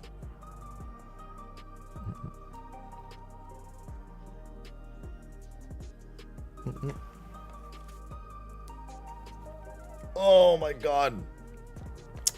Alright, I should probably do Unreal today. I've got a lot of content to record in regards to FRU, but that's all going to happen after stream today, pretty much. My discussion for this was meant to largely be with stream. And that's the problem, is that it's not fair. And that's life.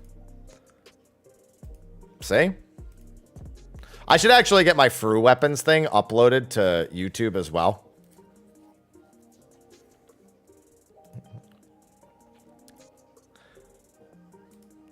Hey, you know what? At least, think of it this way. At the very least, everyone makes fun of Summoner, and nobody's saying damage down Pictomancer means fizz ranged.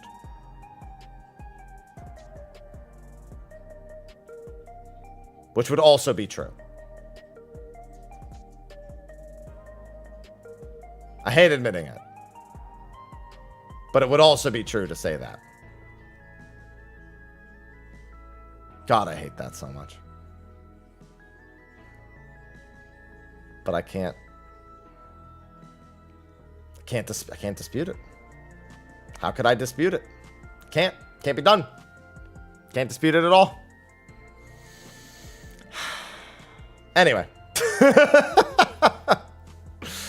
Don't worry, just me wallowing in my sorrows. No big deal. All right, I'm going to make a thumbnail for this. I also need to pee really bad. I've been drinking my coffee nonstop and I haven't gotten up to pee a single time. Now I get to look forward to Path of Exile 2 on Friday. Oh, I'm so excited.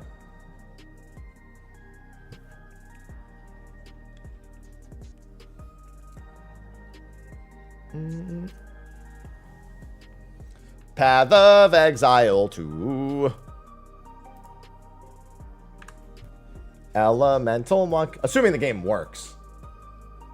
No, I haven't seen them struggle busting through UCOB at all. I'm not gonna lie, dude, ever since Aloha's passing, I've barely been on Twitch. Watching Momo clear is actually the first Twitch stream I've watched in literally like a month to a month and a half.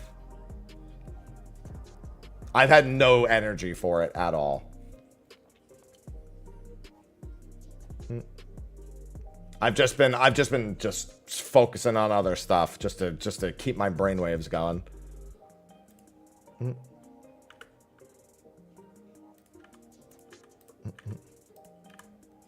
Hello, Purple. So I have not watched a modicum of anything Echo has done for this. I haven't watched any stream at all in quite some time. Like I said, that Momo clear, watching him actually get his clear right there, that is the most I've watched. I just realized I thought I took a screenshot of the weapon. No, I definitely did. Where is it? Oh, right. I got to scroll back further.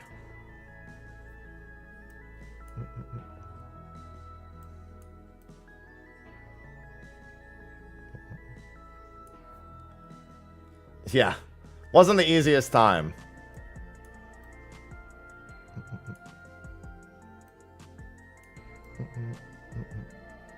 All right, let's just do this. Yeah.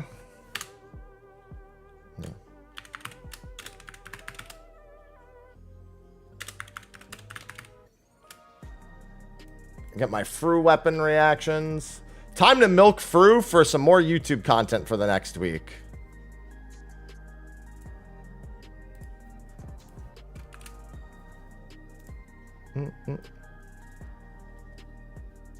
So many videos. So many. Frosty said he was going to be making a statement after the weekend, didn't he? About future of the race. Probably because of the whole red dot thing, I assume. Him wanting to talk about, like, the race and how he feels about it after everything. I'm pretty sure he said he was going to, like, make a statement about everything. I don't know, like, dude, I don't know why everyone is so worried about, quote, integrity of the race. Like, here's what realistically happens, right? Group clears on stream. Everyone accepts that, as long as, like, nothing, of course, comes out about them. Like, they celebrate it, they like it. Something does come out, everyone gets a meme about it.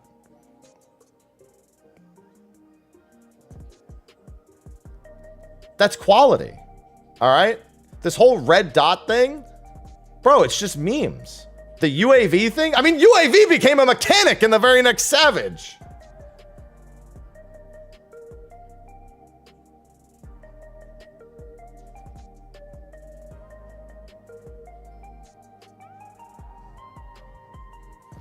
Bro, literally the value of it. If we get a red dot mechanic in 7.2, oh my god.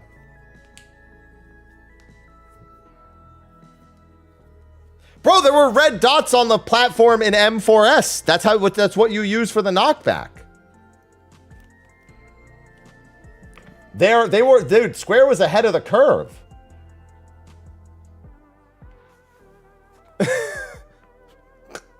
What's game of the year? Probably Rebirth, if I had to pick one.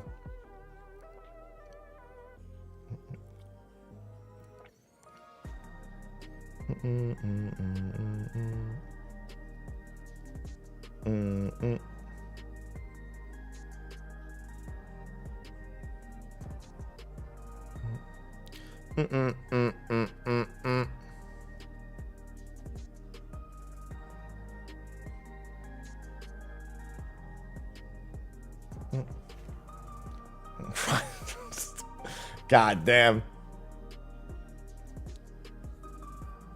Yeah. ACT is absolutely cheating, whether or not people like that. I said that yesterday too. I think I saw a tweet. It was from June Bob. I think it was June Bob. It might not have been. It might have been somebody else. Where it was like, team doesn't stream. I don't remember exactly what it was, but it was like, people won't accept a world first without logs, but ACT is considered cheating, so it's not legit. Team doesn't upload logs or streams. They're sus and thus not legit. Can't win. The whole race doesn't exist. Yeah, it was basically that the whole race literally doesn't exist without some sort of rule being broken.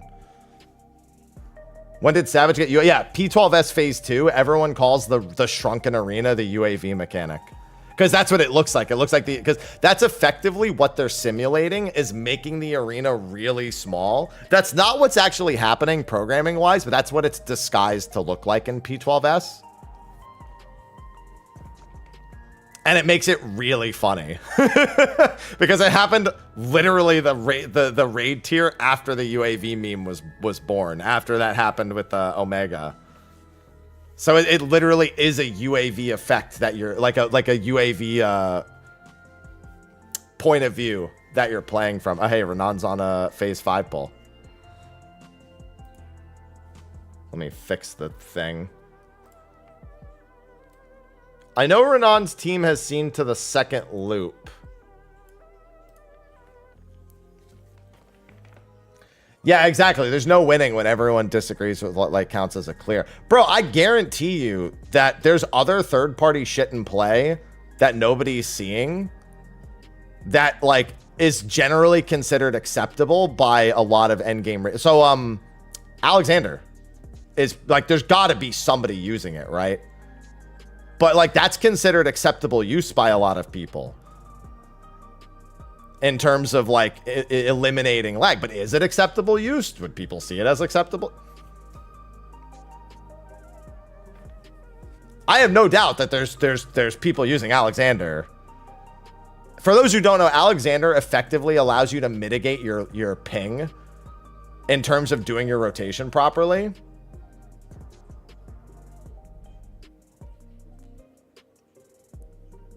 So like, if somebody has really high ping, they can. Oh no, never mind. I caster cursed the fuck out of them. That was a dark tether mistake. All right, sorry about that, Renan. Yeah.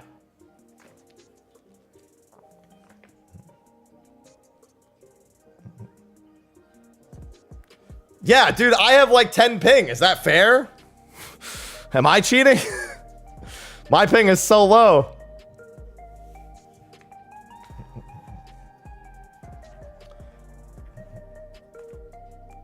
Yes, you have to buy. So there's the $30 pack. I don't know if they're giving. So I'm doing a sponsored stream on Friday, Purple. They might give streamers like key giveaways, but without a key giveaway, yes, you would need the $30 pack. Yeah, and then some people consider the dot to not really be that big of a deal because the dot is just showing you something the game already has. But it is also something that the game doesn't want you to see because the ability for you to do, like you to actually play around that exact dot without it being there is a better understanding of the game. But that's the point, is it's like nobody has a set standard. Yeah, like that's what I mean, Ulfgrim, but like some people are going to consider that acceptable. Others aren't. No, they're probably not going to congratulate anyone on this world first. I got negative ping. Thanks, Kevin. There's going to be drama every race. But here's the thing. It doesn't make the race worse. It makes it... Don't take this the wrong way. It makes the race better. It's like dinner and a show. That's what it ends up being at the end of the fucking day. It's dinner and a show. Which one's dinner and which one's the show? I don't know, but you know. And unironically is like a part of it.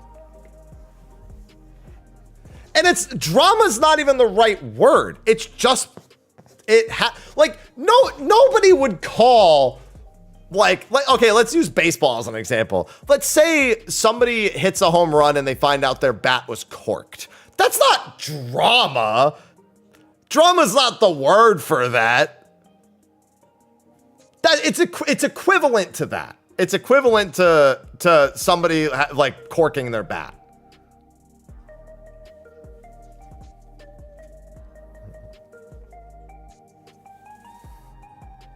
It's a scandal. Drama is like drama's like real world on MTV shit.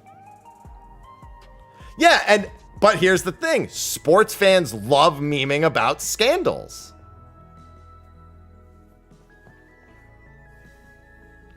Oh my god, exploit bro, I had somebody on Twitter tell me I was a stain on the Final Fantasy XIV community. A stain. I clicked on their Twitter profile.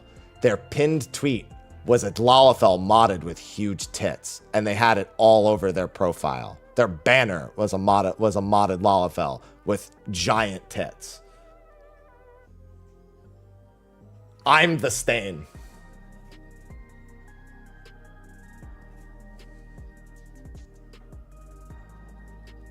Me.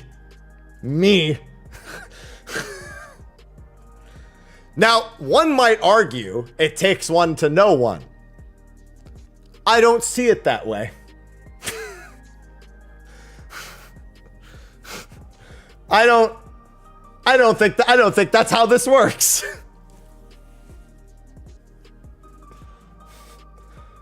I'm gonna say the hypocrisy.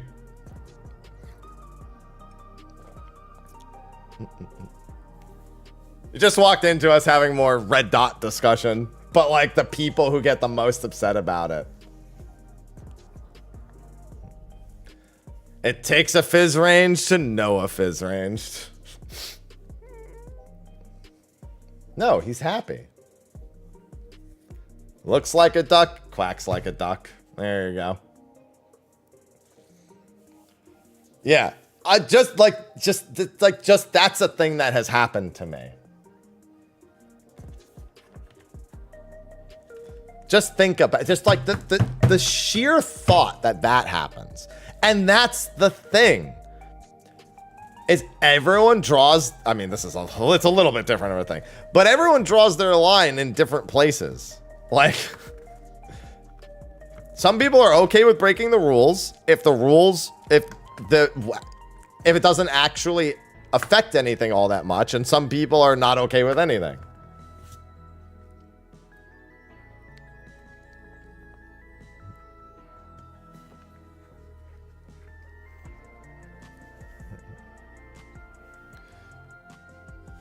Mm-hmm. Why did they call you a stain? It was not because of the tweet. It was just in response to a tweet. Oh my God. It was in response. I think it was in response to the Mr. Madge tweet. It was around that time. I think it was a response to the Mr. Madge tweet.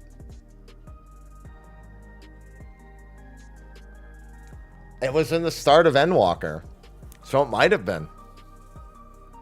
Because it was because all it was I had a really popular tweet and they responded with that. It wasn't like a controversy or anything.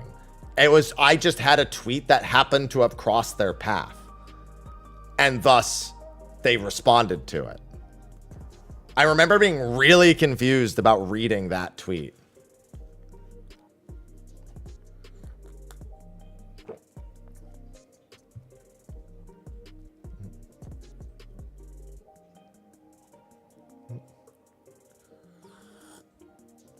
It's not a simple fix, Big.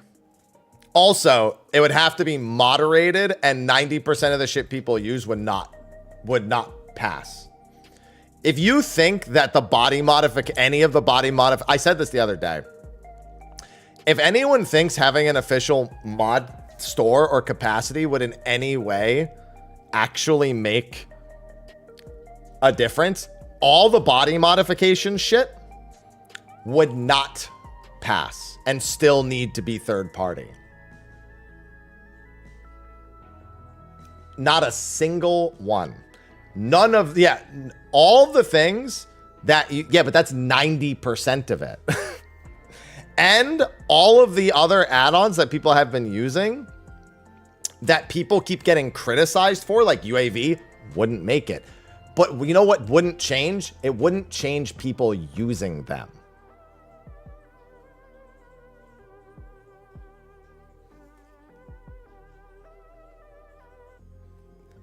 It doesn't change anything. All it means is that anything that's not on the, that wouldn't be on a mod store, that is whatever, for whatever reason isn't, everyone would just, who's already using it, would just go use it anyway.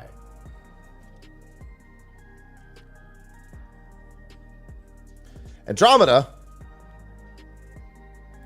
Thank you.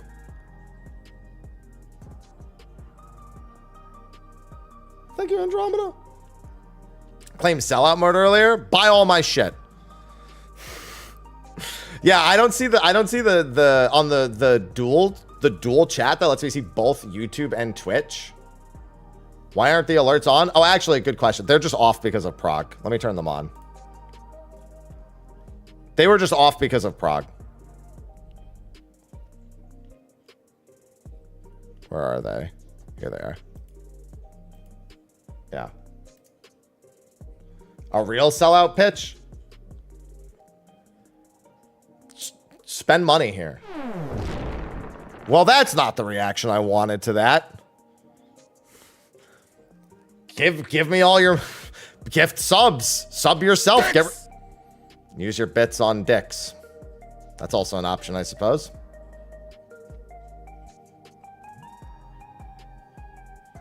It's huge.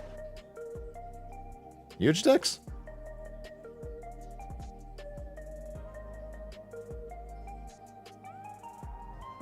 Chat? Did chat just make a joke with their own sound effects and laugh at it themselves? It's huge.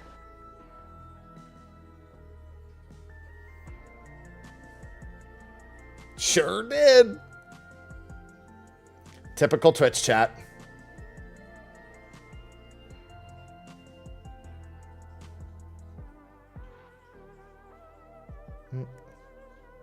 Hello, Seraph. Yeah, dude, it would absolutely chaos. Yeah, be a lot of people. Oh, Lucid, thanks for becoming a member on YouTube. Dude, we had like 200 gifted memberships yesterday. Because it's from 2002, Peekle. You forced my hand. I wish I could give YouTube members more stuff. I just refuse to pay gate content on YouTube. It's the #1 thing I never want to do. And that's literally, YouTube memberships are built on the principle that it's up to you to put something behind a paywall. It's like a few emotes I have behind it. I can add more, but like, that's it. Like, I just don't like the idea. Like, the whole reason I make content is because I like making content. Why would I don't know. If you, I'm a big fan. If you build it, they will come. I know I will, at least. Anyway. Early access is one thing. I don't think I make any content that deserves to be early access. In all honesty, I don't think I develop content that is early accessible. You know what I mean? Like, what am I going to do? Like, I'm going to record my Q&As on Saturday, release them on Sunday to members, and then put them out on Monday? Or record State of the Realm on Friday, release it for members on Saturday, and then everyone else on, you know what I mean?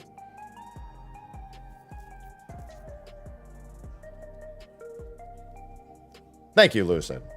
I just don't like the idea of paywalling content. Like, that's why my Patreon doesn't have any paywalled content.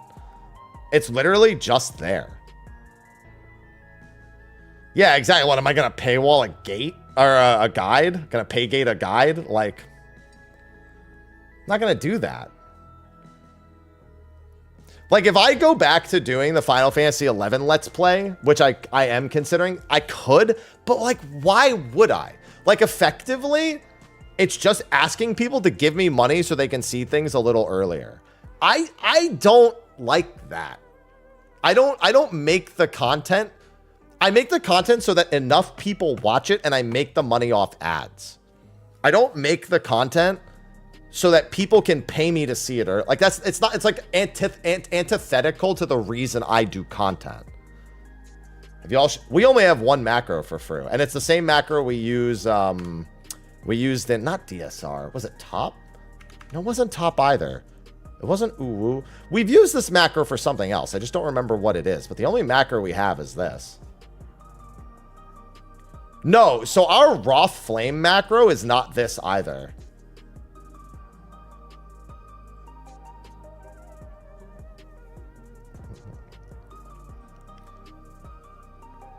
So our Roth Flame macro was literally just, it marked everyone a set thing to visually remind them of the prior. So it would be like mark 1, 2, 3, 4, 5, bind 1, 2, ignore 1.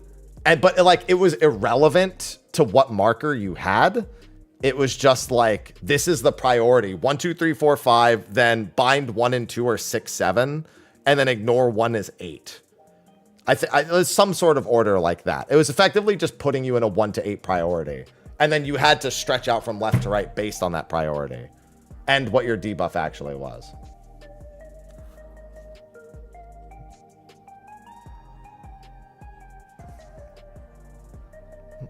But yeah, this is what we use for phase 1 for FOF.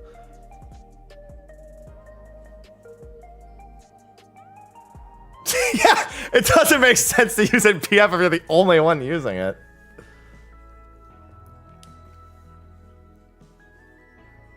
Bro, I remember in my DSR clear, in the YouTube comment section, there's people insinuating there's AM usage for our self-marking.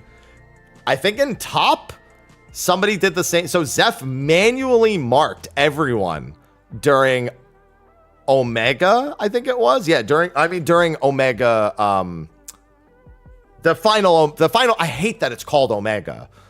Like people who do top know I'm referring to the third mechanic in phase 5. But I hate that that the mechanic in Omega is called Omega. Yeah, it's Dynamis Omega. Nuber did?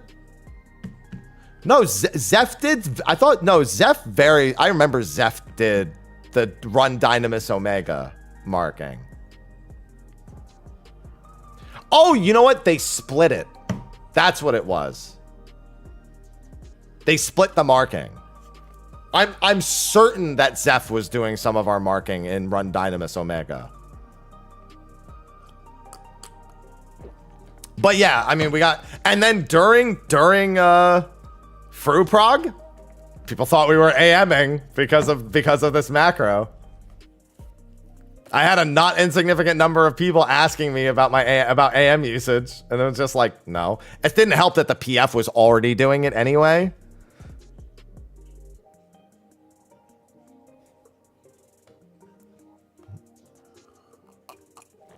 To be fair, I will say having an ultra wide is cheating. It's just, it's allowed. I hate the way ultra wides look. I can't like watch stuff that's in ultra wide. I think it's hideous. But in terms of like gameplay advantage, 100% ultra wide is a gameplay advantage. It's a hardware advantage, yeah. Like, it's undeniably it's crazy. Yeah, it's like ping.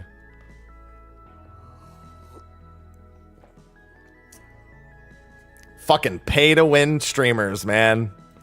Buying ultra wides and shit with all that content creator money, because everybody knows every content creator is a millionaire. So of course they can afford a $199 ultra wide. I'm not gonna lie. I bet Whoops this costs way more than $199.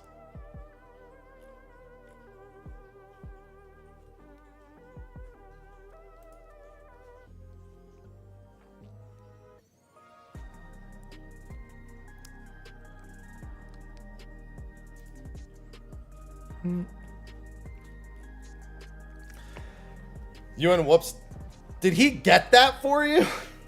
It's like 250 to 300. It's not that bad.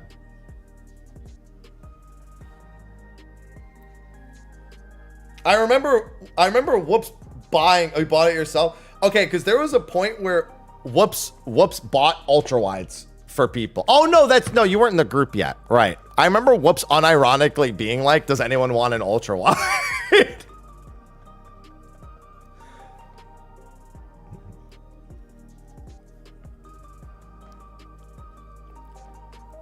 Yeah, that was before he just made the recommendation. No, there was a point where he genuinely offered to buy people ultra wides.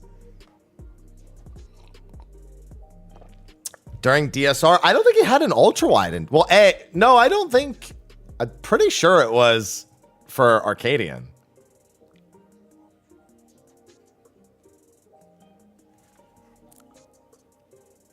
I think it was Arcadian that he offered to do it.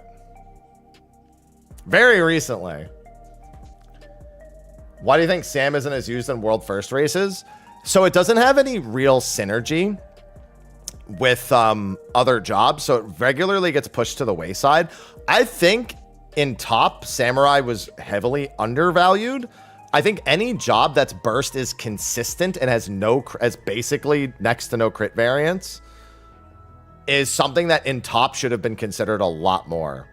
I understand that they're not as good with downtime, but they're not as bad as other jobs. They do at least have meditate for something. And having a completely consistent, massive crit rate was actually such a valuable thing in top. I would have liked to have seen it more. I think it just wasn't perceived as a good choice. I think that the DPS check in most ultimates isn't usually that severe as it was in top. So there's never really been a consideration for that consistency anywhere else. Like here, that consistency barely matters. So you're going to go with the jobs that either have better downtime or better movement, stuff like that, or even just jobs that people like better. And I think a lot of people like the other melees better. Like Whoops loves Dragoon. He's not going to go Samurai. Jitter loves Monk. He's not going to go Samurai. People really like a lot of very particular jobs, and Samurai isn't as often high on that list. Why was top like that? You fucking beats me, dude.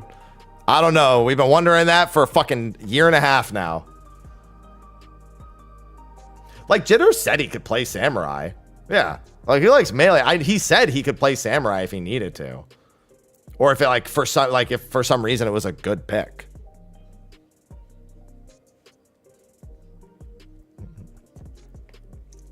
He was ready to play it. Good thing people love Picto, because it's definitely the best fucking choice. I think that Picto was not considered in how FRU was tuned, and that it was too strong. No matter what, the only problem I have with FRU is actually Pictomancer. Yeah, Whoops had Ninja on standby also. But then he saw the Dragoon changes and he went, no fucking shot am I playing Ninja. That was genuinely why he was on Dragoon. They changed Dragoon in patch, and he was like, nah, fuck Ninja, I'm going Dragoon. Instantly. As soon as they got the changes from the recent patch. Piercing Talon buff? Lock it in.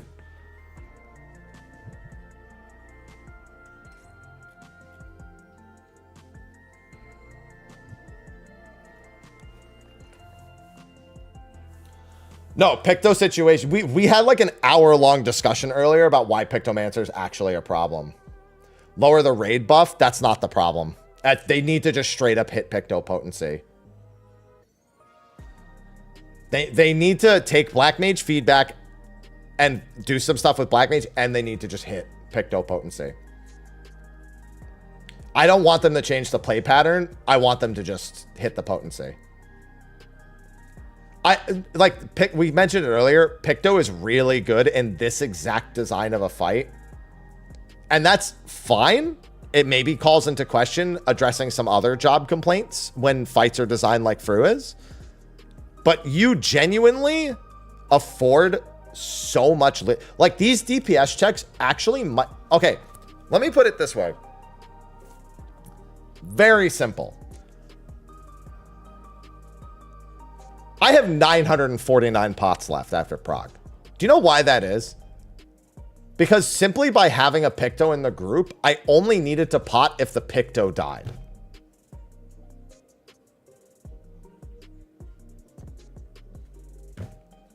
That's it. I didn't pot phase 1 or 2 unless somebody died. I would pot every ice phase. Every single ice phase, I would pot. Every single phase 4, I would pot. But phases 1 and 2, no. Because the only time it was better for me to have the pot in case there was a death than it was to. Why would I pot phase 1 when I'm sitting there telling everyone to stop hitting it? My call outs were stop hitting the boss. Why would I pot that phase? Now, if we had a red mage, I would have potted that phase. In phase 2, she had 12% health. That's 8% past the check. Why would I pot?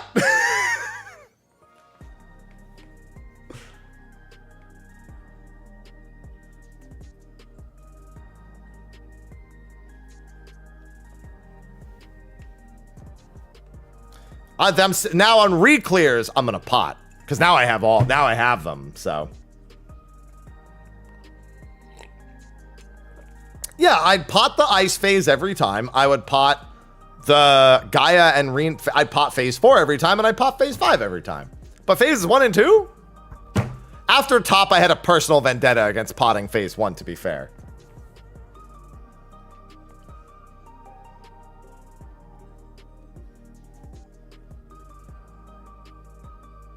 Is the fight doable? Is summoner red mage or black mage as the caster? So the answer is a very obvious yes. Obviously, it's doable. But more specifically, if you're looking for a better measure, a lot of groups forewent a second melee in favor of the Pictomancer. So that's an important thing because it means you're not really comparing red mage or summoner to Picto in terms of damage difference in those groups. It means that you're only getting the advantage between melee and Pictomancer. In our group, the difference was red mage or summoner against Pictomancer with double melee. But in a lot of groups, the Picto melee range is much closer than the Picto to other caster range. You know what I mean? So these groups that have double caster are Picto and red mage or Picto and summoner or Picto. Yeah, like they're running like some combination of Picto plus one of the other casters. And that's a common thing right now.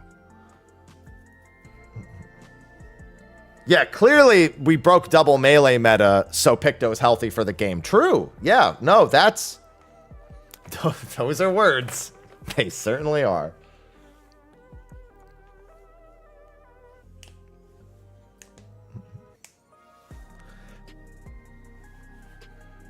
Anyway.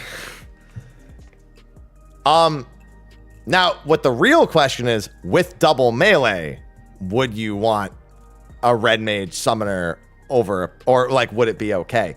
And the answer is still yes. That being said, you have you have opted into far less leniency than you would have otherwise. Like, okay, let's put it this way. Phase 2, she's at 12%. We only need 20% for the breakaway. Picto isn't making an 8% difference. So you realistically probably get to 17%, 16, 15, just not 12, right? And that's still way ahead of the curve that you need to actually clear the fight. And that's going to basically be the case in every single phase. But if someone dies, it starts to become, now that 12% leeway became a 16% leeway, right? So your 16% leeway becomes, my balls are like freezing over hoping that we fucking make this check.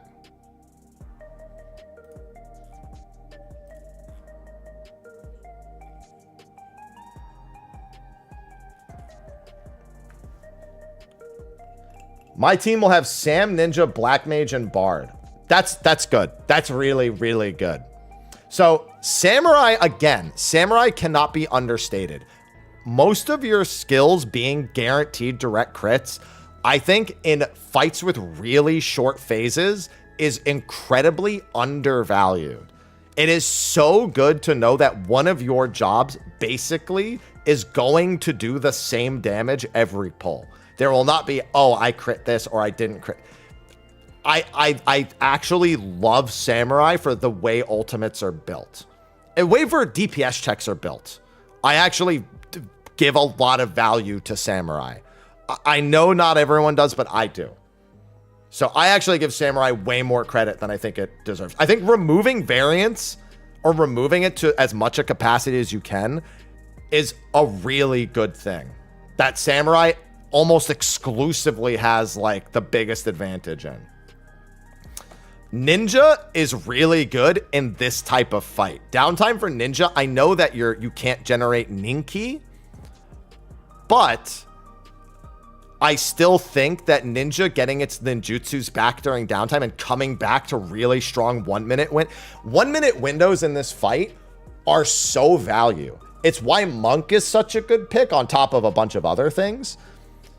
And so Ninja affords you great movement after the Tenchi Jin change, especially. The ninjutsu coming back means all of their 1 minutes are fucking cooking. And 1 minute windows in this fight are incredibly gratifying. So Ninja, great pick for this. Like just for job design versus encounter design, solid pick.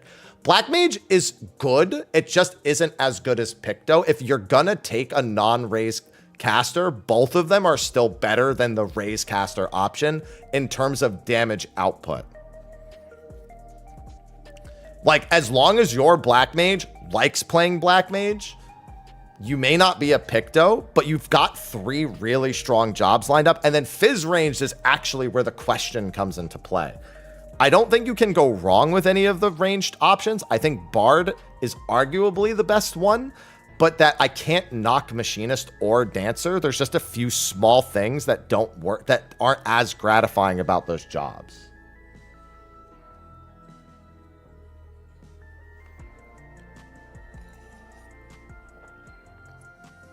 True, only the crits are guaranteed, but okay, but those are the more important things. You're right, though. There is still some variance, but you're eliminating a large part of the variance.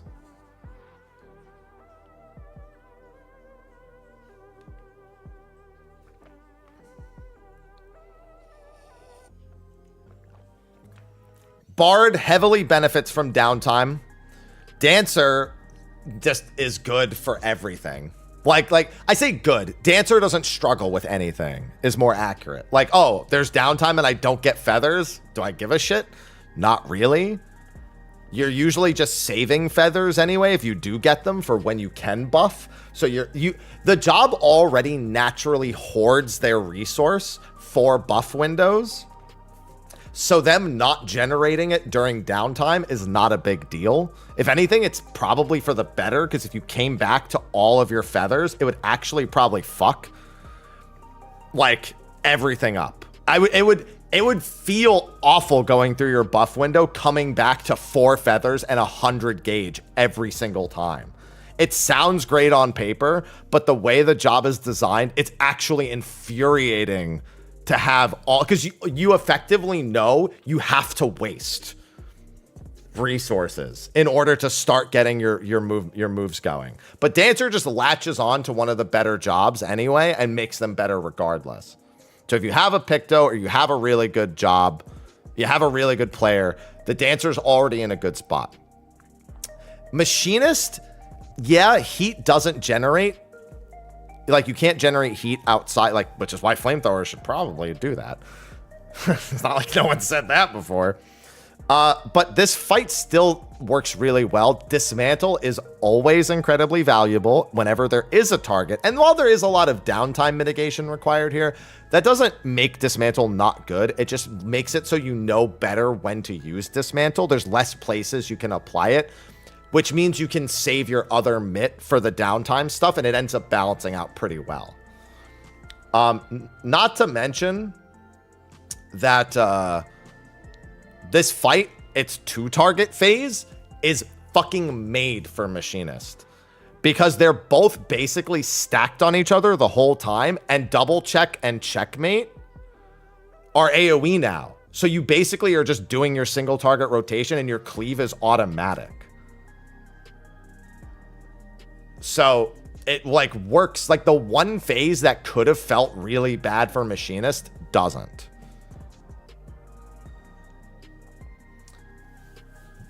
Yeah, and the math may support different comps and stuff.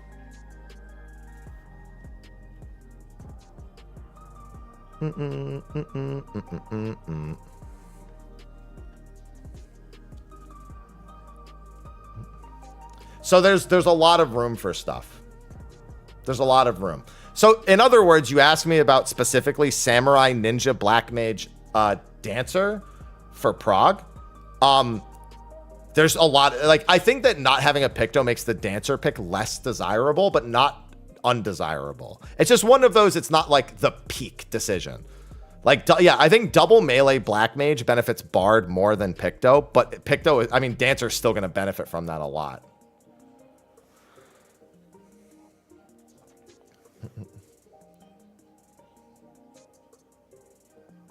Yeah, it's very comical, Chaos. It's very comical indeed. Oh, man. And you know what's funny? I like this part of Ultimate more than Ultimate itself. I love Ultimate, don't get me wrong. But I love it looking at how a current Ultimate effectively drives discussion more than I care about the Ultimate itself. I think Reaper, like, don't get me wrong, it's not like a Reaper can't clear. I think you're opting into suffering by going Reaper here. I feel bad for Reapers. Like, they probably just feel so bad to play. They probably do fine because you can save resources really well in this fight for Reaper, but I wouldn't feel good playing Reaper. Like, I'm just oh my god. I wouldn't feel good playing Reaper here. Just me. I wouldn't like it. Personally. RD650 just Viper as well. Viper I also feel probably doesn't. Yeah, Momo seemed clear today with a Reaper. Like I said, I'm not saying Reaper can't do it. I want that to be clear. I would not want a Reaper in this fight. It seems, yeah, a Viper would definitely be worse. I think Reaper, yeah. Viper not having a good time.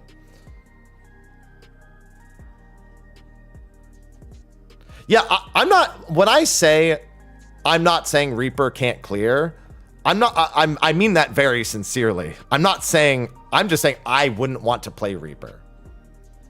I would not feel good playing Reaper. I just don't want people thinking that me saying I wouldn't like Reaper in this fight means I don't think it could, because that's how people do. That's like an apples to oranges situation where it's just like everyone's that's a I like pancakes, that means you fucking hate waffles scenario that I'm trying to avoid by being clear. That I would not have fun as a Reaper in this fight. Just avoiding that. You know what I mean? That's the only reason why I'm saying that when I precede that Reaper statement. I didn't say they would have a tough time clearing the fight. I said they would feel terrible. Viper with downtime Viper hates downtime. Let me put it this way. Viper literally has nothing going for it except its gauge. And its gauge it can't get during downtime. Like, Reaper has things that, like, yes, obviously your gauge not being able to generate it is good. But the way that Reaper Reaper has a healthier interaction with its gauge than Viper does. Because Viper literally has nothing else at all. Viper wants Endwalker's boss design. Yeah.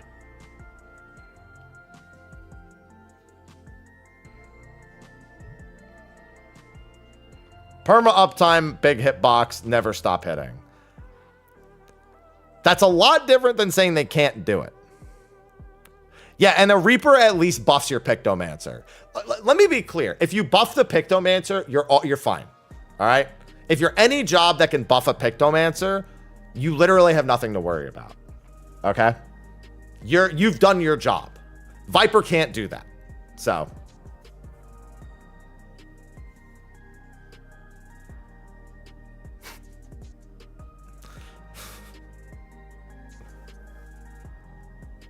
yeah, there's just a lot of down. And the thing is, it's if there were some phases that were downtime heavy and some phases that were uptime heavy, it would be better. There is so much downtime. There's downtime once in the first phase, twice in the second phase, transition between phases. The ice phase is kind of whatever for every job because if the way that it's built, it's like whatever, it's just there's ice. Cool. Like it's just destroy the light crystals, kill the thing. Like nobody cares at all. Then there's downtime going into the third phase. Then you finally get a full uptime phase where even if you have to back away from the boss, Viper's like, okay, I back away from the boss to safely do this. I've got whatever. I save like one ranged attack for that. Great, cool. Viper feels great to play in phase 3. Everybody's going to feel good playing any job in phase 3. Yeah, uncoiled. Exactly. Yeah, exactly. They just throw a few uncoileds out, and you're basically good. Then you get to phase 4. There's a little bit of downtime before, but the start of phase 4 is fine for Viper. They have so much AoE built in. They like that. Then you get a huge downtime, and then the second half doesn't even really have a DPS check. What do I think Dark Knight excelled at? I think the recent buffs. I don't think it's so much that Dark Knight excelled. I think the buffs they just did made Dark Knight probably the best tank in the game right now, arguably. And thus, it's going to be highly represented here. Like, I think High was one of the first warriors, too. Like, we were Paladin Warrior. We were one of the few groups that didn't have a Dark Knight.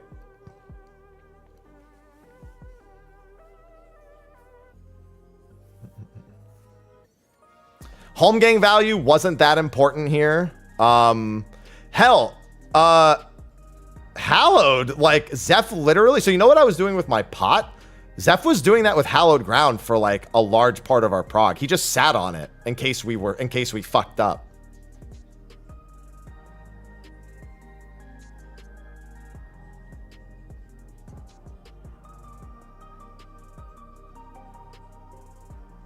Yeah, just Dark Knight was what became like just the recent buffs made Dark Knight arguably the best tank in the game. And so it's going to be represented a lot. Paladin, I think, is probably the second best tank in the game right now. And thus also is going to be represented a lot.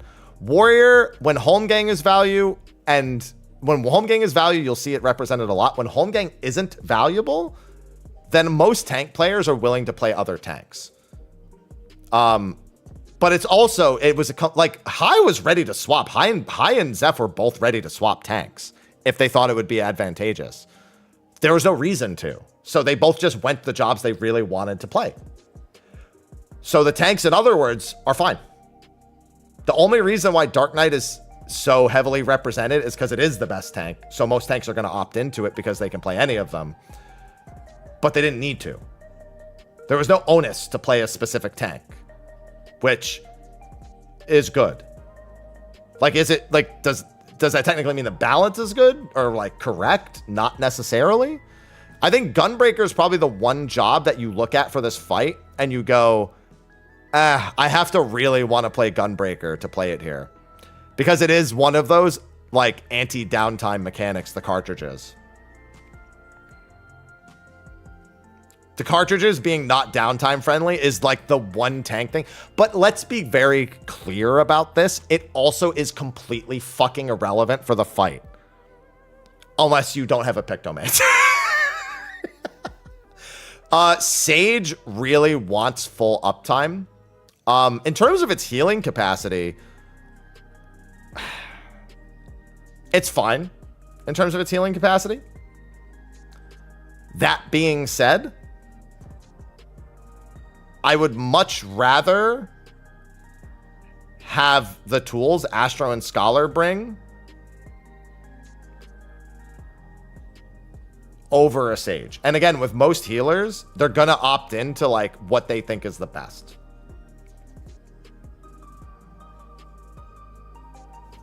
I think that's always going to be the case. Like, I can, like, Expedience is really strong here.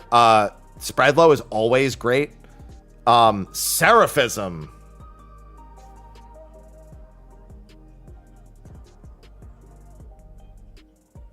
I would much rather have Seraphism for this fight than what the fucking whatever. I didn't even remember what the Sage one is called. Cinema. Philosophia, yeah, Philosophia. I would much rather have Seraphism than Philosophia for this fight.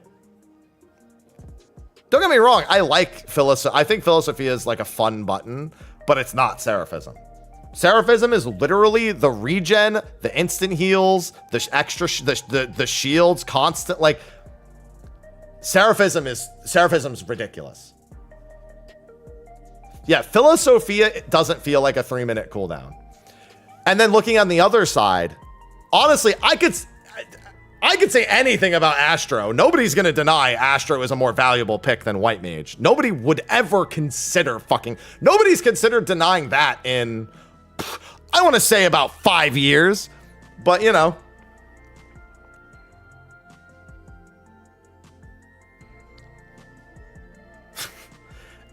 Okay, the moment,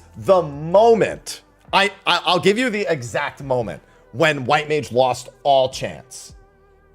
The moment P3S Macrocosmos shenanigans happened for the first time.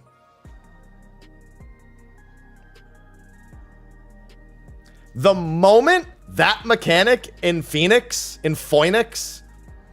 would heal everyone to like full after the 4 hits, that was the moment White Mage lost all chance.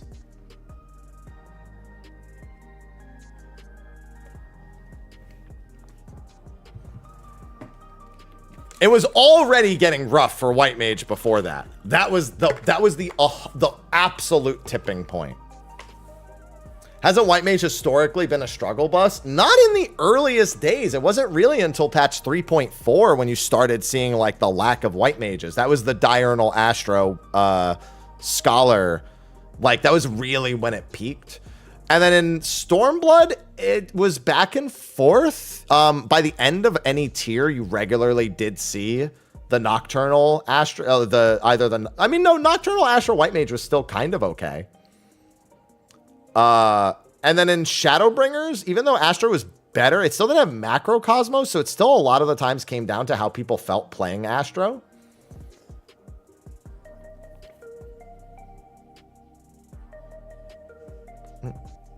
But like Astro was more popular than White Mage in that time, like from Stormblood on, from 3.4 onward, Astro was like leaning more and more into being the favorite. But the really like people who really liked White Mage, it was fine. They could play White Mage and it wasn't really a big deal at all. You had Cure 3. Okay, that was the big thing. When you could find value in your group with Cure 3, that was when people were like, okay, White Mage. Like if you could just stack everyone in Cure 3 spam, everyone would look at White Mage and be like, yeah. This is that shit. Right? Then Macrocosmos happened.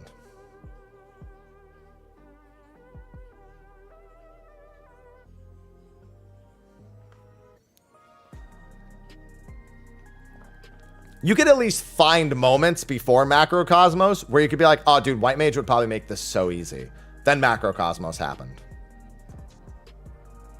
And then to think, this is nerfed Macrocosmos. Think about that. This is the nerfed version. It doesn't really change its use case at all.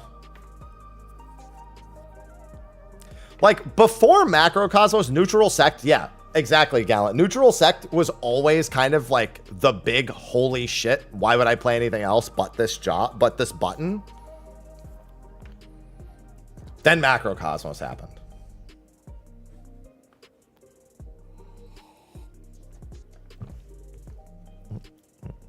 Yeah, thin air raises in the PF were always really valuable. Ain't nobody denying that. Thin air raises peak.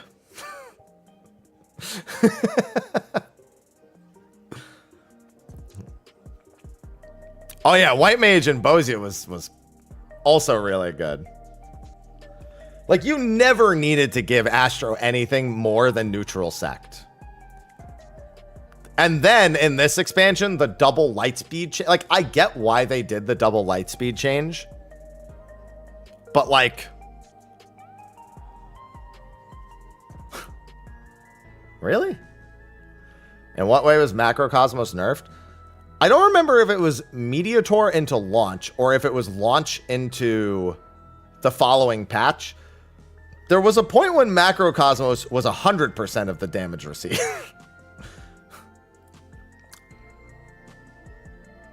And not 50% of it.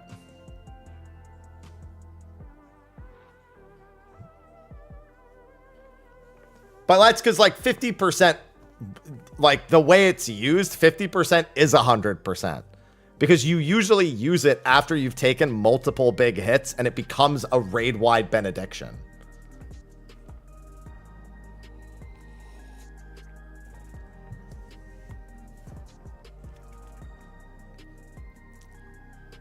Yeah, and then and then Sun. Oh my God, yeah, bro. And that's not even. Yeah, we haven't even factored in Sun Sign. Yeah, Young over on YouTube is like, and I got even more Mitt. Yeah, that's like the fact that they then got Sun Sign after all. Like, why? They have Neutral Sect. They have Macrocosmos. Why did they? Why did they get Sun Sign on top of all of that? Not to mention, when they change the cards, they basically get 4 utility cards to every 2 damage cards. It's like a 2-to-1 ratio.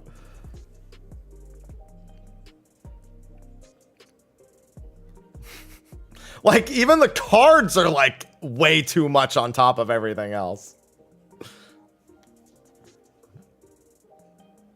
And they have 3 essential dignities. Like, what the fuck? Bro, I would still take an Astro who never pressed any of their cards over a White Mage. I'm not even fucking kidding at this point. Bro, you could never play a card in the whole fucking game and you would still be better, in my opinion.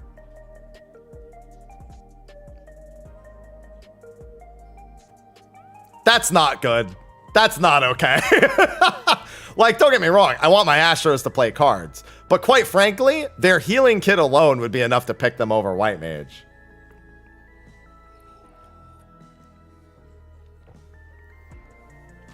Did Momo say? I mean, he's right. Why? Like, I don't even care if, like, the raid DPS is lower at this point. Why would I? I have a fucking minute to spare. Yeah, you still have div. Like, who gives a shit? Just press div. You get a damage card every 2 minutes, and you have div. Who gives a shit? Bro, Oracle hits harder than like some of my range skills. Get out of here. Just bring a Pictomancer and have div, and you're fine.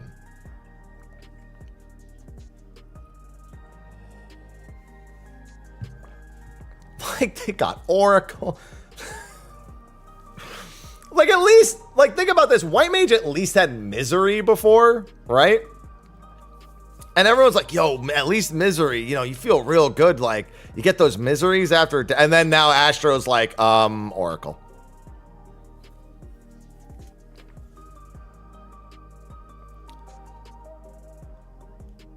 Like, whoever is in charge of Astro is clearly a modern League of Legends player. And you can't change my mind. Astro and Picto, that person went and looked at like, Who's the Fizz ranged carry who has like 23 pages of text because all of his skills constantly change? He's pretty popular still, I think. He came out a while ago, though. There was a huge ruckus about... Yeah, Aphelios. Yeah, the guy who made Aphelios left Riot and went to work at fucking Final Fantasy 14. You can't change my mind.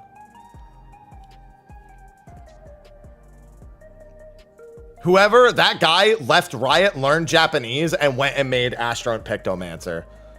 Either that or Konami, whoever makes like current Yu-Gi-Oh cards, also left and made that fucking thing.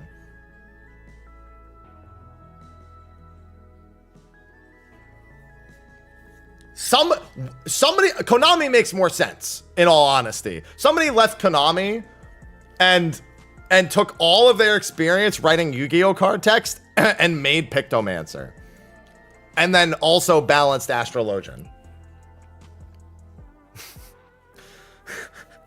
You can't change my mind.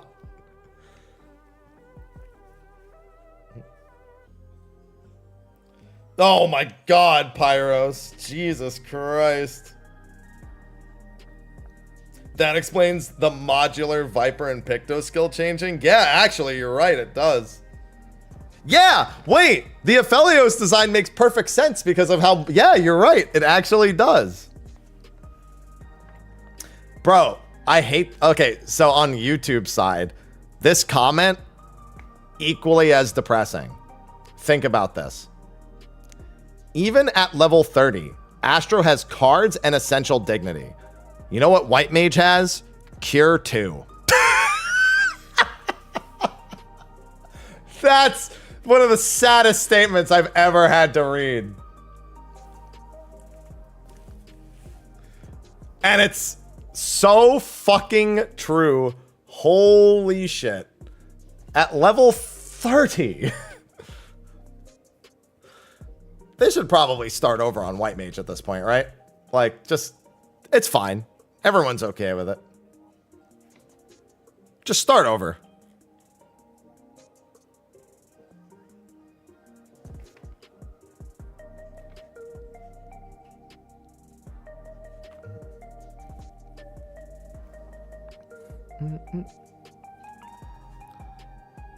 Holy at level 45, by the way. You know why free cure isn't free? Some people might say because you have to cost. It's like a grocery store. Buy one get one free. You still have to buy something, right? So you didn't get it for free. But it's also because you're in the prison that's known as White Mage, and that's not freedom. That's a jail. That's a cost in and of itself.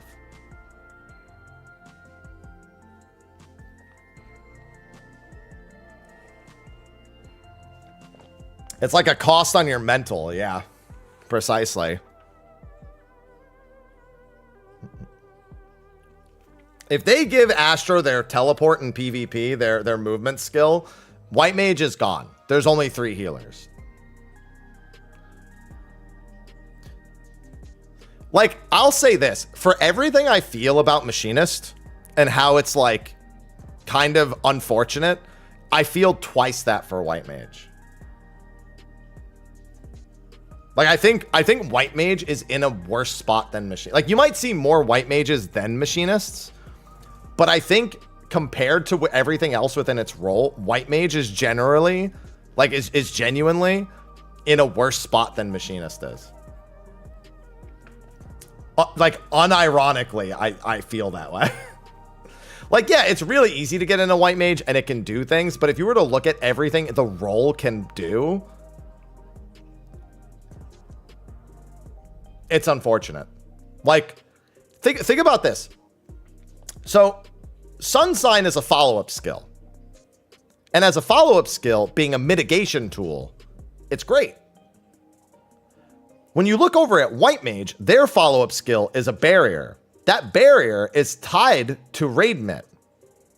So because it's tied to Raid Mit, you have 2 choices. You either effectively overlap 10 seconds of your Raid Mit with a shield, not the worst thing ever, or you have 10 seconds to use it for just a shield after the fact. One of these things is not like the other. What Astral already gets more value out of the base skill that triggers Sun Sign, and Sun Sign is a better skill. White Mage has a skill that's fine in terms of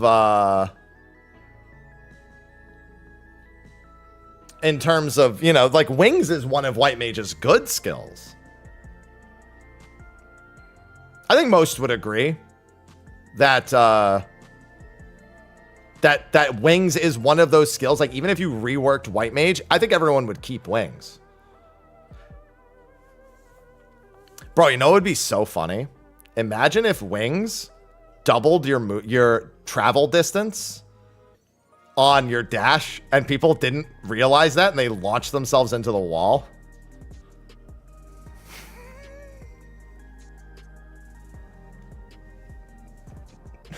That would be so fucking funny. Holy shit.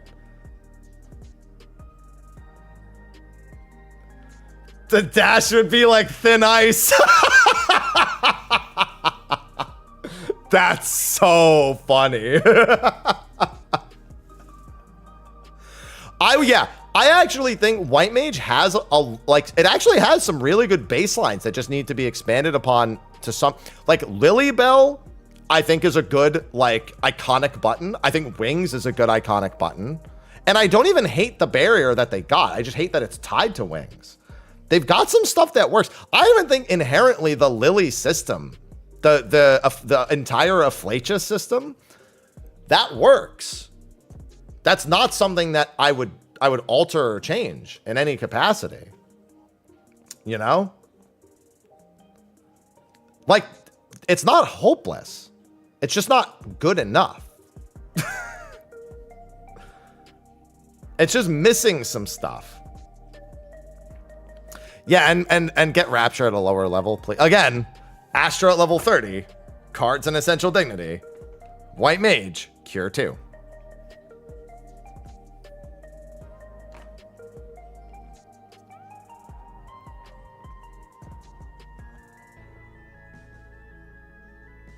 Just saying.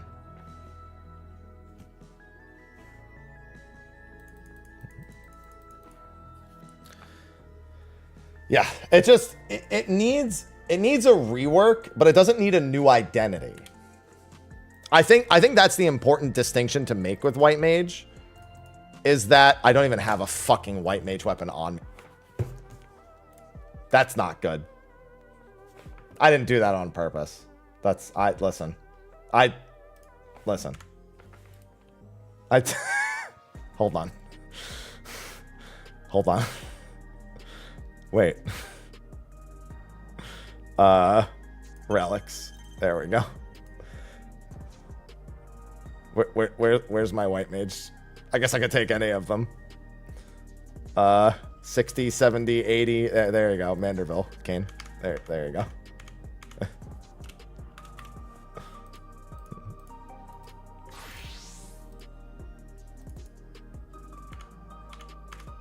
Okay.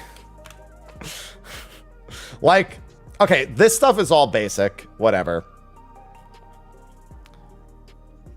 Let's see what we have. A size is a great button.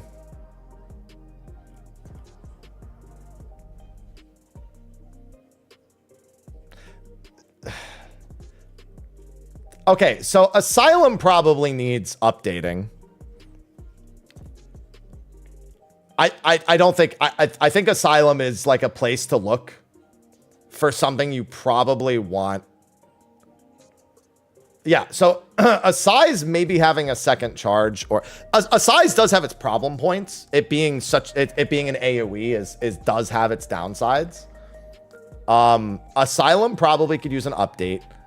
Tetragrammaton should be level 30. Thin Air needs an update. Plenary needs an update.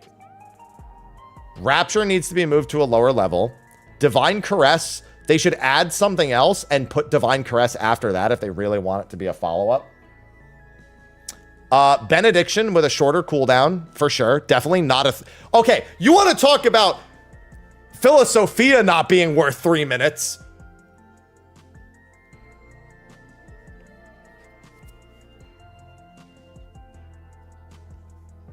Why? Man, Philosophia is so disappointing as a 3-minute button. White Mage is like, you shut the fuck up. You don't know how good you got it. Okay. Oh, what's that? Oh, you're damaged. Oh, it heals everyone? That's great. I heal 1 person to full. Macrocosmos does that to 8 people. Shut the fuck up. All right. White Mage's first time.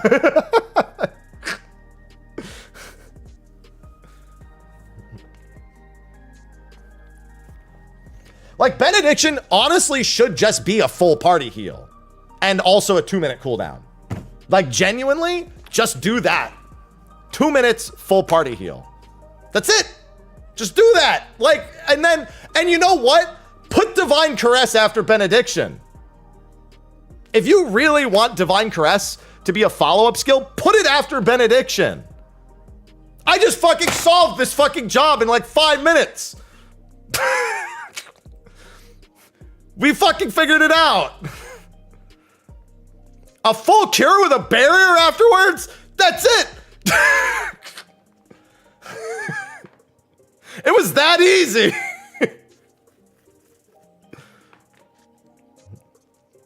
Yes, that's exactly 11. It's a full heal on everyone, but then the Divine Caress afterwards.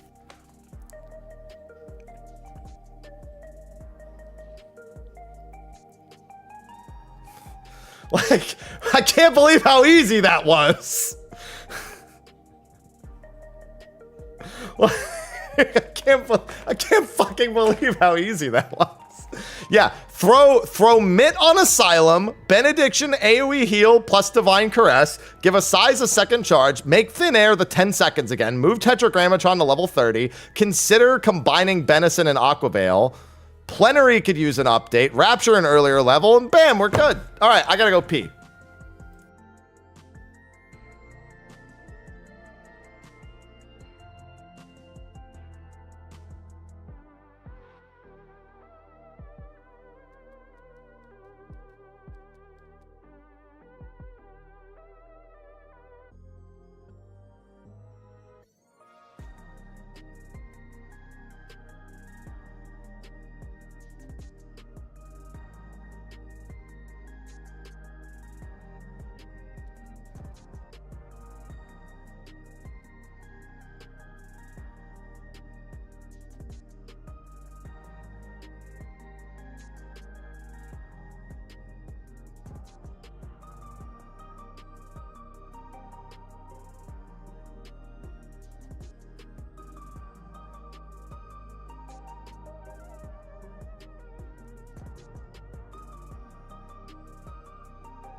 Sometimes you just fix a job and then walk away and piss. Hold on, I still have one of my leftover prog bananas.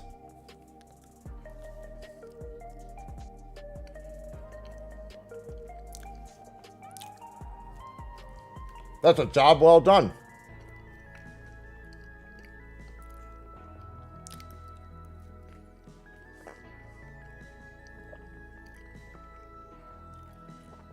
Prog banana.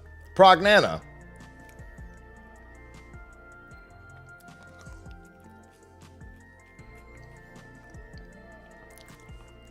That's a big banana. Only the biggest for me.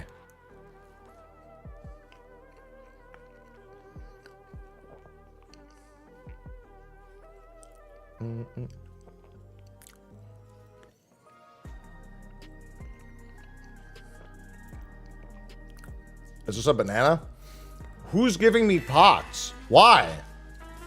Why? Bro, I have 900 mocha. Well, I guess I have 1,000 now. Subscribe.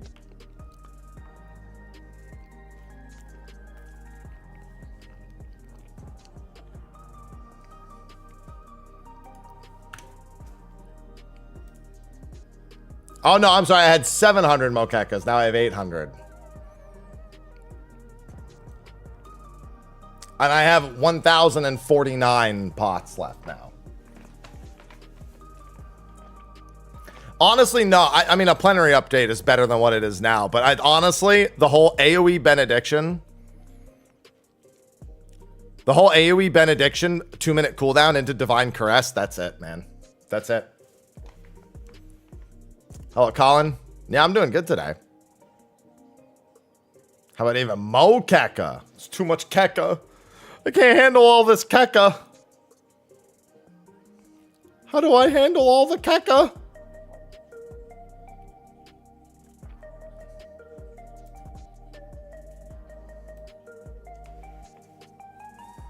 Instead of Kek W, it's Keka. I think I need some water. Thanks. FRU clear is a good time.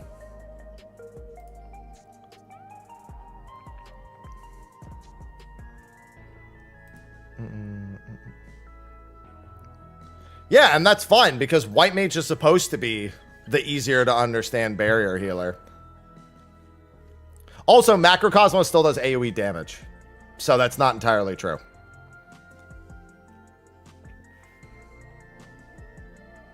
Keka W. Keka W. Yeah, the FRU bow looks great. Yeah, AoE full cure easy. Giga size. Giga size. That can be their upgrade at level 110. Giga size.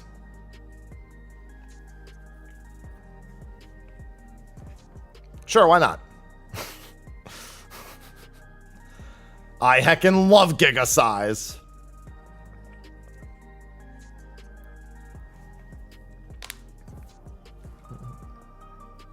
Man.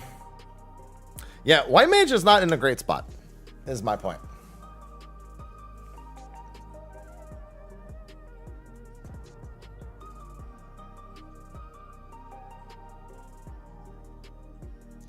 Without using their entire kit. I mean, we're really just comparing Macrocosmos to Benediction.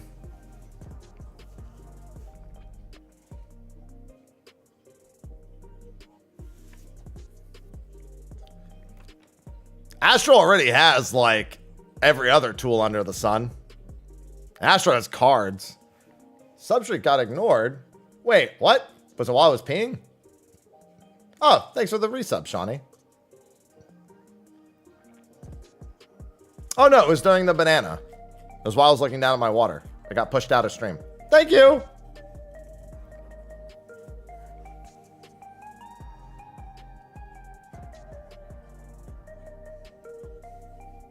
It's huge. Enormous. What are we talking about? The banana. Right. Sorry, I was too busy enjoying my banana to see the sub. Was the problem.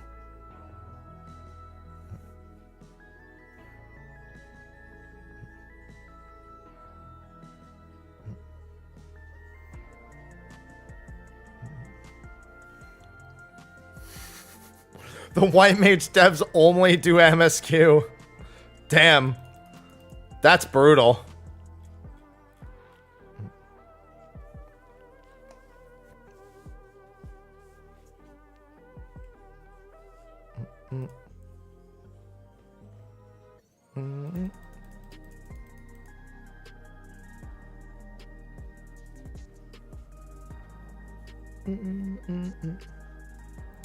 It's true, though. I know. Yeah, but their raid-wide benediction is actually just Medica, but way stronger. They're cheating anyway. Also, you're right. I'm pretty sure that's the Black Mage. The Black Mage just, yeah. Because that guy also casts the fire AoEs. He does the fire stuff and he does the healing.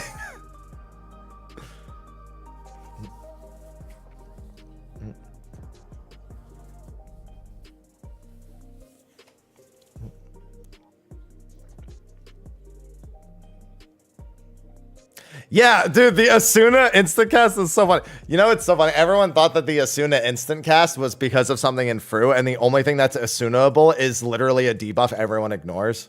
It's the tank Vuln in phase 2. I was, for a while, I was actually doing Wanderer's Peen on it just for fun. So, you know, I got to use that at least. Yeah, the T buff is really good. So for T, for those who don't know or like care about healer responsibility in T, I think 6 people get a debuff that needs to be cleansed.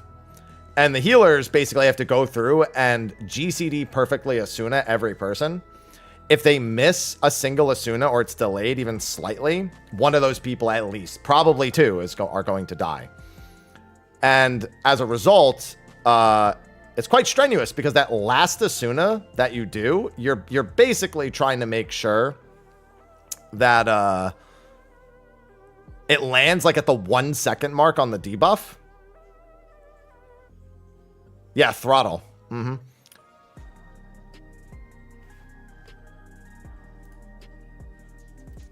Now you're not at the mercy of the cast time for Asuna. It makes it a little bit more lenient. Yeah, and theoretically, if you theoretically you can even make up an Asuna if it gets screwed up now. So it added a lot of leniency to stuff like that.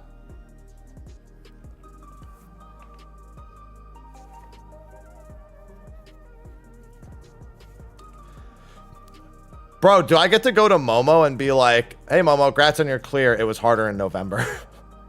I made that joke yesterday. I was like, wait, since I beat it before December, can I now make that joke to people? And then at the end of the month, we go, it was harder in 2024.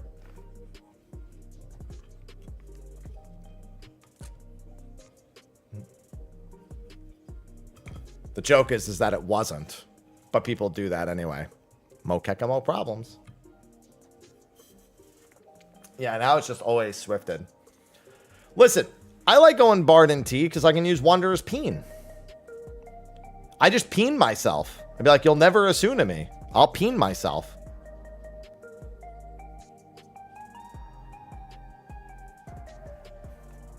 -1 Asuna.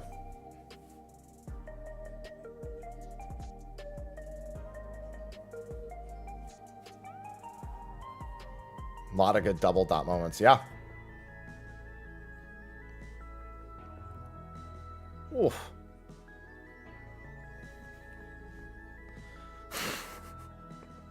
Yo, so in my clear, I did a bunch of pelotons and a few head grazes and leg grazes, so if anyone looks at that log, they'll be really confused.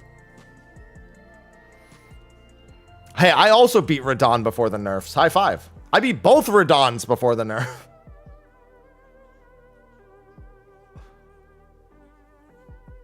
Oh, the fucking FRU emote. God damn it, dude.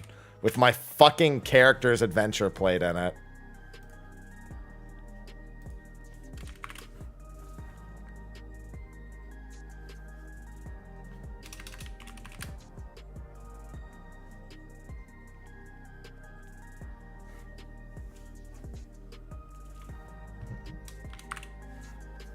I don't see it. I went looking for them, but I don't see it. T Uwu Yukob top. Back to phase 1. Is it private? Is that why?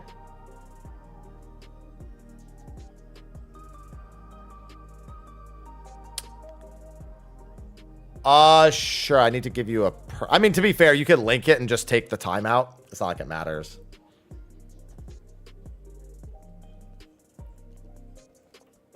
Oh, never mind. Trevor found it also. Yeah. Heads up. This emote is not publicly listed. It's in there for just one fucking frame. That one fucking frame. Jesus Christ.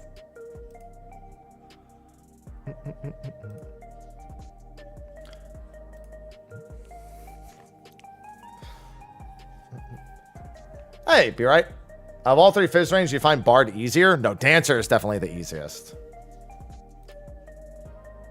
Definitely the easiest.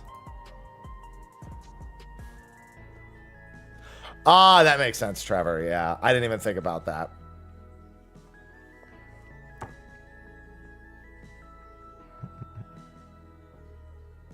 That one frame where he just opens it. So stupid. I didn't pop it up. He did.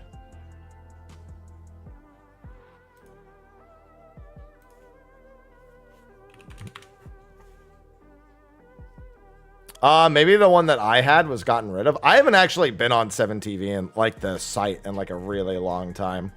Sometimes that shit just gets removed.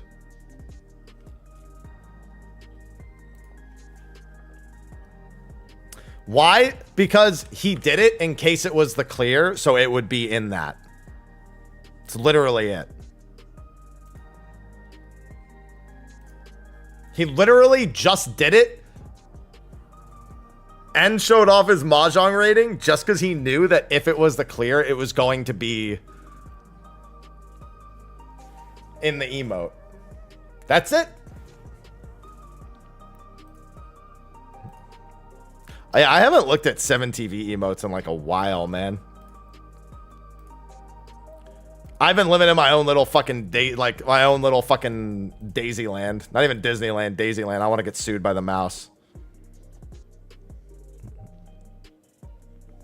Yeah, it's mostly Christmas ones being added right now. Oh, kill me. Yeah, it's all the Christmas variants. Invasion of the Glorp. They just all have Christmas hats on them now. Everything just has Christmas hats. They're all themed. Hi, Lemon. Christmas means birthday. It sure does for me.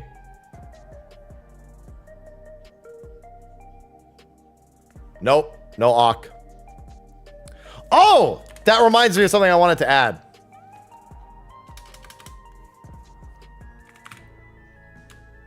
Where is it?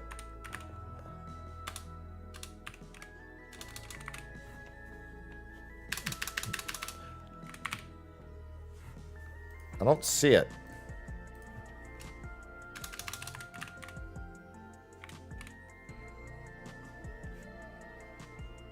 That's not it.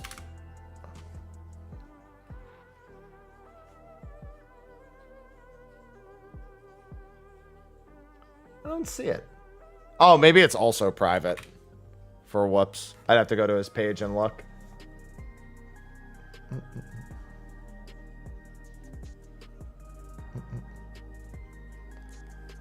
Yeah, my birthday is in December, so Christmas barely exists for me.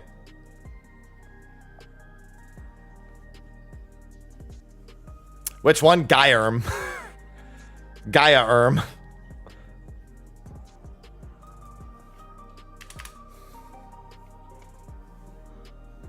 Need Renerm. That one I like. Yes, I'm a birthmas enjoyer.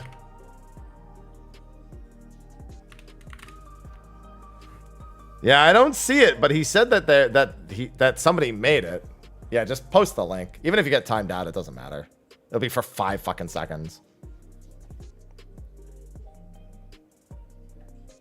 To the Miro and no, okay, so truth be told,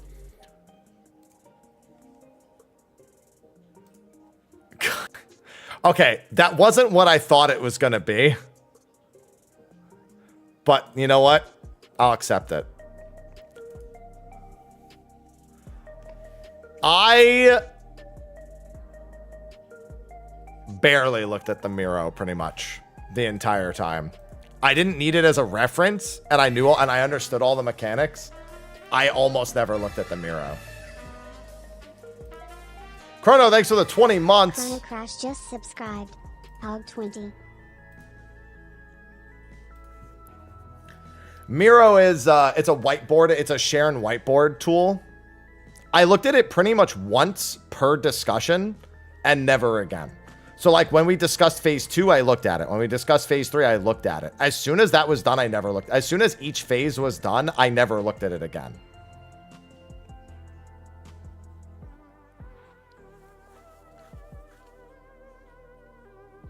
So I didn't see like other than like the giant Aboba despair, I pretty much like didn't notice anything.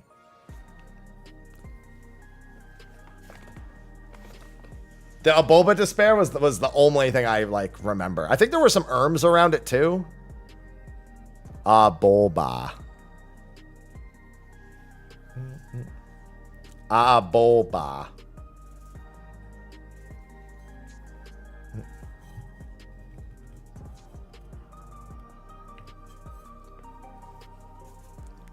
I didn't need it. This was like not a fight where I needed anything on the Miro board past a visual description of what was happening. And even then, I barely needed it.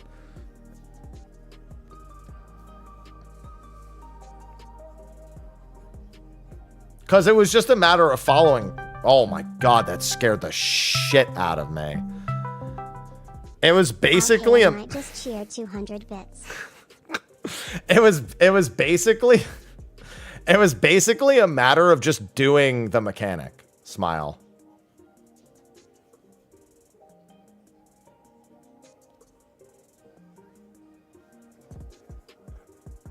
I don't know, dude. I need to figure out who's even going to be on that.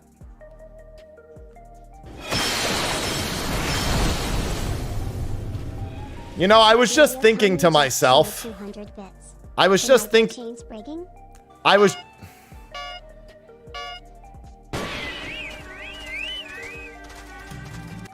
was just thinking to myself, I wonder if there's any sound effects I want to add from FRU to my bit alerts. Then I remembered I already had one.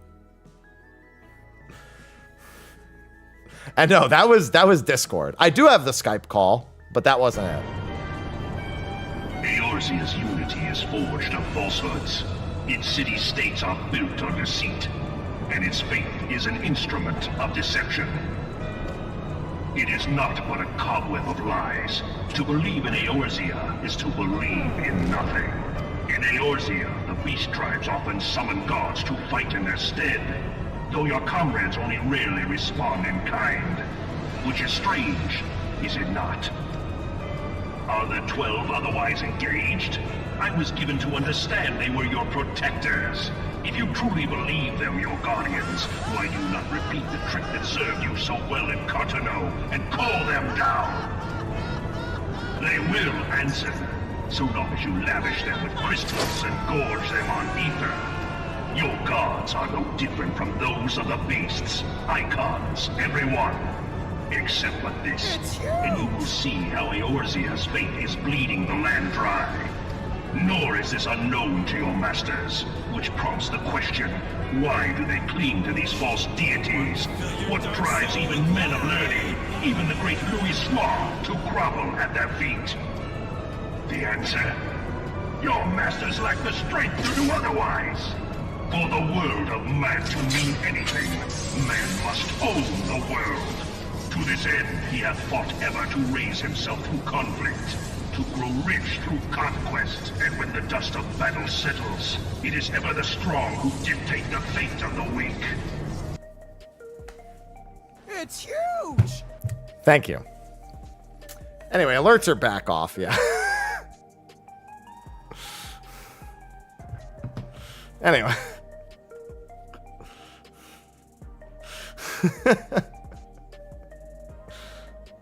Thank God Ivy felt my despair and came running.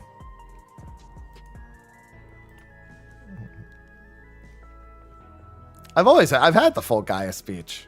It's 1,000 bits is either the full Gaia speech or the first half of Soken singing Lahi.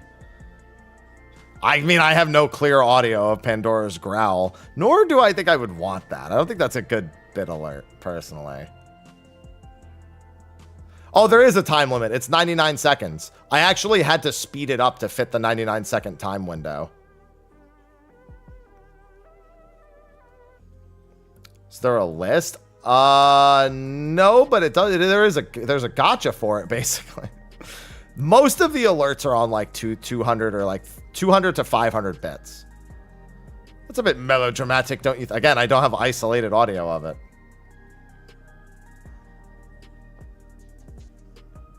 Ivy. She's glad to be on my lap again. Yeah, you lucked out and got light rampant. But like, I was thinking like...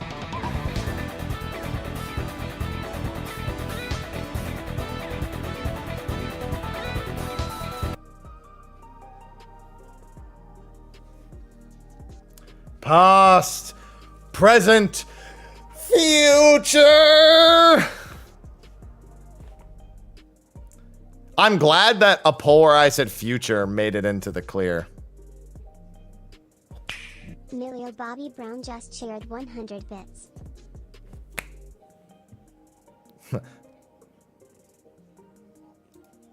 My materia sold. Woohoo! 76,000 per sale. The hell?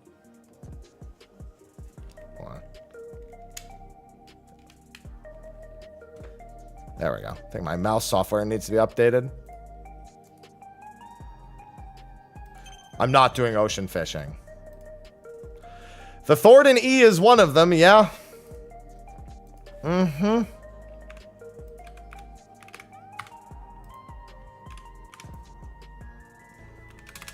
Mouth software? What? Excuse me? But what, Lemon? Yeah, it's in the gotcha. Yeah, all most of my bit alerts are gotchas. There's a bunch of different ones for like 200 and... Oh, no, I didn't want to sell them all.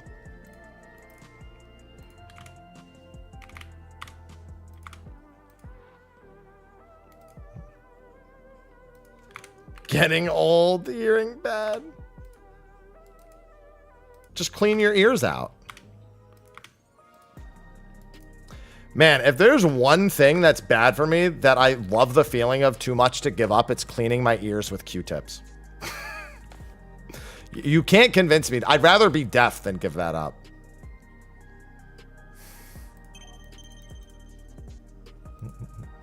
It's like, it's bad for you, and I'm like, yeah, so is alcohol, but, you know, that's never stopped me.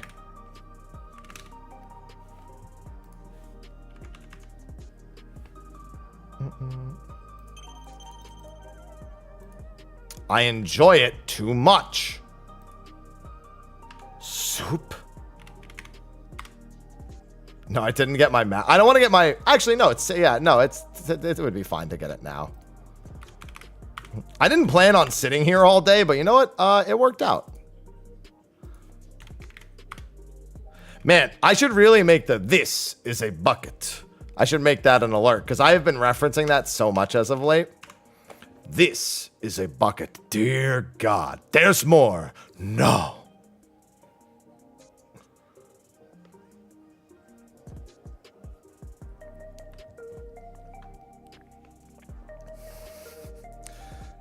Passage. There's 2 passages in the clear. There's actually 2 of them. That entire short is so good. Yeah, I love it. This is a bucket. Dear God, there's more. No.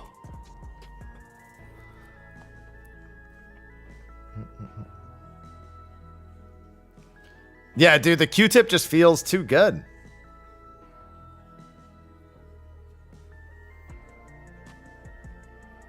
Yeah, it's an old TF2 thing. It's a TF2 short.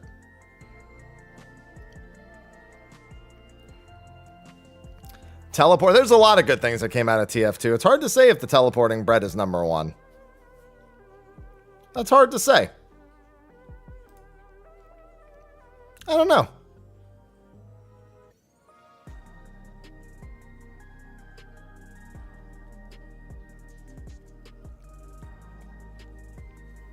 I remember one of the first TF2 related things I ever saw. So there's an episode of Hey Arnold where he loses his hat and he starts flipping through the TV and everything on the TV is talking about hats. And then he gets to like a baseball game and it's like, here down at the field, it's hat day. There's a hat and there's a hat and there's a, and it was all TF2 hats. Hats, Hats. It was just like a whole, like a shit ton of like TF2 hats. Just like thrown onto it. I've always gotten a great deal of joy from that little clip. Hats. My friend in college who introduced me to TF2, that's all he used to talk about was the fucking hats. He's like, little did you know this is actually a hat simulator. I was like, what does that mean? What do you mean a hat simulator? Does it just mean hats? No, it's a hat simulator. I would never own all these hats, but now I have all of these hats. Hi, Ivy. Oh, look, the bot's actually working. Ivy's been on my lap. Hi. She's so pleased.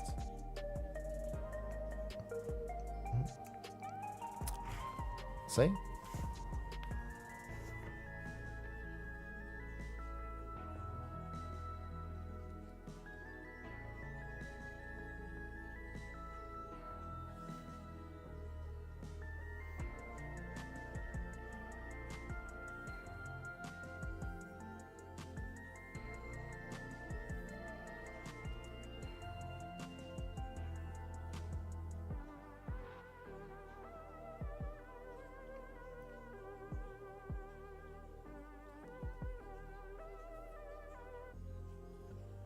She's missed this the last few days.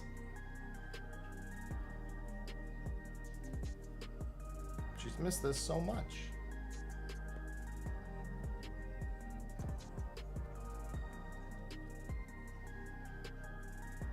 See?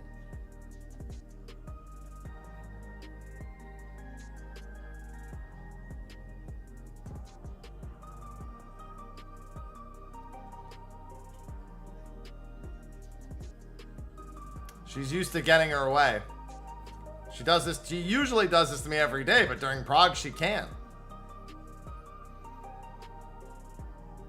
It's one of her favorite things.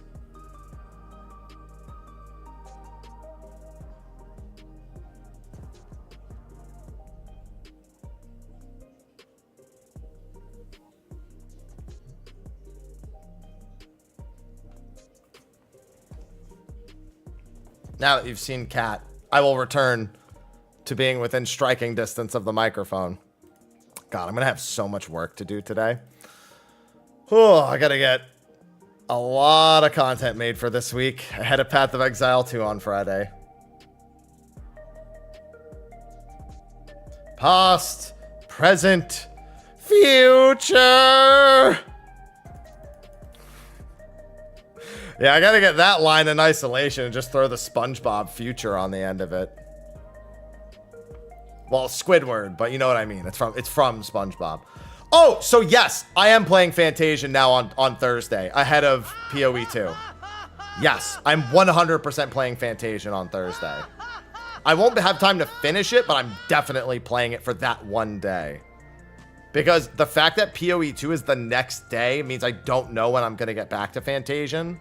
But I'm starting it. Yes, that's the one that was made by Sakaguchi. There's no shot I make it to Act 2.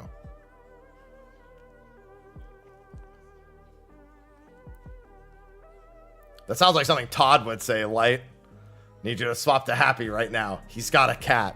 Somebody mentioned that to me on my stream. That sounds like something Todd would say. Swap to Happy right now. He's got a cat. I do have a cat.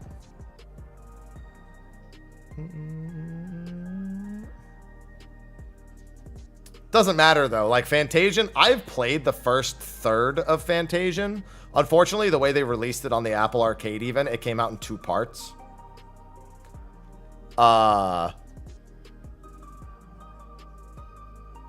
So I've played through the first third of the game because of that, and I really enjoyed it.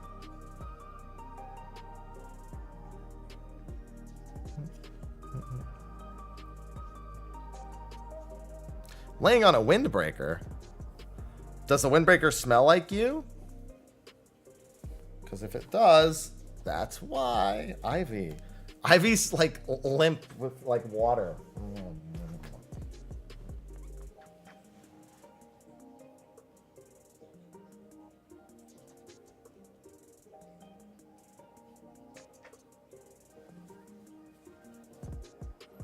There we go.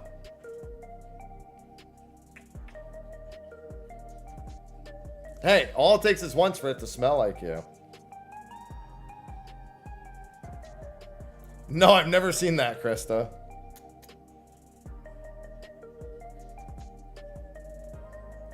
Look at Ivy looking all cute for the camera. Although she's looking away from the camera. Hey. Hey.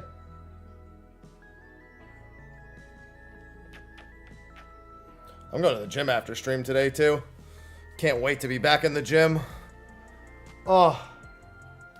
Gym time's been rough since losing Aloha. I haven't had as much of it. Gonna be a leg day today. It's gonna be a good time. Also, let me get off White Mage. Get my weapon back on. Oh, wrong weapon. Go to the correct one. There we go.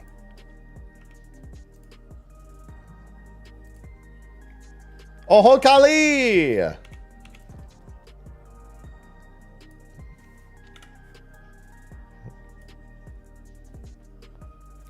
Yeah, it does that, Ethan.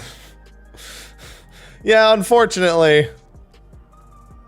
Bit of a problem.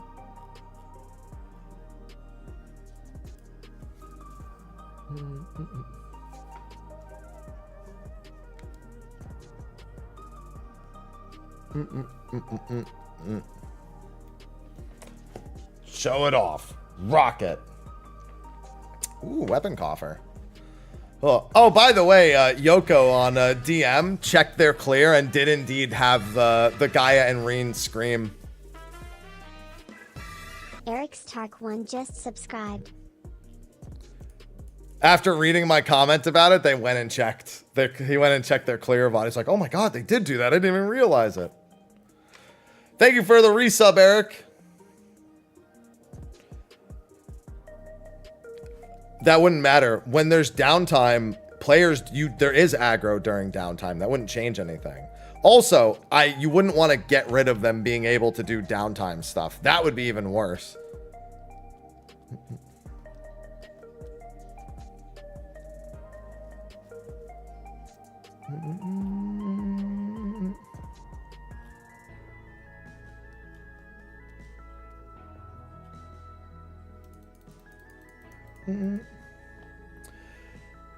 When your LB3 is landing and you're basically ensured a kill, Gaia and Reen scream alongside your LB3 landing. It only happens as the LB3 is landing if it's going to be lethal. So, like, for example, in Momo's kill, they got the scream at 1%. On my clear, we got the scream at 3%. Because our LB3 landed at just about 3% of the HP bar. And a Momo's, their LB was late. Their LB was like a GCD later, so it was at 1%.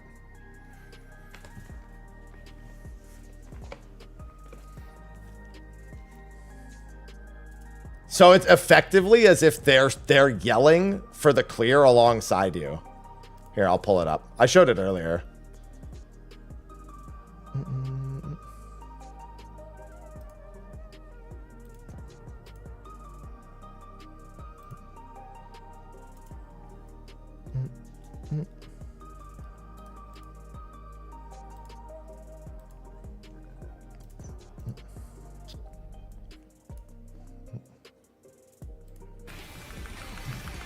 I had a pretty good run that time, so. Make sure when you get the LB, when you hear the LB tick, you just send it immediately. It's a little melodramatic, don't you think? 5% to go. Just direct critic and video we won. Oh my god. Look, see right here. Die, please die. It's dead, it's dead, it's dead, it's dead, it's dead. See? I know it's hard to hear, but you can see the voice line occurring. Right here in the middle of the screen. Please die, please die. It's dead, it's dead, it's dead, it's dead. See? Yeah. And I checked other people's footage. That scream doesn't happen at the same time for everybody. Good pause frame. Listen, on clears, every pause frame is a good frame.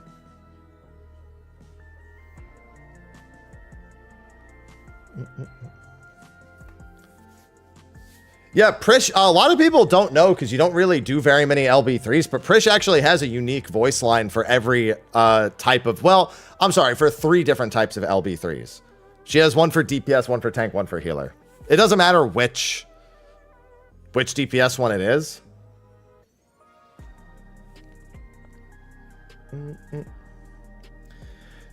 I forgot what the tank one is because somebody told me what it was, but I forgot what it was.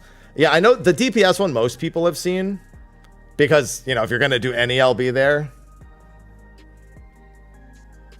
I know healer is like, oh, you have Altana's blessing too, or something like that. I was like, wait, do you also have her blessing?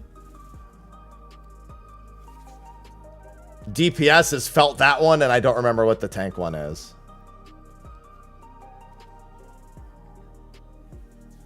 I just don't remember what the tank one is. Somebody did tell me. What's going on, Cherith? Nice little detail that she has a different text box for each of them. They've gotten really good. Remember when we wanted, before Arcadian even came out, everyone was like, I hope they have an announcer that shot calls like mistakes and stuff. Well, oh no, it was it was after Yoshi P was fighting in the normal mode for the preview. And we were like, oh, I hope he does this and I hope he does that. And then Matem does all of it. Matem calls out, you know, when somebody dies or somebody falls off or somebody gets raised or you use an LB. Like he actually has voice lines for all that stuff. So nice details like that. We like that. My ring. Yeah, or yeah, if everyone avoids a mechanic versus if somebody actually gets hit by a mechanic, whether or not they die. There's a lot. They did a really good job with that. And that continues here. They did a really good voice work for this ultimate. I heard the downed one the most.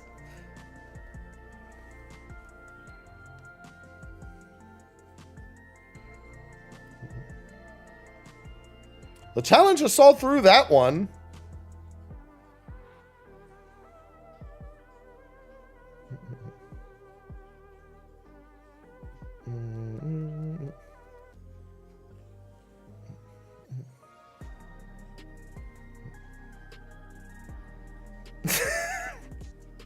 Yeah, no, they've the direction of these fights, they just did such a good job. It's dead, it's dead, it's dead. Paradise lost. No, paradise gained.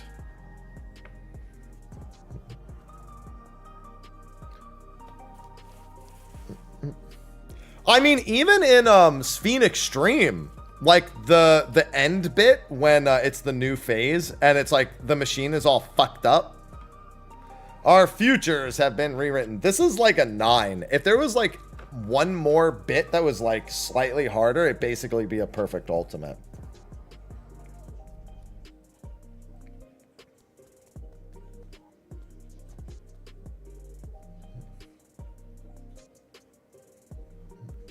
Thanks, Dolce.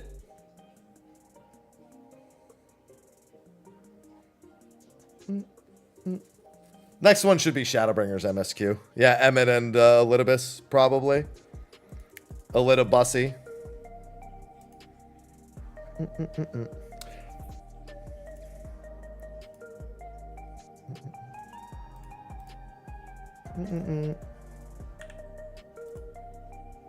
Yeah, I wanted to just get...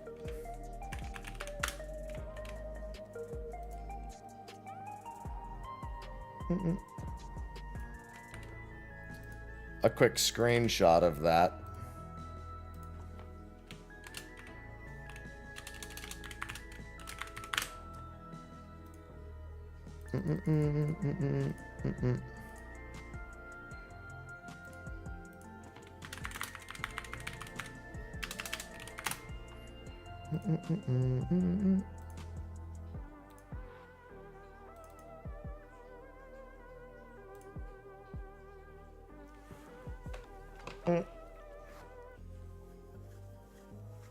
Ain't no way he just said that. Everyone knows about the a little bussy.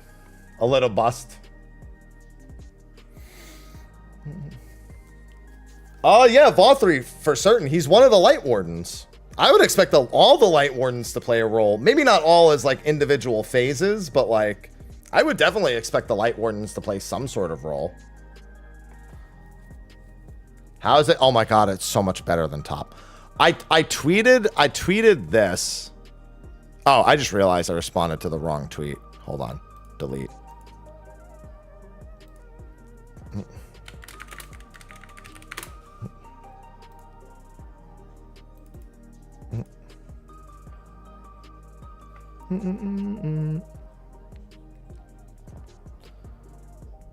Yeah, I tweeted exactly this. Frankly, Final Fantasy XIV needed an ultimate with a rapid, fun progression status after Endwalker. DSR is great, but between that and the slog that was top, I saw a lot of longtime raiders simply want out of the game because of the strain they caused.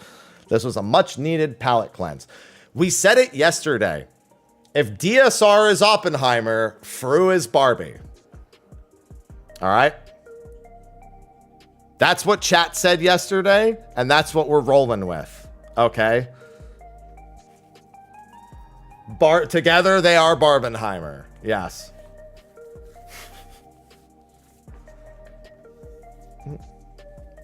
No, there's no guarantee there's a second ultimate this expansion. That has not been explicitly stated. In fact, their plan for the whole expansion at the moment only states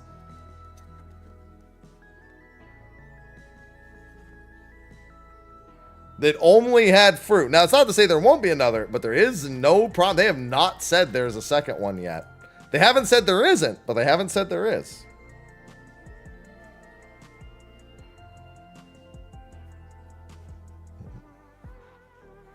For all we know, instead we could see the chaotics. We could see more chaotics. We could see more of other stuff. They could fine-tune criteria. Like, we don't know. That's it.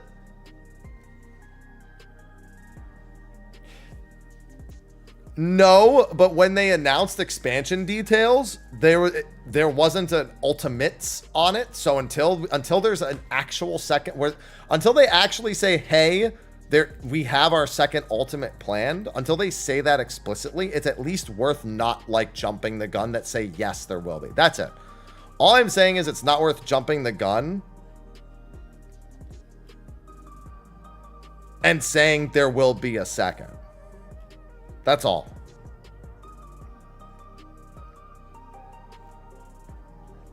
FRU is great. Gilgamesh Ultimate when? I don't think so.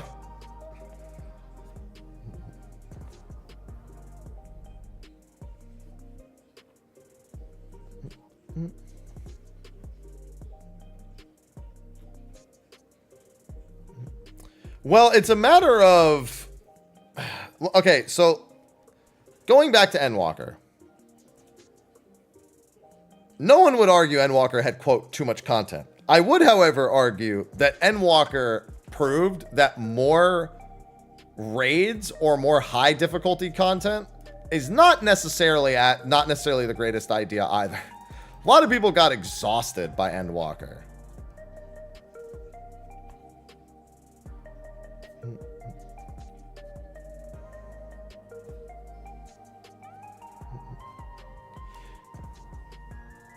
Yeah, exactly. Endwalker like, but here's the thing. Even amongst the content that came out, there was a great deal of exhaustion. If you were actually somebody who tried to do every single thing Endwalker released, it was actually kind of fucking grueling. To try to go from like doing DSR to Abyssos to Criterion and Criterion Savage to doing Top to doing Deep Dungeon 4100 solos to go like, I'm not saying you shouldn't do all those things in one expansion. I'm just saying that even like without a reason to rerun it, even with a reason to run it in the first, it like genuinely a lot of people burned out hard on a lot of that stuff. That's it. It was just a lot of burnout for anyone who actually wanted to do all that stuff. So much so that stuff not being rewarding like Criterion became the reason not to do it. Like, even if Criterion rewards weren't great, but people weren't so fucking tired of doing that stuff, people probably would have at least run it, right? Like, you would expect that people would have been like, oh yeah, of course I want to beat Criterion. I want to make sure I've done, like, that's a new hard content. I love hard content. It's only 4 people? Great.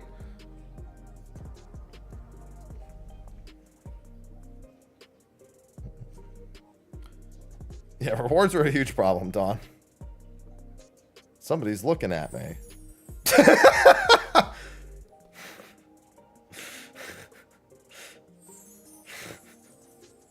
Just staring at me. Meanwhile, I'm distracted by the golden beaver in the background. Yeah, the problem with Endwalker, the rewards were the big problem, but there was no palette cleanse content. Like, Island Sanctuary wasn't very good. There was no field content. Deep Dungeon was kind of a letdown. There was nothing to clear the board. Dawn Trail's release was the thing that cleared the board, basically.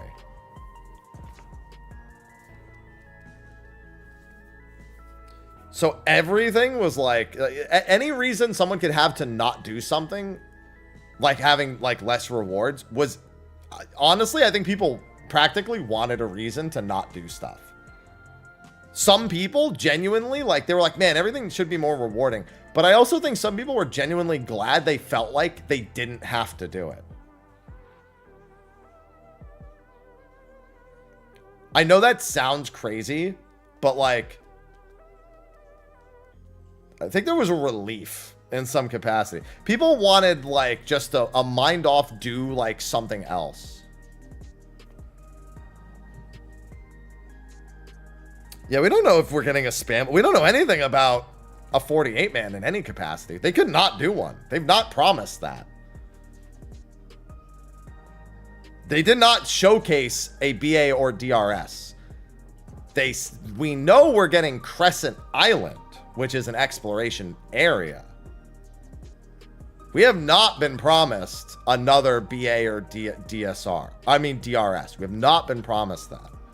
I just like to make sure the expectations are set.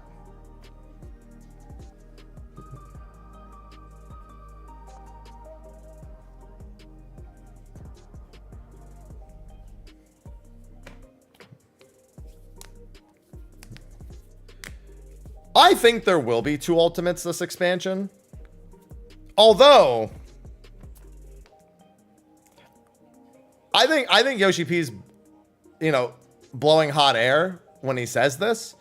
Him saying that them feeling demotivated to making ultimates because of the number of plugin related things, I don't think he actually means they won't do more than 1 per expansion, and I don't think it ever means they'd cancel ultimate. But you never know. Red dot scenario, could have been, that's it. That could have been the thing that broke the camel's back. Never know. Never know when one motherfucker in a red dot's just gonna cancel everything.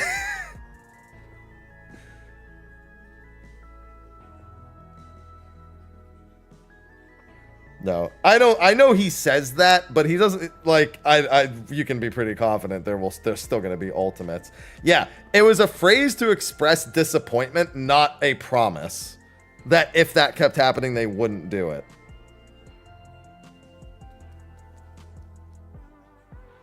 And I don't think they would ever use it as a reason to only do 1 per expansion. I think we're going to have 2 this expansion.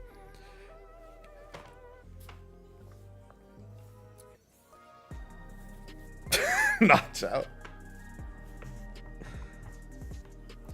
Yeah, I don't think they'll ever acknowledge World First ever again. I think they're done. I think they're done doing that. And to be honest, why do we care? Who cares if they pat you on the back? Bro, just had thousands of people watch you clear. Our recordable methods say you're first. Everyone accepts you're first. Move on. Like, in everyone's eyes, you're first. You don't need Yoshi P. Yeah, but people wanting an official event is ridiculous. They honestly, anyone who wants an official event has no idea what they're asking for.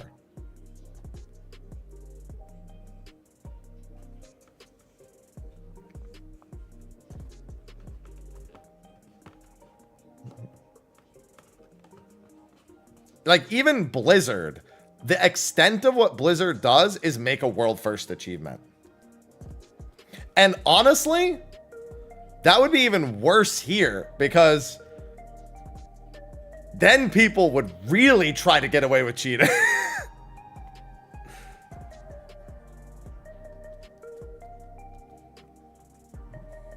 Like, then it would get crazy.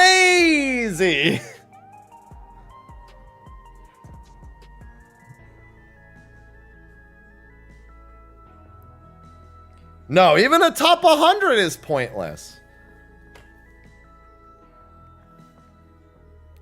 Oh, wait, no, the Hall of... Oh, you're talking about, like, yeah, for the Hall of Fame. Yeah, like, even that. Hello, Ultra?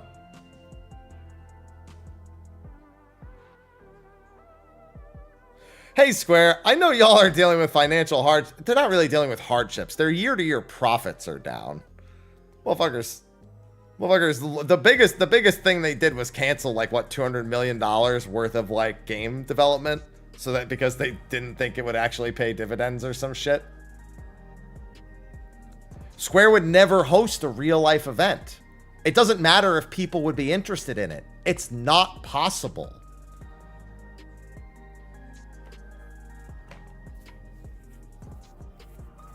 It like whether or not somebody would be interested in it doesn't matter. Korea and China are about to be on pace with our release schedule. No, not anything is possible. It's not. They have to know exactly how long. They would not spend a dime over whatever it costs to physically host the event. And anyone who's competing is not going to take the time to leave the fucking event and come back. If like they're like, oh, we only rented this space out for 3 days. You didn't clear. Oh, well, I guess you're going to have to miss prog time to go home now. No, it's not even Square Enix. It has no relevance to, like, it's not even do you know Square Enix. It doesn't make sense for any company to host an event where the time that it will take is variable. Like, unless you can ensure exactly how long it will take for them to do. You need to give them food, give them board, host out a studio. And who are you inviting? China, Korea, Japan, America, Europe. Do you fly them all to one location? Do you have to rent out 5 venues? Because they're all going to be competing for the same world race soon. How many teams do you invite? Setting up PCs. Man, like, how do the racers even apply?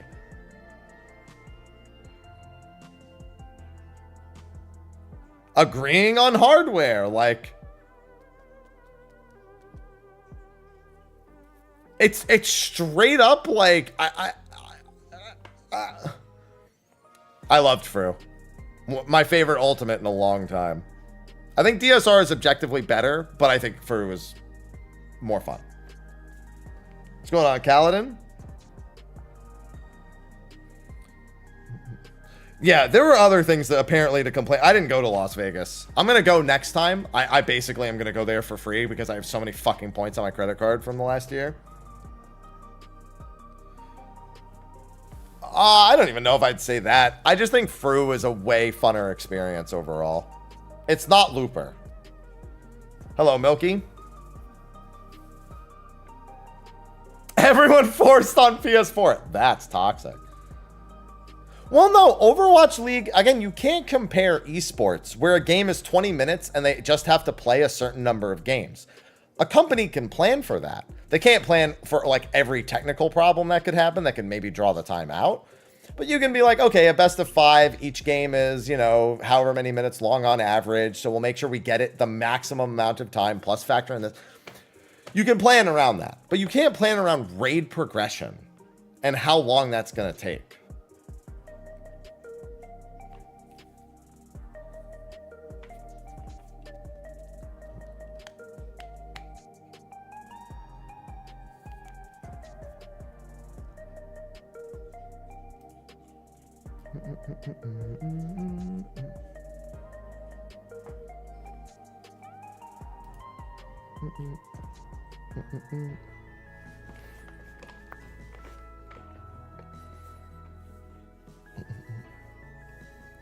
Top wasn't like that at all. Yeah, it was nice, Khaled. It seemed to be a lot of that going around. No, DSR's world first was 6 days or something in that vein for the world first group.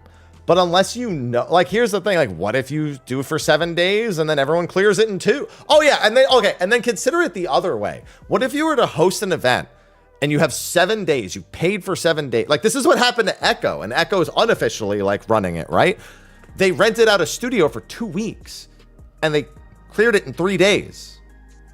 So now they're, like, making do, like, they have the studio, so they're doing the UCOB thing, but, like, that's a literally the problem on the opposite end of the scale.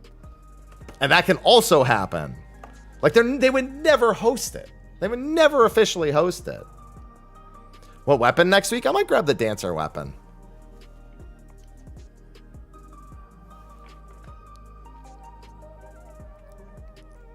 I mean, I don't care about world first on chaotic. Half the world first raiders I would bring to that aren't even going to be available. So I just want to make sure I get it done the day of. Balance discussion. We fixed White Mage earlier today, and Pictomancer is busted.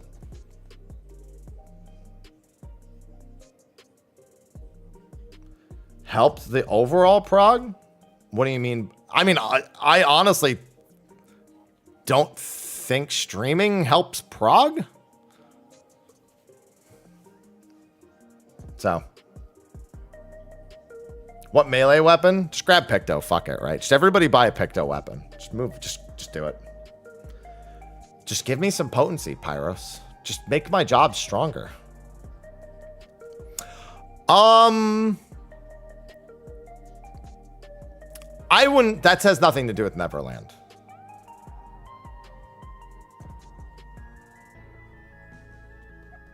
All that matter, like, specifically, like, Kindred streaming their prog was, I think Kindred even before this was the more important, like, streaming group in a sense. I feel like Kindred has always made like I don't think it ties. You can't say one group streaming their prog versus another is the changing factor when it's this fast. Like, Kindred in this particular case becomes the most important group that's streaming because they are the best group. They won.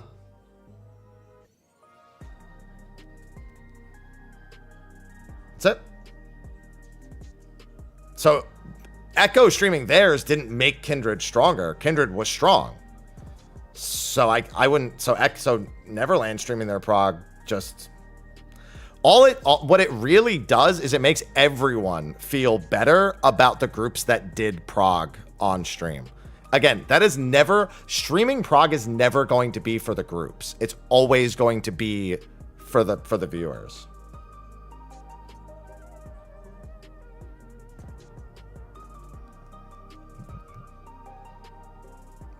Yeah, in terms of ultimates, yeah, Kindred's 2 for 2 on stream firsts.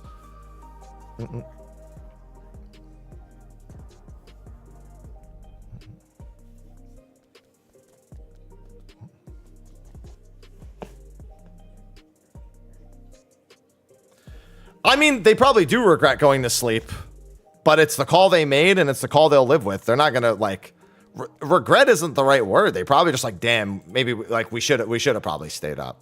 And that's the end of it. Like, you can't really linger on that.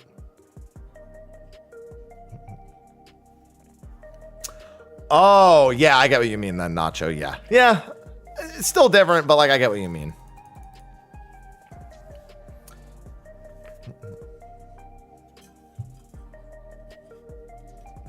I need to get some water real quick.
be there in a minute.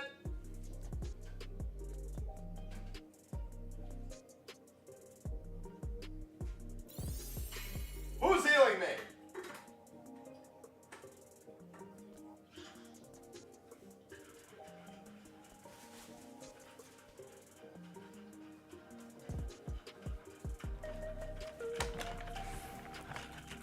Who did that? So I'm actually having my pre-workout instead. I'm going to the gym right after stream anyway, so I'm gonna have my pre-workout instead. I had some water. I drank some water while I was over there, but I'm gonna have my pre-workout. Non-stim pre-workout, because I don't like that shit. I've also got some bread. And then I'll have a protein shake before I go. Back to the gym. Yeah, I'm going to go right back to leg day. I've already been used to sitting down a lot in the last 5 days. I might as well put myself back in the fucking chair. If I'm going to go back to the gym, legs have to be the first thing. Always leg prog. Leg prog's important prog.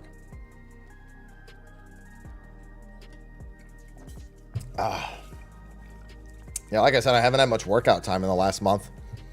Ever since Aloha's passing, I took like a week and a half off there. Then I went back for 2 weeks. Then Ultimate. Pretty much. Well, then Patch, then Ultimate. And so I was like 3 days a week, 4 days a week max.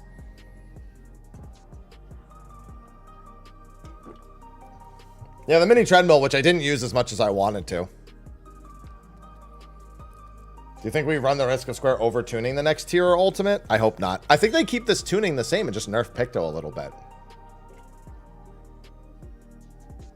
Yeah, and the Ivy thing too. Like, right after Aloha passed, like, I started making my way back to the gym after a few days, and then the Ivy thing happened, and then that really killed it. Somebody's in their Santa Glam.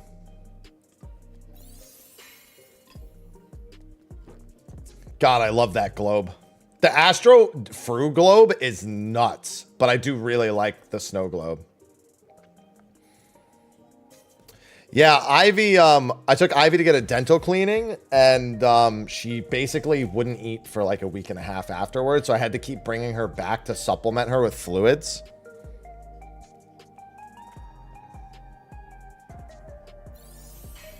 No, wait, Oh, I mean, I actually don't know. By learning the fight and doing it, ideally. A Realm Reborn a Realm Reborn launch bard was OP, and they nerfed it. I remember that. That was fucked up. It was actually way too... Like, the problem was the melees were designed like shit, though. That was a double-edged problem. The melees were actually, like, terrible.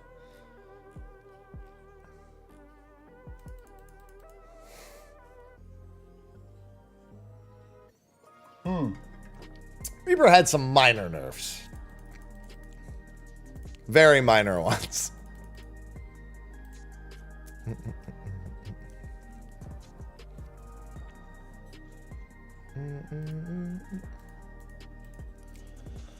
Yeah. Yeah, expedient sprint duration only being 10 seconds. Arcane Crest.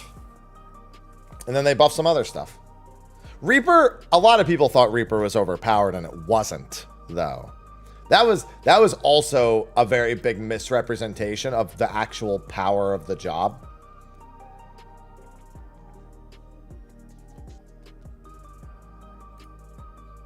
So there is also that to consider as well.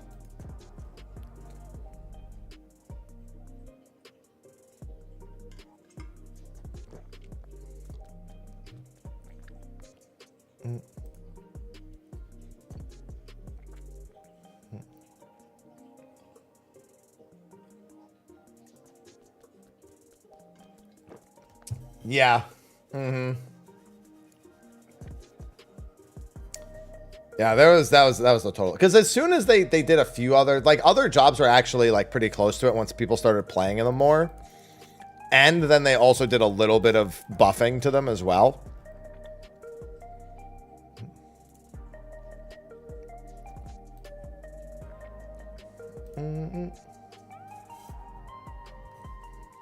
Thanks, Roku.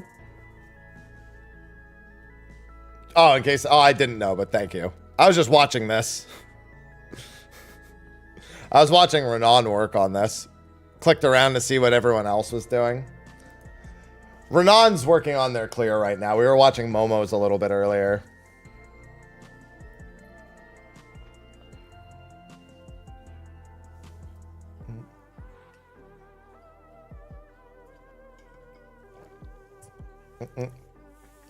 Just waiting to see where everyone's that's one of the classic things about post prog. You get to see what other people are doing.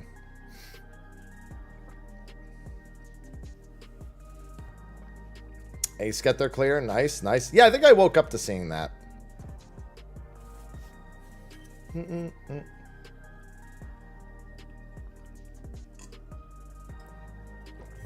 Oh, man. Yeah, at this point, it's just everyone cleans up their clears. Get them done.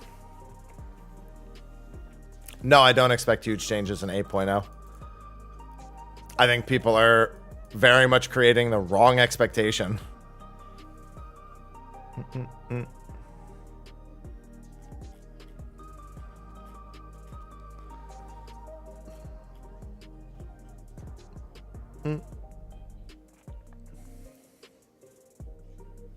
Oh my god, the post-clear sushi was so good.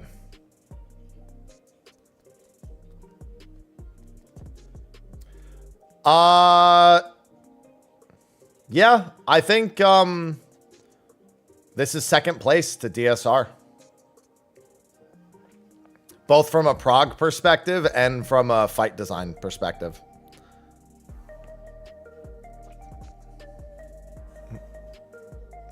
I'm pretty comfortable with that.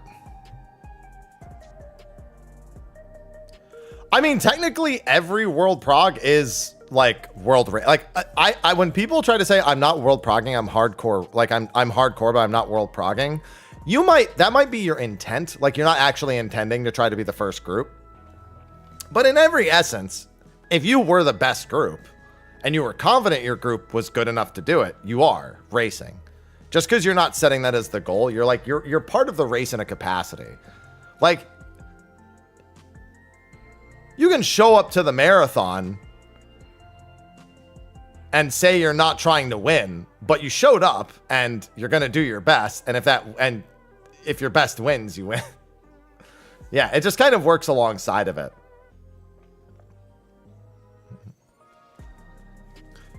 Yeah, it's a really nice bow, Lemon. Goes well with my Lalafell.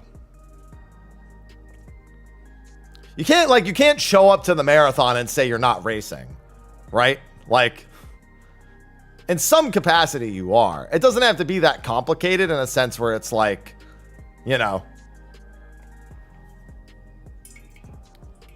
you may not be like crazy competitive, but you're still racing.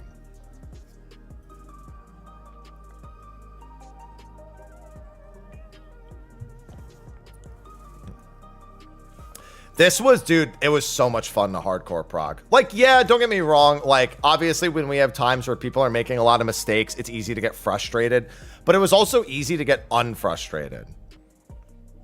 Because, like, it happens, right? Like, when you put up with that, when you put up with, like, feeling like you're really ready, and then there's, like, a few mistakes here or there, you're like, oh, here's another one, right? And that happens, but it's like, okay, whatever.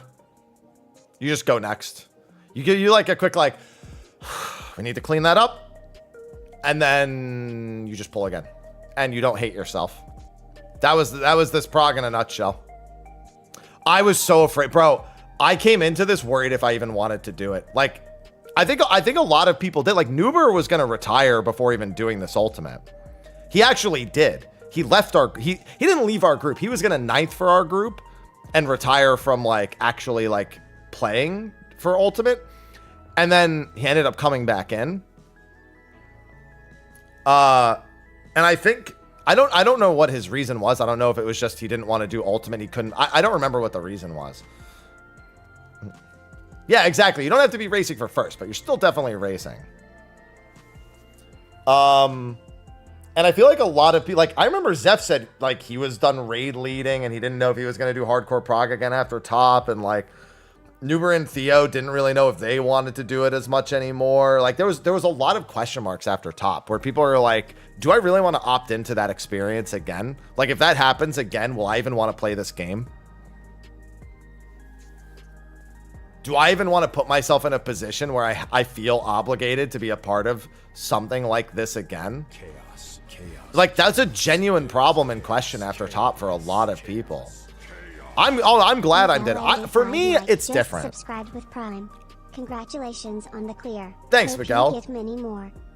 Thank you. Welcome back for the 21 months. Endwalker was straight up doom. Yeah, like, it was easy to be a doomer there. Really easy. With Prime. Asmayak, thanks for the Prime sub. Welcome back.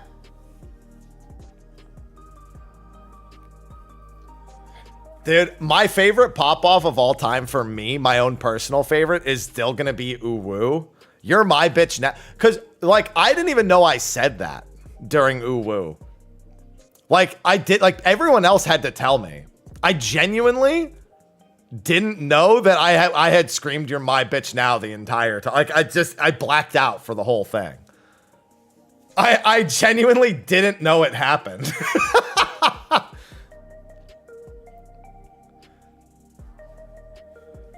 However, my top one is second. Because my top one was literally just like post-nut clarity.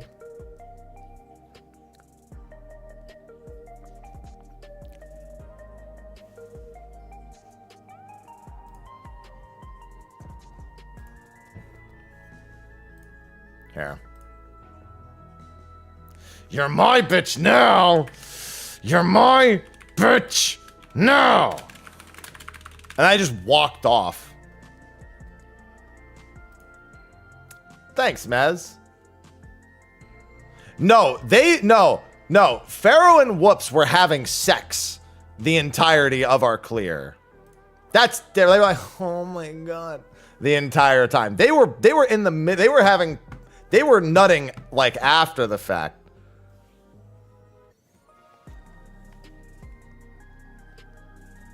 Don't you hum me? That's what it was. Literally, they were moaning the entire time after our clear. Just nonstop. Like, Pharaoh goes, oh my god! Oh my god. Like, that's literally Pharaoh's scream at the end of DSR. Like, I'm not making it up. That's what happened. But no,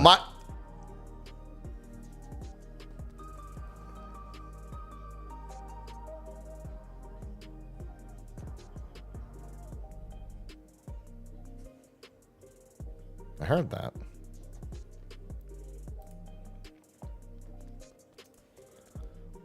But like, my top one, it's like I nut and then I immediately have post-nut clarity. Like, just... It's gonna be close. My healer LB. On. LB? Oh. Here.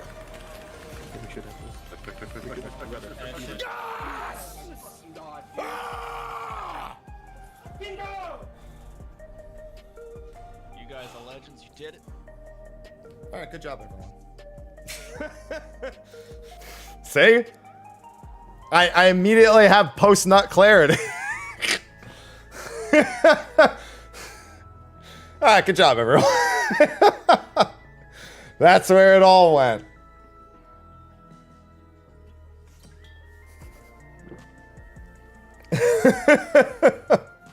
Post-legend clarity.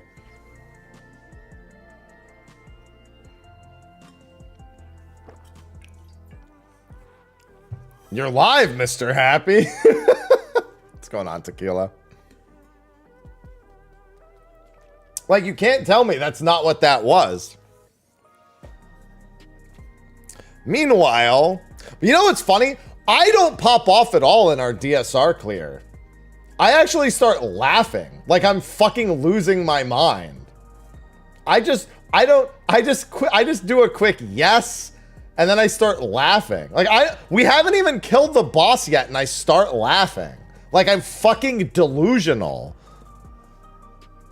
Like I'm imagining it. Here, let me get it up. I'm straight up giggling before the kill.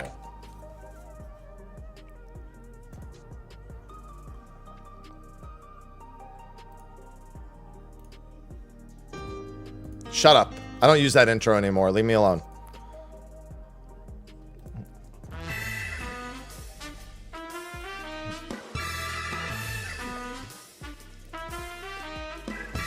Avelia just subscribed. Thank you, Avelia. Welcome back.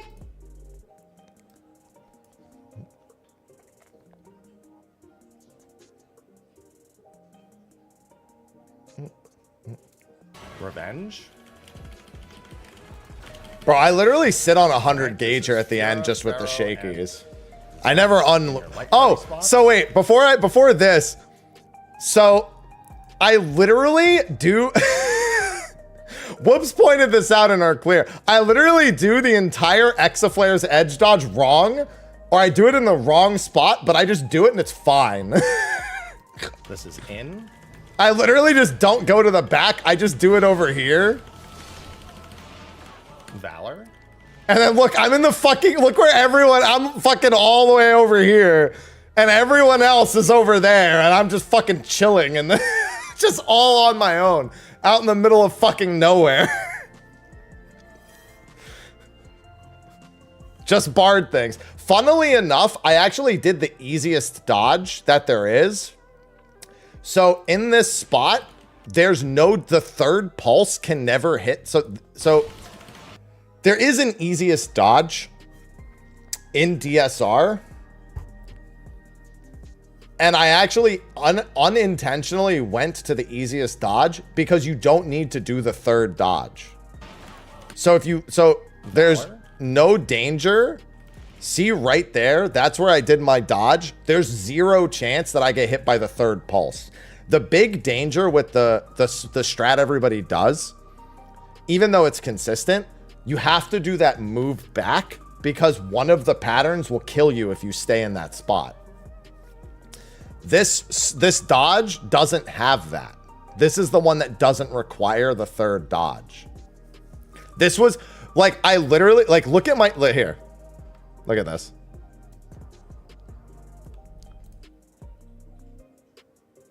Look at my face when I realize what I've done.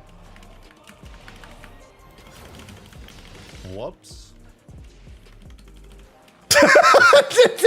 That little head shake when I realized that I was just in the wrong. I was like, I'm just move on.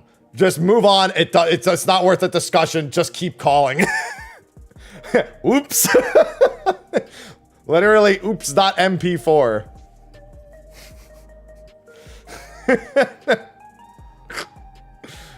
Just instantly realizing that I've made a terrible mistake, but that everything's fine, so who cares?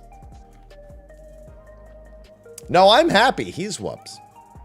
No, but then you have the actual, like, clear itself. Come on, guys. We have an LB.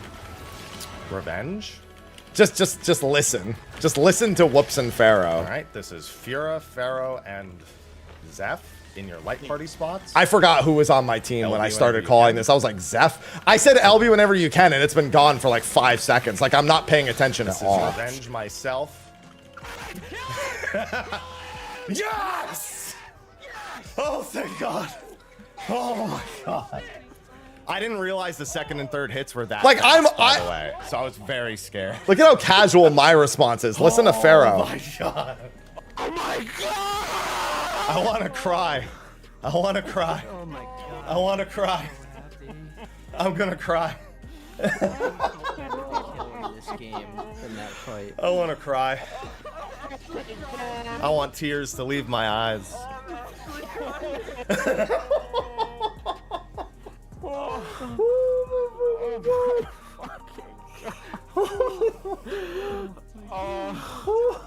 There's the part with Pharaoh. Oh, there's a fucking ending here. What the? Yeah, I didn't even realize a cutscene was happening. I was just like head in face, like, all right, it's behind me. No, that's a full release, all right. Oh yeah. Oh my God! But like, think of the cadence of like my clear here versus like top, where I just explode. Like again, I'm literally laughing. This is revenge myself. Yes! Oh, thank God. Oh my God. I didn't realize the second. Like I'm that far beyond. Like I'm like, it's over. All right, fuck it. Like I just like let the emotion like drip out slowly. But Pharaoh and Wubs just out of their fucking mind. Yeah, I'm trying to fucking call who's standing in the spots, and they're just like, don't care.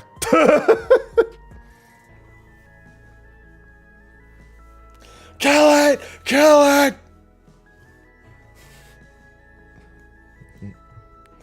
Yeah, but not like that's why like my DSR reaction is not the reaction around me is great. But like everyone else's reaction is really the highlight. My personal best reaction is always gonna be ooh woo. You're my bitch now.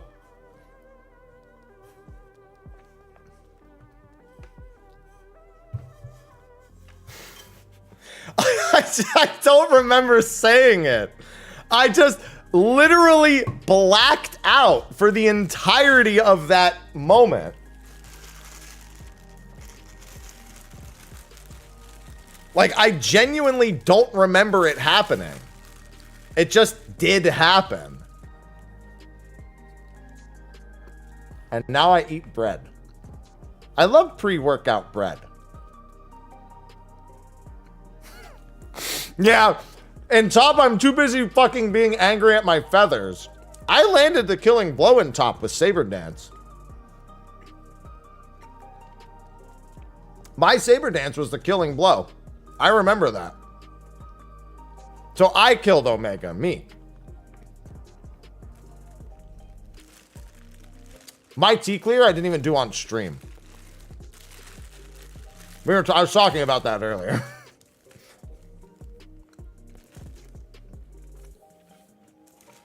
I don't know. Check the abacus, Jitter. Actually, maybe I did do it on stream. I don't think I streamed it. I never uploaded it.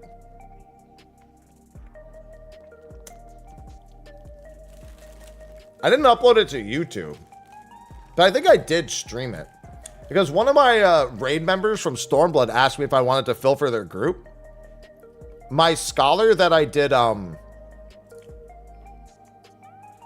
God Kefka with them. I think I did Uwu with them too. I'd have to check the clear VOD. Pretty sure I did. At the very least, I know I did. Sigmascape with them. Yeah, they asked me if I wanted to fill for their T group for reclears. And I told them I hadn't cleared yet. And he's like, oh, how far are you? It's like, I mean, I'd done everything in the final phase pretty much. I was progging beta. And he's like, oh, so you have beaten the fight. And I was like, I mean, yeah. But I don't have a killing blow. And then I went with them and did reclears for a few weeks. I think like 3. That was the same scholar who told me if I ever went machinist, he would leave. I killed Pandora with burst shot. Let's go.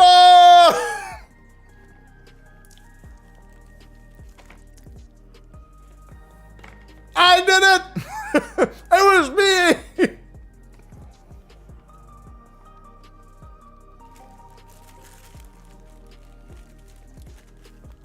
Hey, remember in Prague when 6 people fucking died and I pushed the phase? So we could get the... God, what a... That was so stupid. I fucking solo pushed the fucking last phase. I was just like, well, they have like 5% HP left.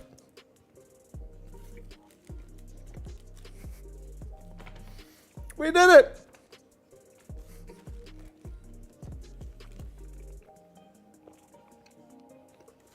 Listen, sometimes fish range has its moments. Not really, but you know.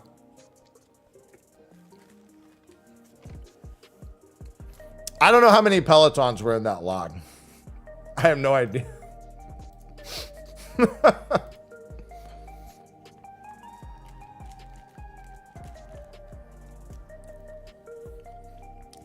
Like I said, I'm just glad that my future is in my clear VOD.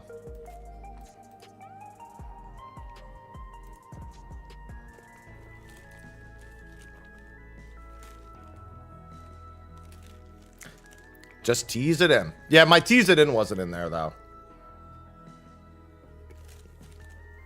Passage. Passage.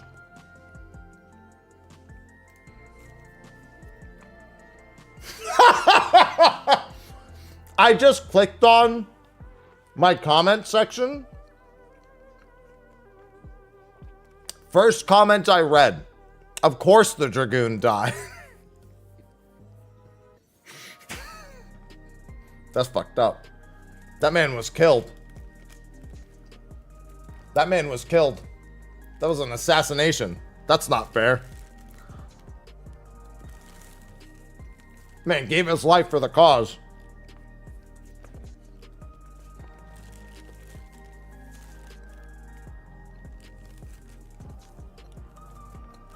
No, he was murdered in cold blood once. He then sacrificed his cold blood the second time, which was the right decision. But, you know.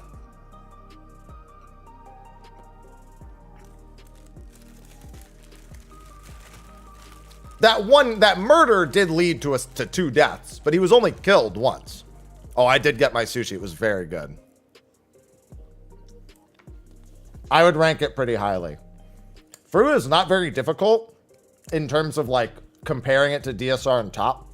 Because those fights already exist, this fight's way easier. If those fights didn't exist, this fight would be harder. Just like by player experience. But it's a lot of fun. Yeah, he only had 20 seconds of brink at the start of the phase. I thought he was going to have more brink.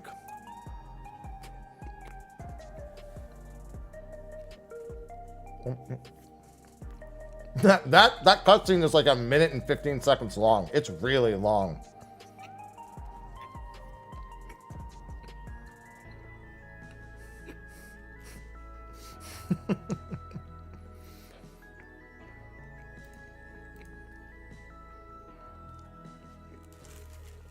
Just bring for the reopener, smile. I was more worried about Theo's death. Is it? Yeah, it is longer than Perfect Alexander. Yeah. Perfect Alexander's isn't really that long. Because you have to... It depends on how quickly you kill regular Alexander. Your downtime there.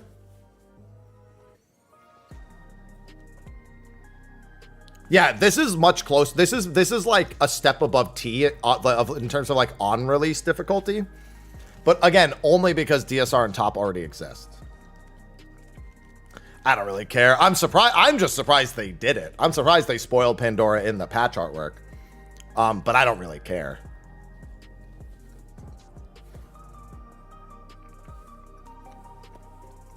Yeah, Perfect Alexander does his transformation sequence pretty quick. Mm-hmm. Yeah, I gotta make a PoE channel in the Discord this week.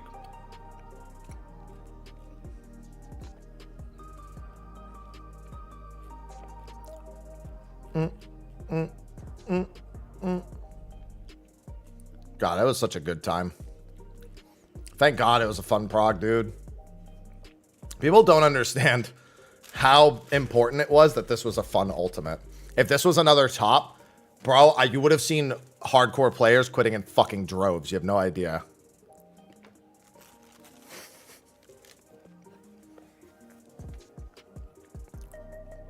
Like, the only thing that was tilting for me is, like, I basically got the phase 4 crystalline time dance down, and I was like, I was waiting for everyone to feel comfortable with every movement.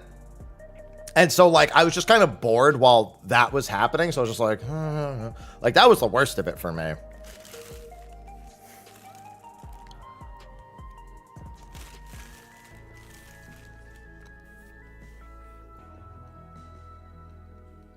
Yeah, the P4. Mm-hmm.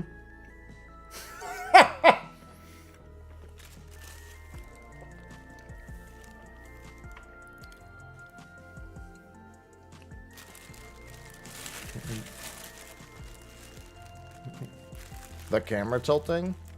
Oh my god. No, yeah, you know what? I tilted myself. Yeah, you're right. So, at one point in the final phase, we got there. It was like we had tank LB3. And on the very first X's, I fucking auto face targeted in the, like, it just away from the X and directly into the line. Because I'm fucking stupid. I never, I made sure to strafe for everyone after that.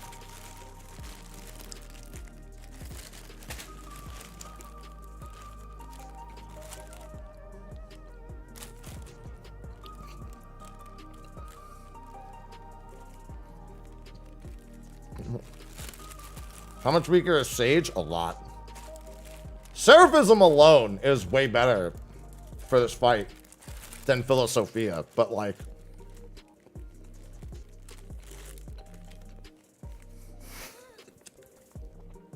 Yeah, after I had that mistake, I was like, Legacy players are just better. I was playing on Standard, I was like, no, that's it. That's after that, Legacy players are better. They're just better players. That's it. It was my mistake, but I immediately jumped to Legacy players, just me.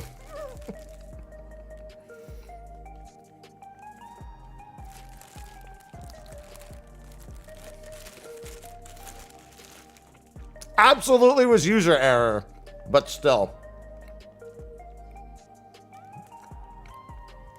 Yeah, Scholar has expedience and a seraphism.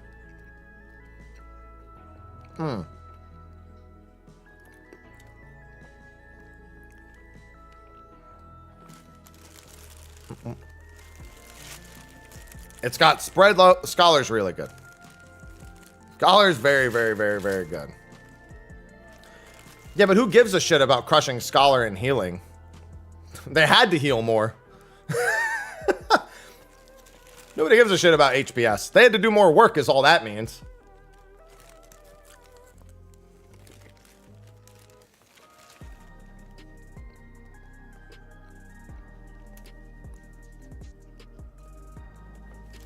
Alright, let's not continue this discussion. I'd rather not.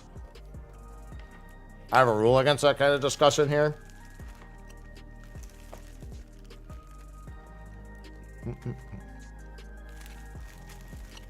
My PPS could have been better. My PPS was definitely too low. I'll work on that in the reclears. My pelotons per second was definitely lacking. I'll do better. I'll do better. I promise.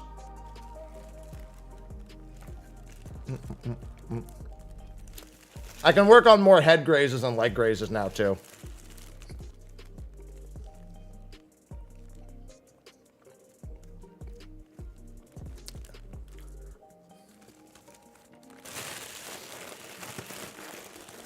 No, the only time when people trashed expedience was before Endwalker even released.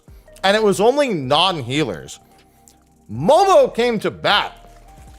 I put expedience in my video and I showed that it was basically AoE sprint, and Momo went to everyone else and said, if you're making fun of this job, you're fucking stupid. You're clearly not a healer if you're making fun of expedience.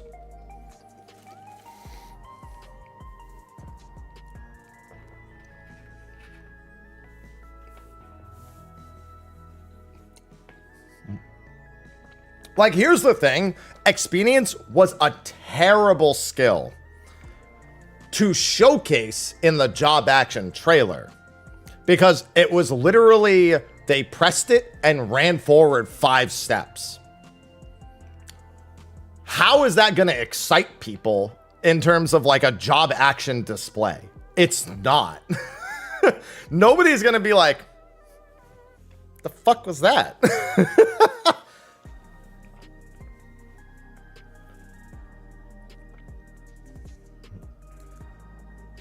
Yeah, and they actually had to nerf the movement speed part. Yeah, the trailer just looked terrible. Then Mediator information came out and everyone went nuts. Well, okay, actually, no, that's still not true.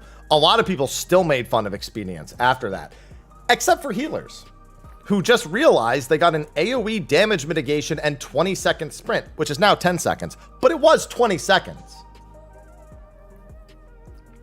Yeah, the Expedience showcase was really bad because how do you make that good? Like, you'd have to actually show using it in a fight.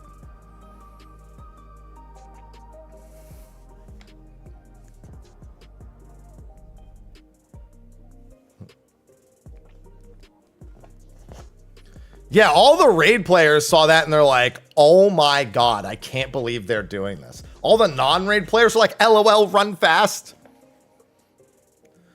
Yeah, you know how you dodge shit? By running fast. There's a reason why Sonic does it all the time.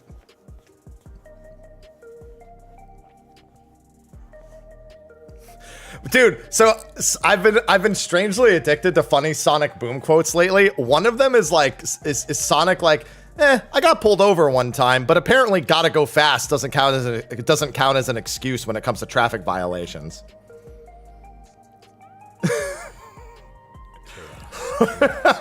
I fucking love that shit. Not another speeding ticket. Just subscribed with Prime. I tried to appeal it, but gotta go fast doesn't hold up in court. Fine, thanks for the 40 months.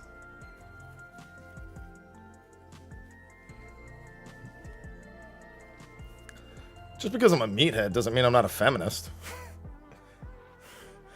Yeah, that's the quote. I'd fight it in court, but I don't think they'll accept gotta go fast as a medical condition. That's such a good line. That's so unironically such a good Sonic joke. Whoever wrote the jokes for that show is just cooking. Whoever directed that show is just fucking cooking. Sonic Booms. Eorzea's unity is forged of falsehoods. Its city-states are built on deceit, and its faith is an instrument of deception. It is not but a cobweb of lies. To believe in Eorzea is to believe in nothing. In Eorzea, the beast tribes often summon gods to fight in their stead, though your comrades only rarely respond in kind. Which is strange, is it not? Are the 12 otherwise engaged? I was given to understand they were your protectors. If you truly believe them your guardians, why do you not repeat the trick that served you so well in Cartano and call them down? They will answer, so long as you lavish them with crystals and gorge them on ether. Your gods are no different from those of the beasts. Icons, every one. Except but this, and you will see how Eorzea's fate is bleeding the land dry. Nor is this unknown to your masters, which prompts the question, why do they cling to these false deities? What drives even men of learning, even the great Louis Sma, to grovel at their feet? The answer? Your masters lack the strength to do otherwise. For the world of man to mean anything, man must own the world. To this end, he hath fought ever to raise himself through conflict, to grow rich through conquest, and when the dust of battle settles, it is ever the strong who dictate the fate of the weak. Thank you. Thank you. Thank you for that. Thank you. Thank you for the 1,000 bits.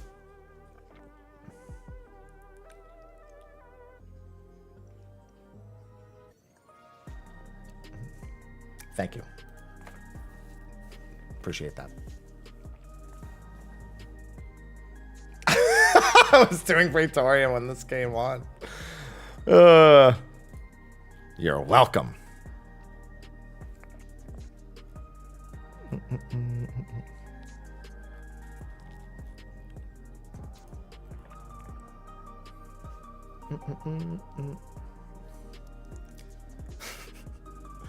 He's still talking. Yeah. Sure do love my adventure. By the way, the adventure plate that's actually in case you can't see it briefly,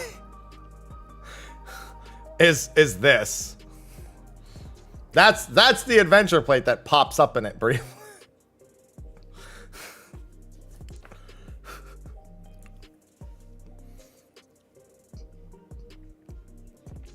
The prog frog is the prog frog is here for you. The frug. The prog frug.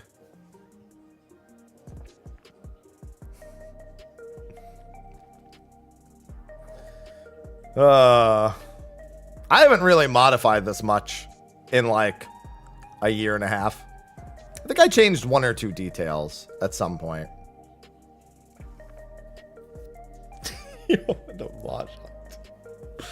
The frog is amazing. Yeah, I got crystal in season 1 and never played again. Never did PvP again. Never did crystal. Well, that's not true. I did do a little bit after that, but not very much. Season 1 crystal and that's it.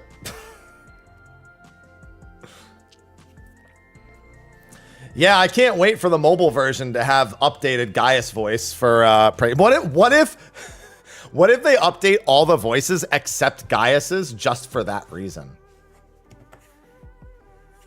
They just don't even use the new voice. Like, no, leave that one as is. All right, anyway. I am going to be streaming the mobile 14, by the way. For anyone wondering, I will be streaming mobile 14.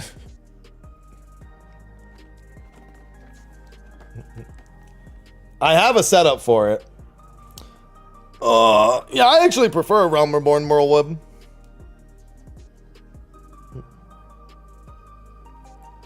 I actually prefer a Realm Reborn Whirlwood altogether. But anyway, I gotta head to the gym and then I gotta get working on all the FRU videos because there's gonna be quite a few. At the very least, one on Picto, one on the fight breakdown, one on the thoughts of the fight. A lot of the stuff we talked about here are gonna all be their own videos. But no, the adventure plate for FRU isn't gonna get added till next patch for spoiler reasons. You know, because the patch artwork having the final boss is not a spoiler, I guess. But, you know.